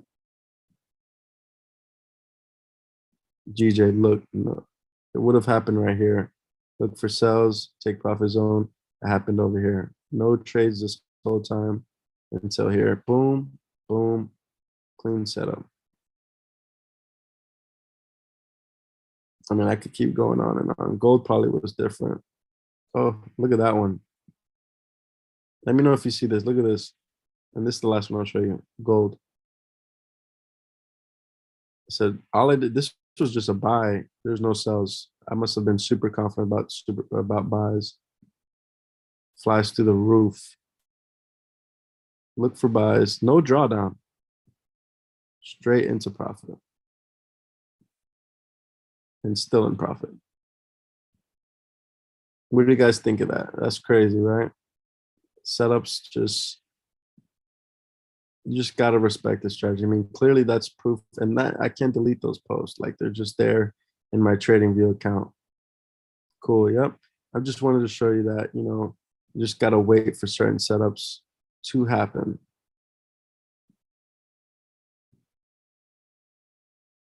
Just sucks that you've been caught in a range today. Haven't seen no trades. Haven't got no setups. We got close right here, but it rejected and came back in the range. Kind of like a fake out. This has been like the range right here. If I could get out this area right here, there'll be a setup on the trade.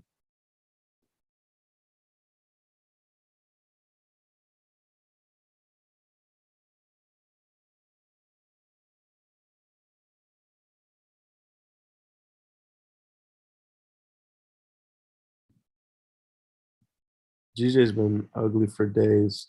This is the range right here.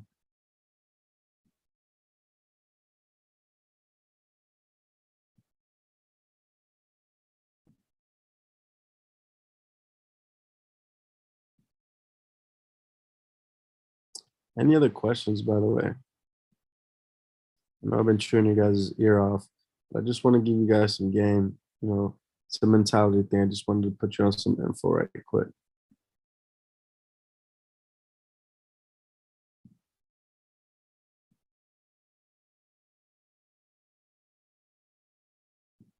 Even if it doesn't make sense right now, it'll make sense soon.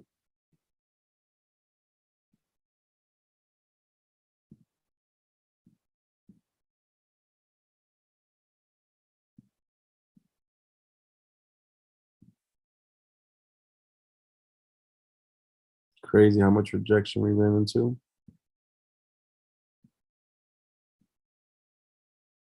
Yesterday, the stream was completely different, fast paced, taking multiple trades, winning multiple trades. And today's just been a little bit different. I'll be completely honest.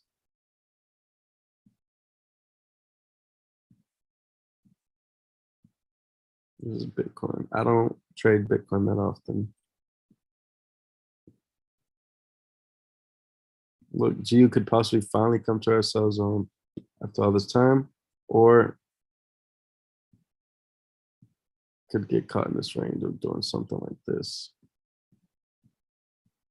And then break out here, break out here. I'm just taking it all in. Yep. Yes, I know I just hit you guys with a lot of info right there, but again, same. Yep.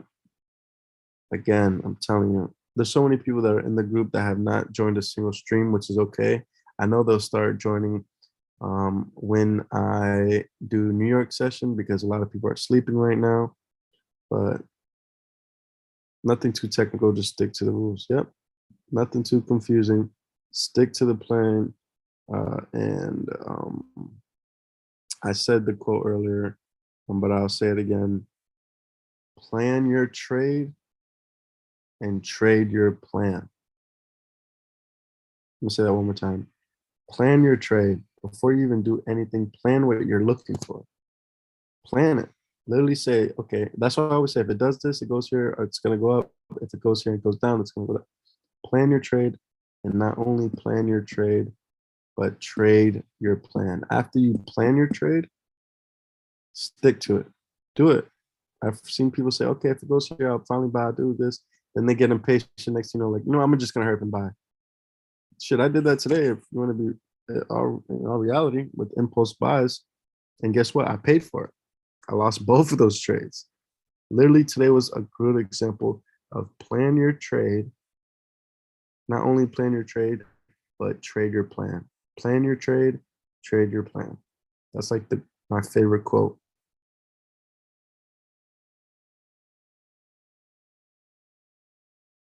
It's important. You could have a plan, but if you don't follow your plan, what's the point of having a plan?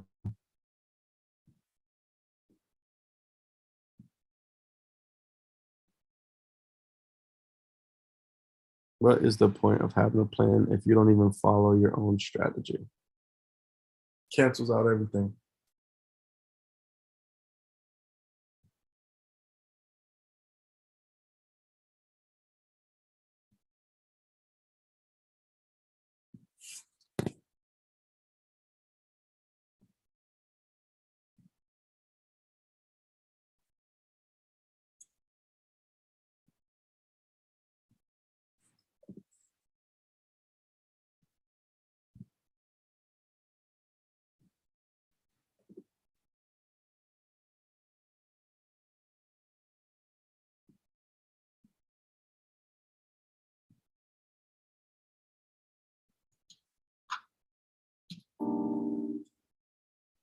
Yeah, we'll be playing way better music, but since I'm on YouTube, they only approve certain music.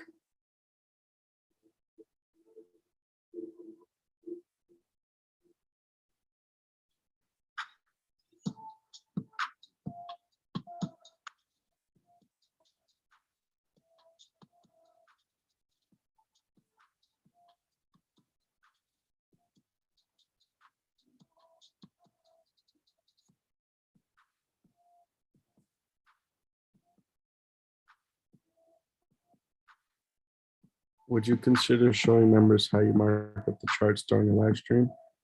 Yeah, I could do that. I'll show people where I do it. I do teach that in detail. With the mentorship, but I would definitely consider showing members how I mark up. Because every time I start the stream, I usually already have my charts marked up. I do it 30 minutes before the stream starts. I have everything ready. I already know what I'm looking for. That's why every time I turn on the stream, my chart is already marked up. But I can show it.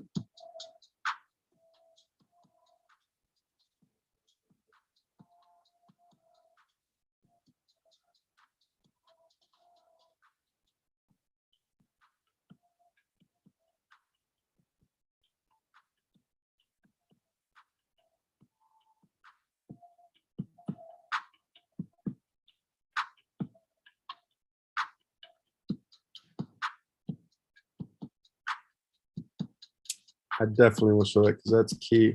And I like to teach that as well because I can mark up a chart all day, but God forbid if something was to happen to me tomorrow, I want my members to know exactly how I did it and why I did certain areas.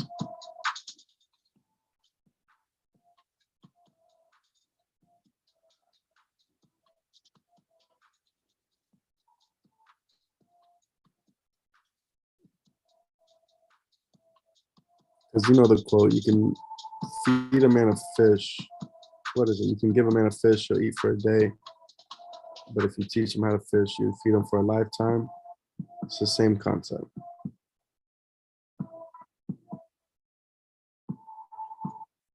I want to be able to teach. So, like I said, God forbid anything was to happen to me, you guys can still trade. You don't have to depend on me or my, you know what I mean? Like that's my goal. I want you guys to stay with me in my mentorship, for long term. That's the goal here. It's not going to happen overnight. I'm just wanting you to feel like, damn, I'm really learning something with him. You know what I mean? Most mentors set up a system where it forces people to depend on them. I don't want that. I don't want anyone to depend on. I want people to learn and take something. Um, I just want to change how people trade, and help people change their lives, make money. You know what I mean? That's just best for me.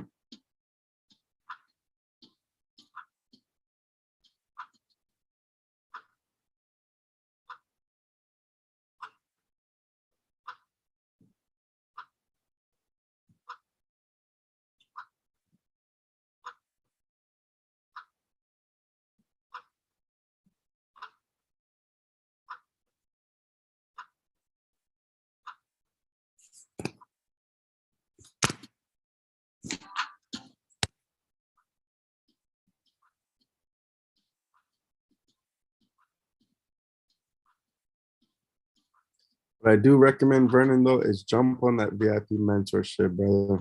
When you're ready. I'm not saying right now. When you can, invest into yourself, and I'm still gonna teach you things. I'm not saying, oh, pay me so I can teach you. No, that's not what I'm saying. I'm saying take advantage of it. Make a small investment to yourself, and I will teach you things in detail. One-on-one Zooms, I mean, risk management, markups, everything to the T. I'm still going to teach free education. That's never going to change. I'm never going to just completely shift the group to, oh, now you guys are going to have to pay me for everything. No. But I do want to separate the elite traders. I see you on the streams. You've been here multiple times. I'm sure you've learned a lot already. I'm not saying, the only way to learn is to pay. It's not, I got to make that very clear. What I'm saying is, whenever you get the chance, jump on. No rush, no stress. Get in there. Be on the VIP mentorship, because I know you're taking it serious. You've been on the streams a lot. Same thing with Jesus Baby. I see it says Jesus Baby's watching. I don't know if he fell asleep over there. He hasn't really commented, but same thing with them. You know what I mean? Like, just take that step. Don't be afraid to take an extra step to your trading career, whether you do it part-time or full-time.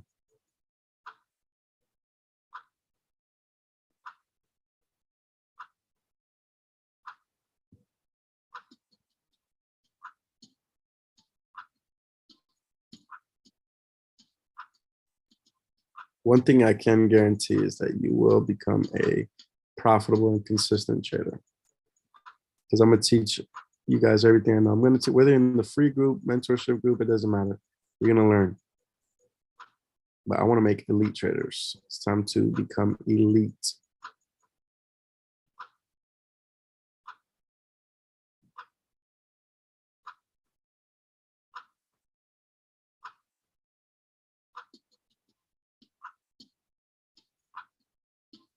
Exactly. Yep. Never had a problem investing myself. I believe the only way to learn is to dive deep in it. Yep. I agree. Go in head first. Got to just jump in head first. Especially with something you have a passion for. I'm sure you have a passion for trading. I'm not saying you don't have to love it, but you obviously see the value in it, and you understand that you can make some serious money.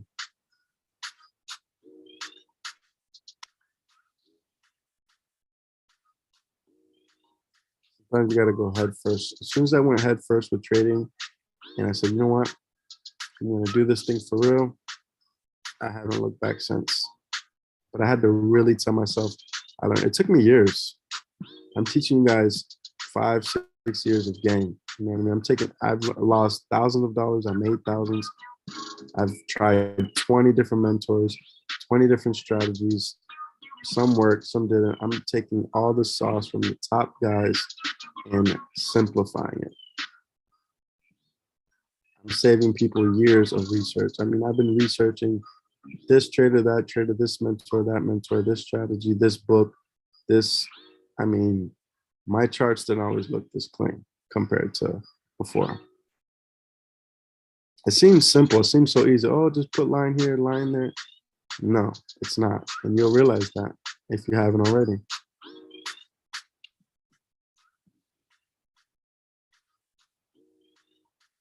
Let's see how this hourly candle closes. What I'm going to do is, depending on this hourly candle, I might start wrapping up the stream. NY does start in an hour. I'll let you guys know if I do jump on live stream for NY, because it looks like we didn't catch any moves in London.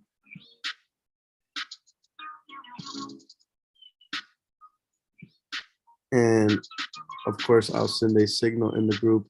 Let me just make it clear, if I don't go live for New York session, I will send a signal in the group if I take a trade during NY. Make sense?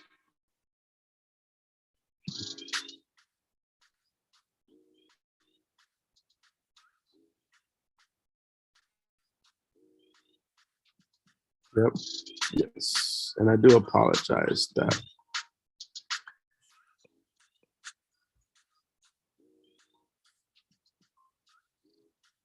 No, I wanted to show you a trade, but I'm not just gonna take any trade. I already took 2 impulse entries, so maybe if you learned something was don't take impulse. But there's been no confirmation setups.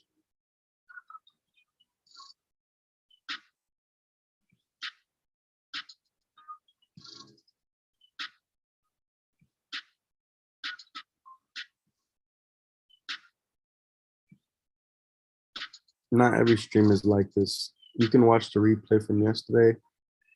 We took trade here, trade there, trade here, 3 different trades, all profitable. One took 5 minutes, 2 minutes. It's not always like this.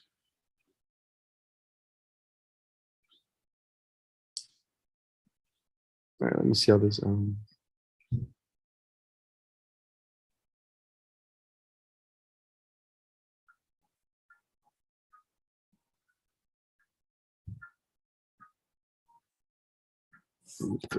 impulse entry. Yeah, I don't think I'm gonna do impulse entries anymore. Maybe not on live. Yep, if the trade isn't there, don't force it. Correct. Exactly.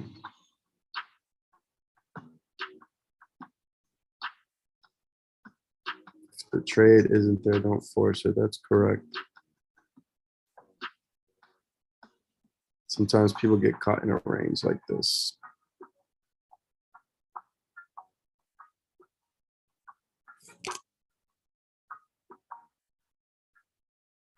Sometimes be like, you know what, just sell now. I see it. Like, no, you didn't. There's a reason why you labeled buy here and sell here. I'm not going to be like, okay, guys, let's look for sells up here now. No, I'm not going to change my analysis because it's not happening quick enough.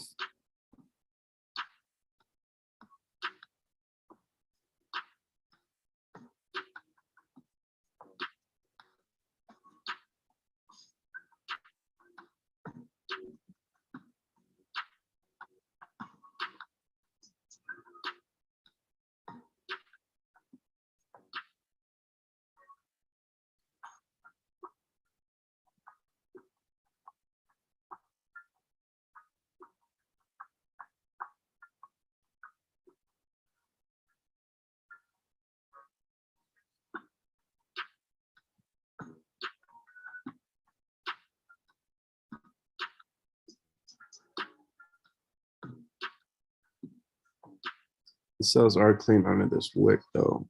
This cell is a clean setup.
Give me 1 second, guys. I'm checking something on my phone.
Oh shit.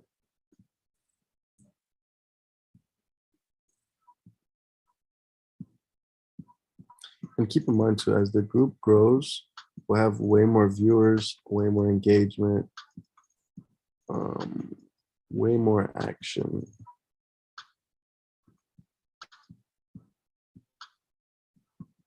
That's why with the cash giveaway, I'm sure you guys seen it, $300 cash giveaway. I want people to invite members. I want our community to grow of traders.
Yeah, might have to wait for New York stream to possibly catch the sell because the volumes will pick up during New York. And we need to see candles come down in this zone.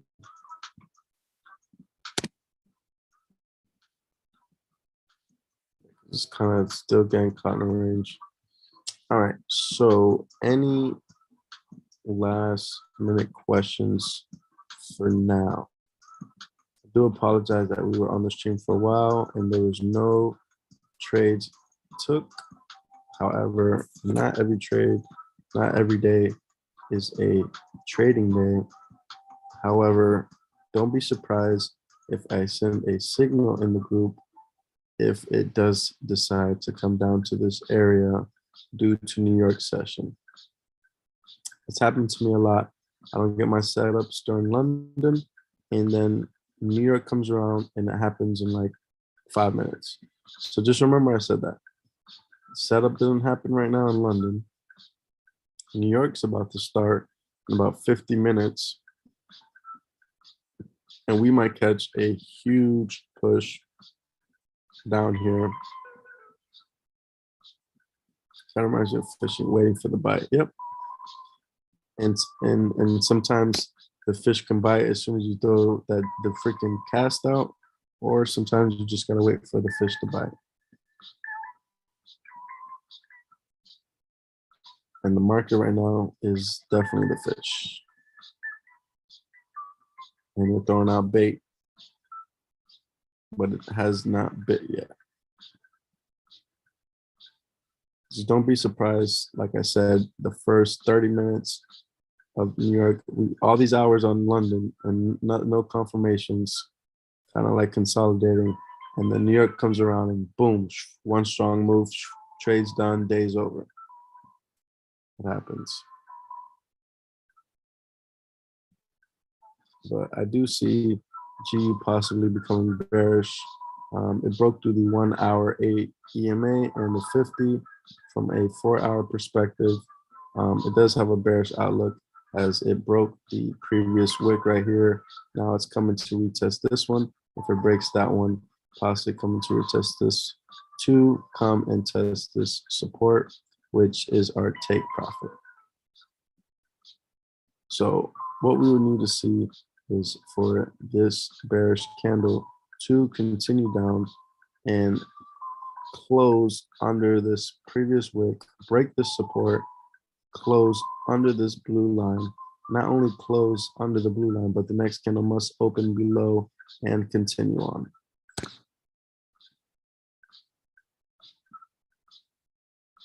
So we want to see a green candle close like this. Hold on, let me move this out the way. We need to see a green, just pretend this, I'm sorry, green, a red candle close like this. Let's just pretend this was a candle that came down. We need to see it close right here, and then the next bearish candle open below it and continue down. And then the entry would be right here. Does that make sense? I know it's, just let me know if that makes sense.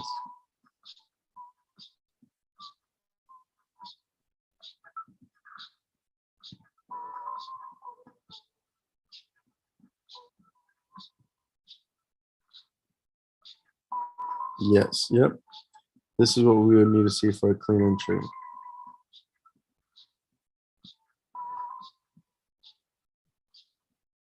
This one closed beneath, and the next candle is a green candle, and it starts going up. The trade is invalid. This is invalid. This is considered valid.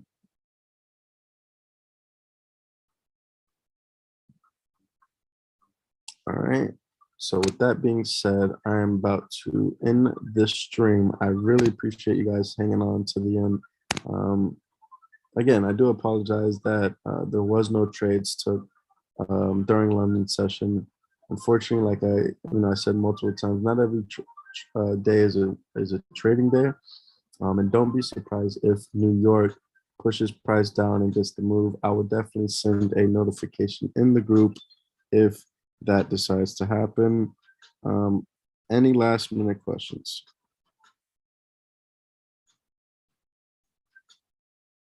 Any other questions at this moment?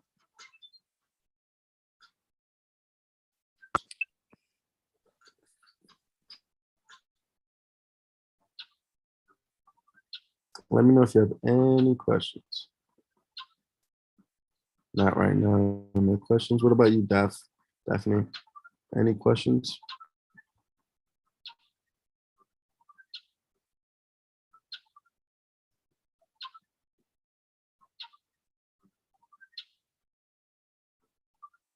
No questions. Okay, cool.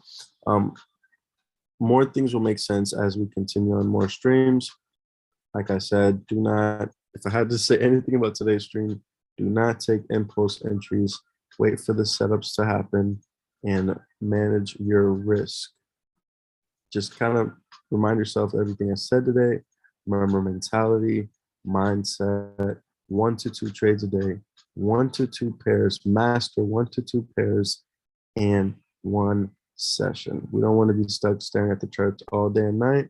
We trade at night, or for other cases, if you're on the East Coast, early in the morning, and plan your trade your plan, and most importantly, our goal is not to live to trade. We want to trade to live.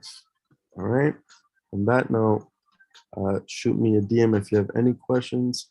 I will post if I do take an entry during New York. If not, we will just consider it a non-trading day due to no setups. Sometimes it feels good not to lose. It's okay. Maybe it sucks. It's boring. Could have been sleeping or whatnot. But it's grind mode. It's grind season. It's time to make money. It's time to be successful. It's not time to just throw our money out the window either. All right. So I really appreciate you guys' patience. Daphne, Vernon, I think Jesus Baby's still here. You guys enjoy the rest of your day, and I will keep you updated with the New York session. You guys have a blessed day. Take care. Thanks for all the nuggets. Have a great day, everyone. Yes, thank you so much. And remember, we're going to have more people in these live sessions. So we'll be more activity, and we will test out the New York session soon. And I'm assuming there probably would be more people since they would rather wake up at 7:30 in the morning instead of 2:30 Eastern. So with that being said, have a blessed day. We will continue to have a profitable week. Take care.